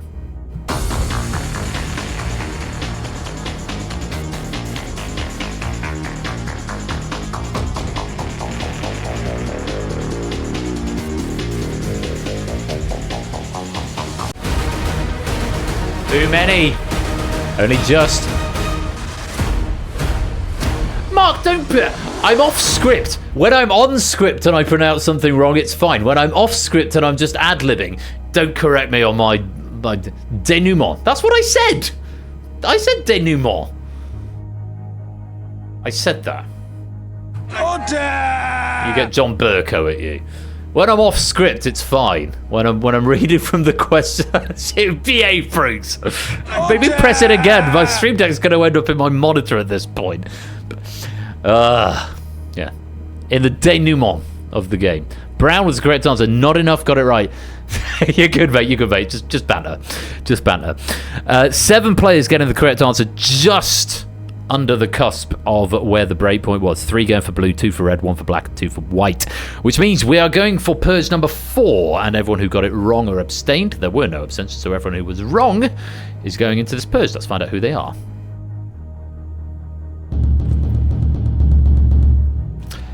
Just the 8 of you. Mark, Jerry, Clear Sleeping, Elder Cunningham, Zeus, Velvet Thunder, Shadowmane, and Riff. 8 players in this purge. We have not got the potential for a final purge at this point. If all of them are wrong, we will continue with the game because we've still got 1, 2, 3, 4, 5, 6, 7, 8, 7 players and David in live play. So, no chance of a final purge here, but let's see how many of these 8 can survive to get into the final scrum. Good luck. Full answer required within 20 seconds. Here is the question. Purge number 4. Dorian Nakamoto, Craig Wright, and Peter Todd have all been put forward as the mysterious creator of which 21st century invention?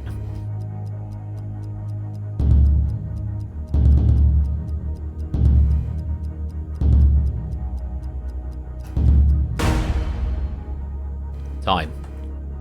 I was going to show you this from my stream control point of view. I'll stick it in the Discord because this is a beautiful thing. I'll stick it in discussion before I get to the answer.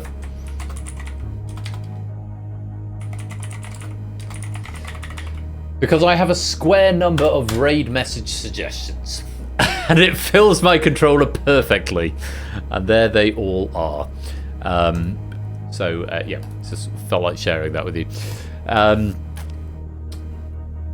Dorian Nakamoto, Craig Wright, and Peter Todd have all been put forward as the mysterious creator of which 21st century invention? The correct answer is Bitcoin. All names put forward as the real identity of Satoshi Nakamoto, Dorian Nakamoto, and Peter Todd have both denied it. Wright tried to claim it, but was smacked down in court. Bitcoin was the correct answer. You needed Bitcoin if you were red. And going into that purge, let's find out who was right and who was wrong.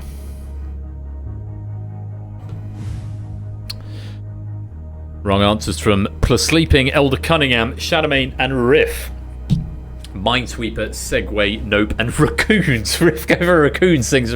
Raccoons were a 21st century invention. I have it on good authority. The TV show The Raccoons came out when I was a kid. So that's definitely at least a 20th century invention. Not going to fly. All of those are incorrect. Very well done to the players who got it right there. Velvet Thunder, Jerry, Zeus, and Mark. You get to rejoin the scrum, but unfortunately for Plus Sleeping, Elder Cunningham, Shadowmane, and Riff. I'll say it properly. Elder Cunningham, Shadowmane, and Riff, and Plus Sleeping. Thank you very much for playing, but it's a wrong answer at the wrong time, and I'm afraid you have been purged. So, we come to the true denouement of the game. The breakpoint is 90%. 11 of you remain in play. And I will tell you now, despite the anonymity of this game, if you're keeping track, you will know this is a standard style purge pack, which means there are 4 questions remaining, each with 5 options. We can only have 5 players in the final purge, and there are 11 of you still scrumming it out. If we have a tie, then we will go to that tiebreaker if we need to. The tiebreaker metric, first of all, is determined on how many main game questions you've answered correctly, and then goes to the tiebreaker if we need it. But we've got 4 questions, which means that the question 20, if we get to it, will be determined at a 50% breakpoint. So, good luck to all 11 of our remaining players as we go to our next question. Your options are... Oh, I love this question. Mainly because I know the answer. Border Collie. Australian Shepherd. Kelpie. German Shepherd. Australian Cattle Dog. Colloquially known as a Blue Heeler. What breed of dog is Bluey?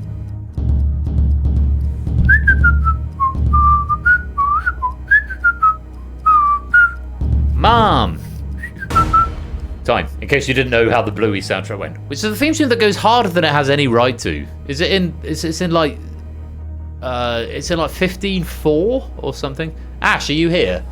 You're cleverer than me when it comes to matters of time signatures. It doesn't look like he is. But...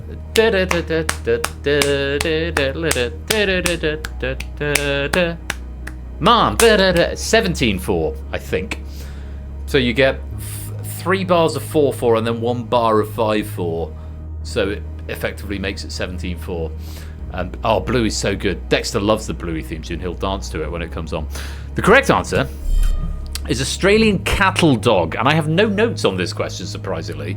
I have to say, having gone into this question thinking I'm really happy because I know the answer, I actually would have been wrong. I thought it was Australian Shepherd. But I'm assured it is an Australian Cattle Dog. I've only ever seen one episode of Bluey because it was recommended by a Cracked article or something, probably. Back at the time when I had this, I technically still have this, I could probably still access Disney Plus, but I don't technically legally have it. I got Netflix, Meg's got Disney Plus. Anyway, Australian Cattle Dog is the right answer. The breakpoint is 90%. That's pretty high. Let's see if we're going into Purge number 5 at this point. Let's find out. Start the meter.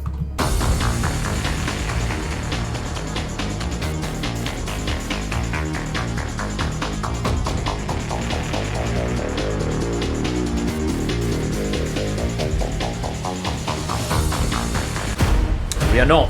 55% were incorrect, but a very high breakpoint means we avoid it. 4 going for Australian Shepherd. You're in good company, that's what I thought. 1 going for Border Collie, 1 going for German Shepherd. 5 getting the correct answer, Australian Cattle Dog. Let's play on. 80% is where the breakpoint gets lowered to. And 11 players still in play. Let's take a look at the next question. Options are George Putnam, Charles Lindbergh, Harry Manning, Fred Noonan, Wiley Post. Who was Amelia Earhart's navigator on her doomed flight around the world?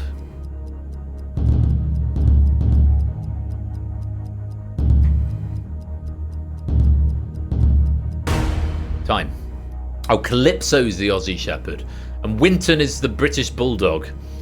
If you've seen the extended cut of, I might have to put it on. Sorry.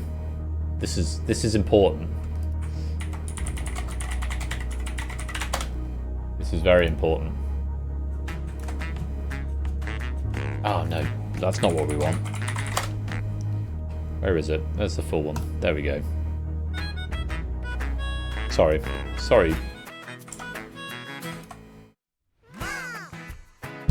Okay, this is the full one. This is important.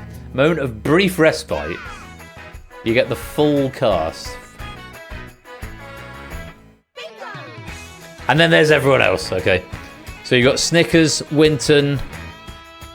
Yeah, I'm not going to do the whole thing. But just wanted to give you an idea. There's so many dogs.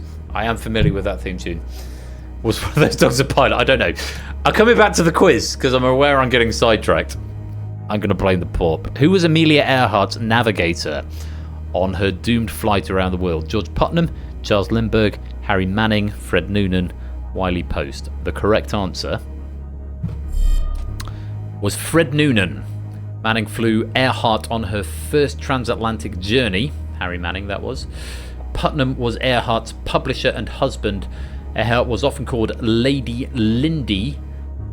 So you may have got Charles Lindbergh, who's more famous, I think, for the Limburg disaster, which was a giant helium blimp. And often Wiley Post flew Will Rogers on his doomed flight, but not Amelia Earhart. See Voyager season 3, 2, 4, episode 1, the first episode of one of the early series of Voyager, focused on Amelia Earhart and finding them and It flew through a thing. If you're a Star Trek fan, happened to know. I think it's season 2, episode 1, but I might be wrong. The correct answer was Fred Noonan. The breakpoint is 80%. How many of you were wrong? Start the meter.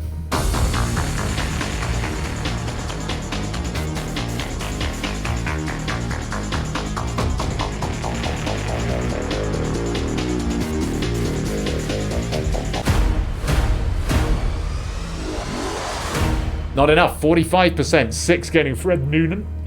3 going for Post and 2 going for Putnam. We play on to the next question. Breakpoint lowered to 70%. Options are Walt Disney World, Disneyland Paris, Tokyo Disneyland, Shanghai Disneyland, Hong Kong Disneyland. Which Disney park was the first to feature a looping roller coaster? It's not a Clive pack without a roller coaster reference.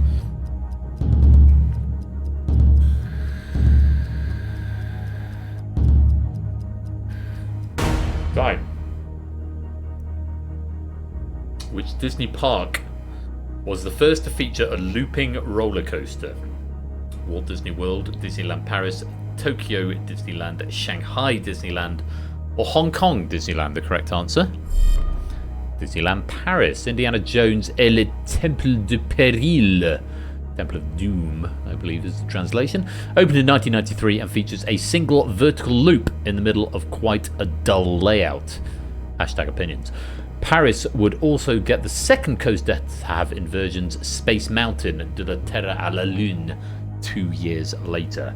My French is perfect. Nobody comment. The breakpoint is 70%. How many were wrong? Start the meter.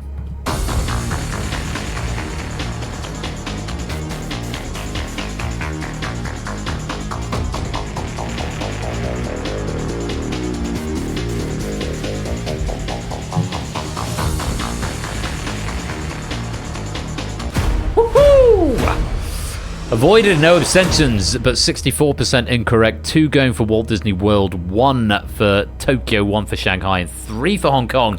4 getting the correct answer for Disneyland Paris. Enough to stay under that breakpoint. Whew. Oh. Are we having... Are we having consternation in chat? Score, have a Mars bar, score. Or what's that? Well, have a Snickers.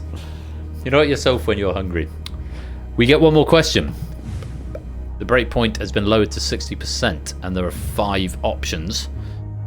And they are...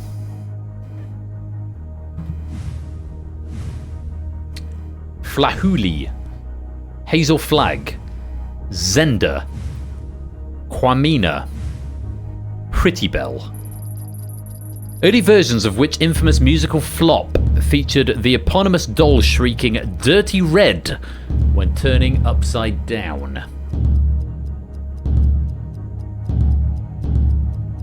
Nuts in general, I agree. Well, nuts in general are generally an abomination.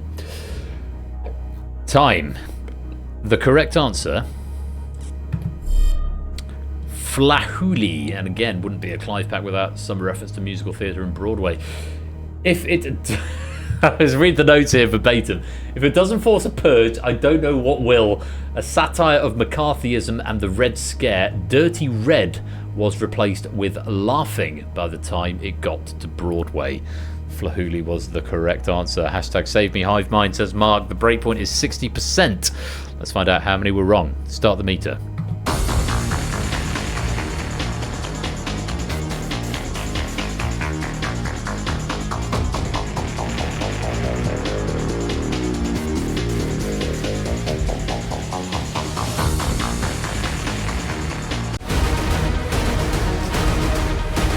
100% of the players were wrong. So, we have a very interesting situation here, where there's 2 sides to this coin.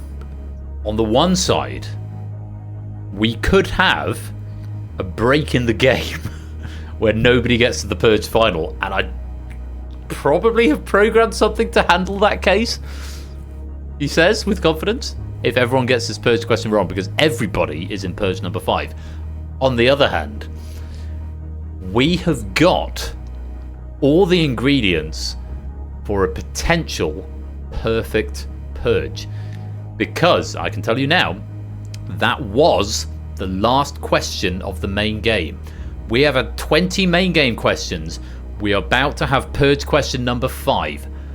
One more ingredient is required for this to be the perfect purge pack, and that is for 5 players to get it right and get to the final. We've only seen it happen once in the entire history of this game, and this game is 4 years old, and it happened very early on. Clive, could you be about to do the impossible and write the perfect purge pack? Because we are about to go to purge number 5, and all 11 players are there. Jeremy Hardy, Fluffy Bunny, Ralph, I Am So Tired, Mark Toot, Jerry, Nando, Zeus, Velvet Thunder and Silent Marine. If exactly 5 of you get this right, this is the perfect purge pack. If not, if fewer than 5, then whoever gets it right will be in the final. If more than 5 get it right, then we will count back on how many questions you have gotten correct in the main game out of 20. If we have a tie, we will go back to the tiebreaker.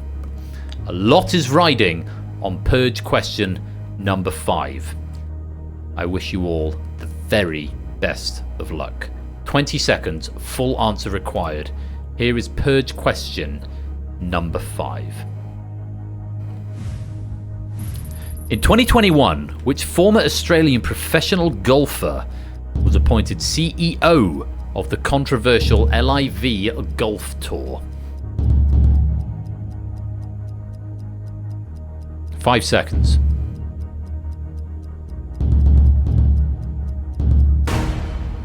Time.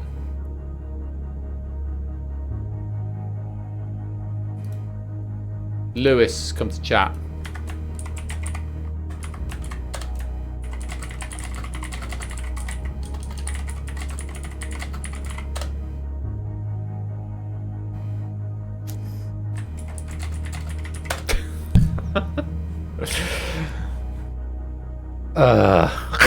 Yeah, I know. Oh. Fucking hell.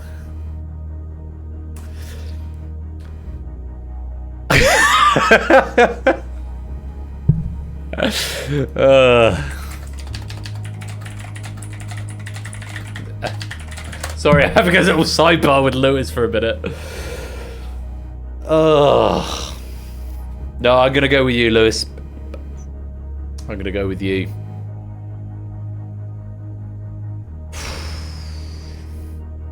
The reason for this will all become clear to anyone who's just casually watching in just a minute.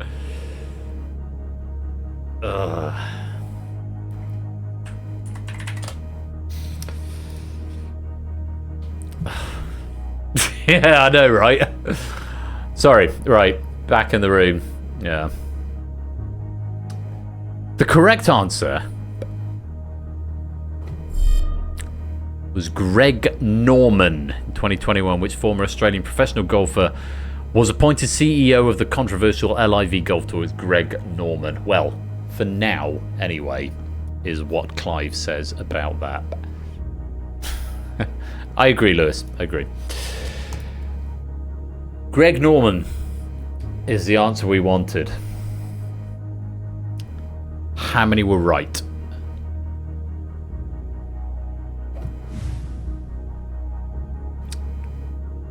Four of you. One player out. Oh, and this is where I've gone back to Lewis and I've said it's just so close to a perfect purge pack because one of these players, who I will not name, one of these players said Greg. But Lewis ruled, because of the rules of the game that we know, and we know this player knows the rules of the game, if it's a real person we need surname, not forename. It was so close, Clive, to being a perfect purge pack. But unfortunately we have to lose 7 players in the final It would have been amazing if we could have had 20 main game, 5 purge, and then 5 in the final. But unfortunately, the player who said Greg, we cannot allow it. Other answers: Lyle, Greg, Deschamps, Shrug, and Woods. Oh, I'm really sad.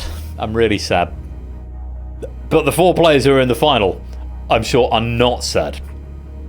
It does mean, though, after 5 purge questions, Ralph, Mark, Toot, Jerry, Zeus, Velvet Thunder, and Silent Marine is a wrong answer at the wrong time, and I'm afraid you have been purged.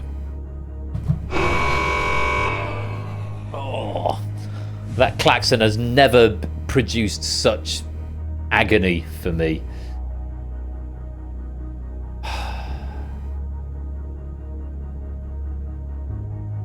Lewis ruined it.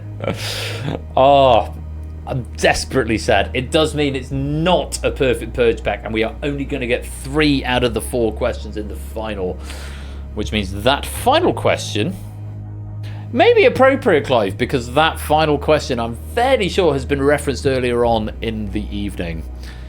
But it's been pretty damn close. We had 20 main game questions, 5 purge questions, and we've been left with 4 players in the final. They are Nando, Samster, Arun, and Fluffy Bunes. It's going to be a good final. Let's just take a look at the overall leaderboard before we go there, because those are our finalists. Samster getting 13 out of 20. Jeremy, aka Arun, getting 13. Nando getting 11. Fluffy getting 10. Those are our 4 finalists. Mark actually getting 15 out of 20. Toot getting 14. Zeus getting 12. Jerry 12. Velvet 11. Ralph getting 10. Silent Marine getting 9. And so on. You can read that board yourself. But those are final scores. And of course the pennies will be paid out accordingly. But we have got the small matter of the final purge. Just before we get there, let's take a look at the medal cabinets of these players. We have got Fluid Fernando. We have got Samster. We have got Arun Aromatics. And we have got Fluffy Bunny Esquire. I can tell you, Fluid Fernando has won the purge once. Samster has won the purge 4 times. Arun has won the purge once.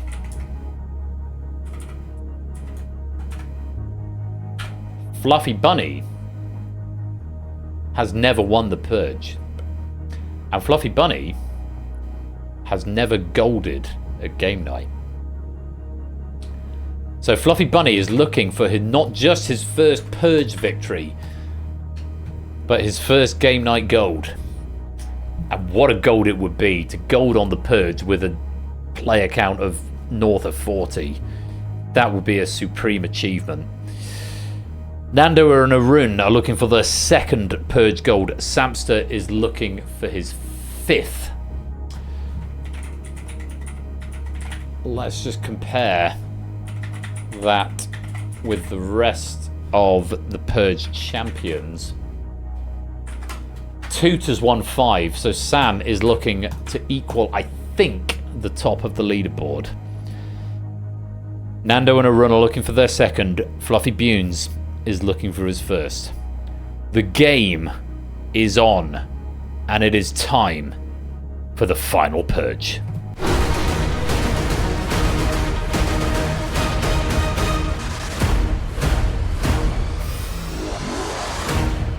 I promise nothing, Shapes. I like using nouns as verbs.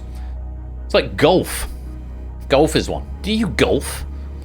Golf became a verb at some point in the late 2010s. I'm making gold a verb. So, Samster, Arun, Nando, Fluffy Bunes. You've been ordered according to your scores coming into this game. So Samster is going to have advantage. And he's going to have choice of how the gameplay flows. Bear in mind, these are Clive's questions. And we are not going to see question number 4 of the final purge question. We are going to have a maximum of 3. a quick reminder of how this game works. You will be shown half a question. Based on that half a question, you have to decide whether to play or pass. If you play and you answer it correctly, you get to choose someone else to eliminate. If you pass and they answer incorrectly, the person you pass to is eliminated. If you play and you're wrong, or you pass and they are right, then you will be eliminated. It's as simple as that. The full question will be displayed before you have to give your answer, and of course if you're playing in the background game, do give your answer because pennies are still a thing. It all comes down to this. It comes down to what you know and what you think your opponents know or don't know. I'll give you a few minutes just to gather yourselves and compose your thoughts before Samster decides whether we are going high to low or low to high. Samster will have the decision as to whether he takes the first question or if we go in reverse order and Fluffy Bunny gets the first question. And it all comes down to this. And a final note to say, finalists, Samster, Arun, Nando, Fluffy, the display on the broadcast may not reflect the display on your devices. So when you're choosing to pass to a player or choosing a player to eliminate, it may or may not be in the same order it is displayed on the broadcast. So make sure you read the button before you press it, because I can't undo it once you have pressed that button. Good luck to you all. Sam, you were leading the main game. Are you going first or last?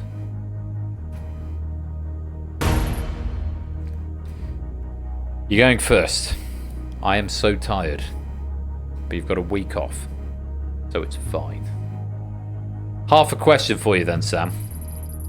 Decide whether you're going to play or if you're going to pass. If you're going to pass, who is it going to? Good luck. Here it is. Which common supermarket? Sam is going to play. That question in full, Sam. 20 seconds to give me an answer.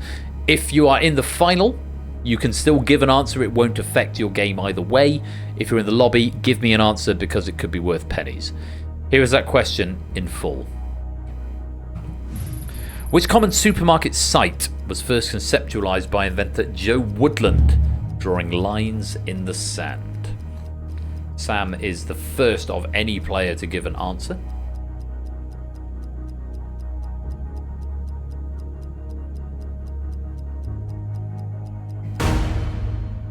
And that is time. The correct answer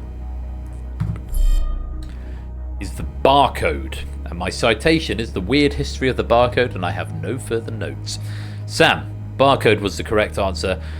It's up to you who you eliminate now, and they who pass the sentence must swing the sword. Are you going to eliminate Arun, Nando, or Fluffy Bunny? That was a correct answer. Check your device carefully because it may not be in the same layout on your device as it is on the broadcast.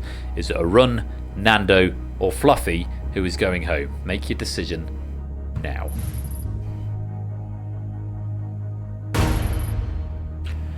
It's Jeremy Hardy. Arun.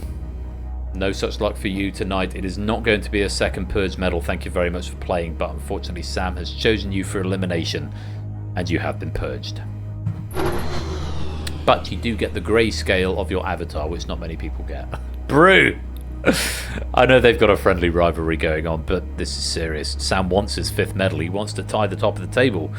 Fluffy wants his first gold medal, game night gold medal. Nando wants his 2nd. And Nando, you have control of the game. Based on half a question, are you going to play or pass? And if you're going to pass, who's it going to be to? Check your device carefully. Here is half a question. Which 2024 video game?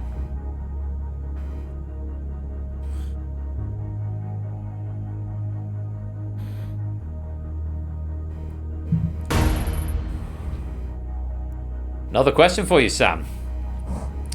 Nando thinks you're not going to know stuff about 2024 video games. Let's find out if he's right. Fluffy Bunny, you're going to get to face the last question one way or another.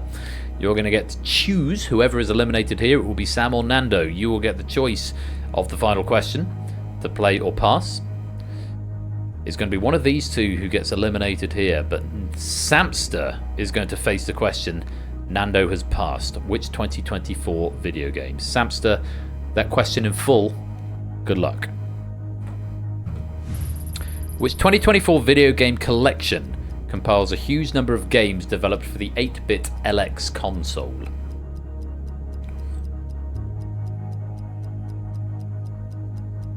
Five seconds.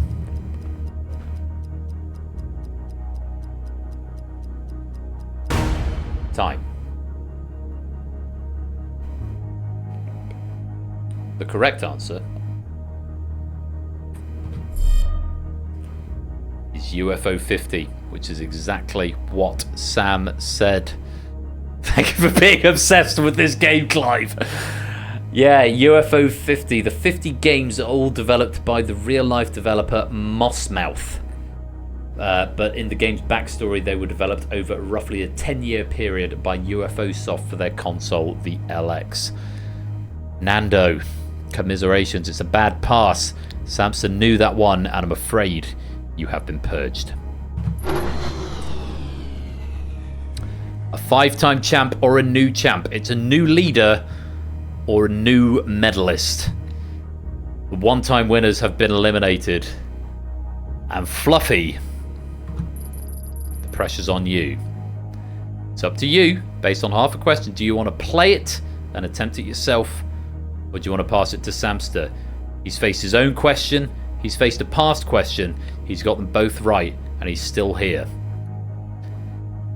It's up to you if you want to play this question or pass it over. Good luck. Fluffy, half a question for you. Play or pass. Here it is. Which 2018 horror film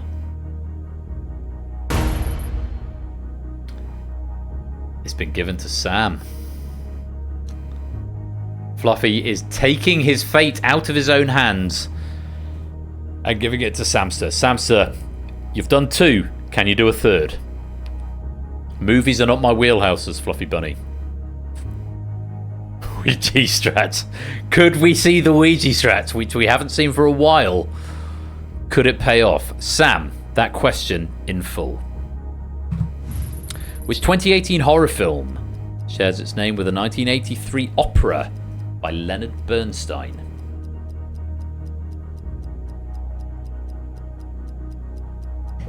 Five seconds.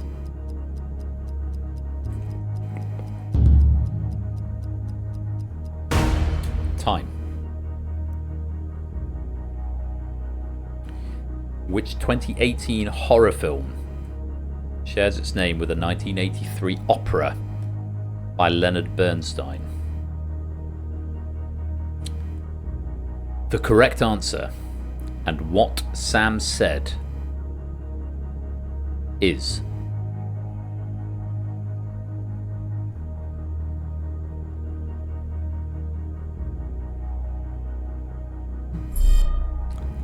A Quiet Place, and Sam went with Get Out. Get Out was 2017, I think. And Sam, getting his own question right and one past question, could not face the question on movies. It's a great pass from Fluffy Bunny, and Sam, it's not going to be 5 tonight. I'm afraid you have been purged. Fluffy Bunny never meddled at game night. Didn't face his own question in the final, and that is an absolutely valid strategy in this game. The Luigi strats, as we call them. What a game. Congratulations, because you have survived the purge.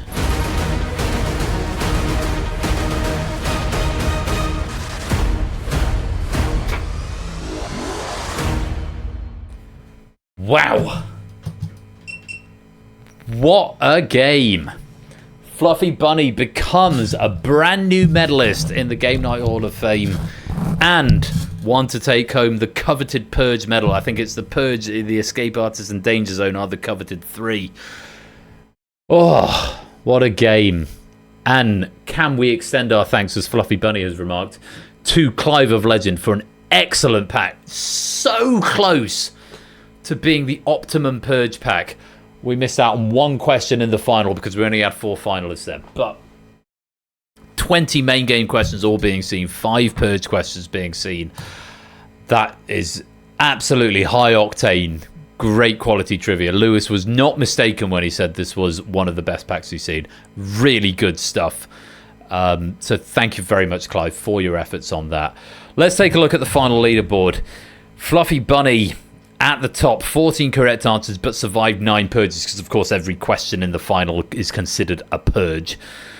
Sabster getting 18, Nando 15, Jeremy 19, Mark 20. I think Mark got the highest question count of the game, 20. They will be converted into pennies. They should be being shown on your devices right now. And, oh, what a game. A 1:45 on a Sunday morning. But of course, it's only 11:45. If you were going to spend an extra hour that you get for free, what better way to spend it than doing quiz? I'm going to roll the credits, and I'll come back to the camera just to wrap up the night. Thank you again to Clive for a marvellous pack of the Purge to wrap up what has been a fabulous game night. And congratulations to Fluffy Bunny, first time game night medalist and survivor of the Purge.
And that brings this game night to a conclusion. Once again, many, many thanks to Clive for an absolutely banging question pack. And thanks to Lewis for proofing it as well.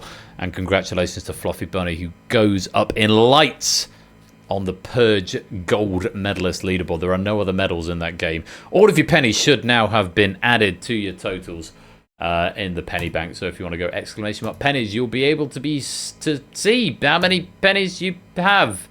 And there's a button. I need to click a macro there. Used. There we go. And that should clear it up. Yes, it does. Great. That is going to be it for game night for this evening. Much as I would love to continue to do some spontaneous quiz, we've got an extra hour. It's still 10 to 1, but it's technically only 10 to 12. I mean, anyone want any more quiz? Anyone want any more quiz? Anyone? No, let's not do any more quiz. Let's go and raid Nico Hart DJ, because I know Arg and Huds are there tonight. This is the evening I was invited over to. Oh, Huds is wearing a hideous necklace. They've got 1,200 viewers at the moment, but we should definitely go and raid them. What are we going to say when we go and raid them? Well, I have a lot of options. K9 Aggro, Cox.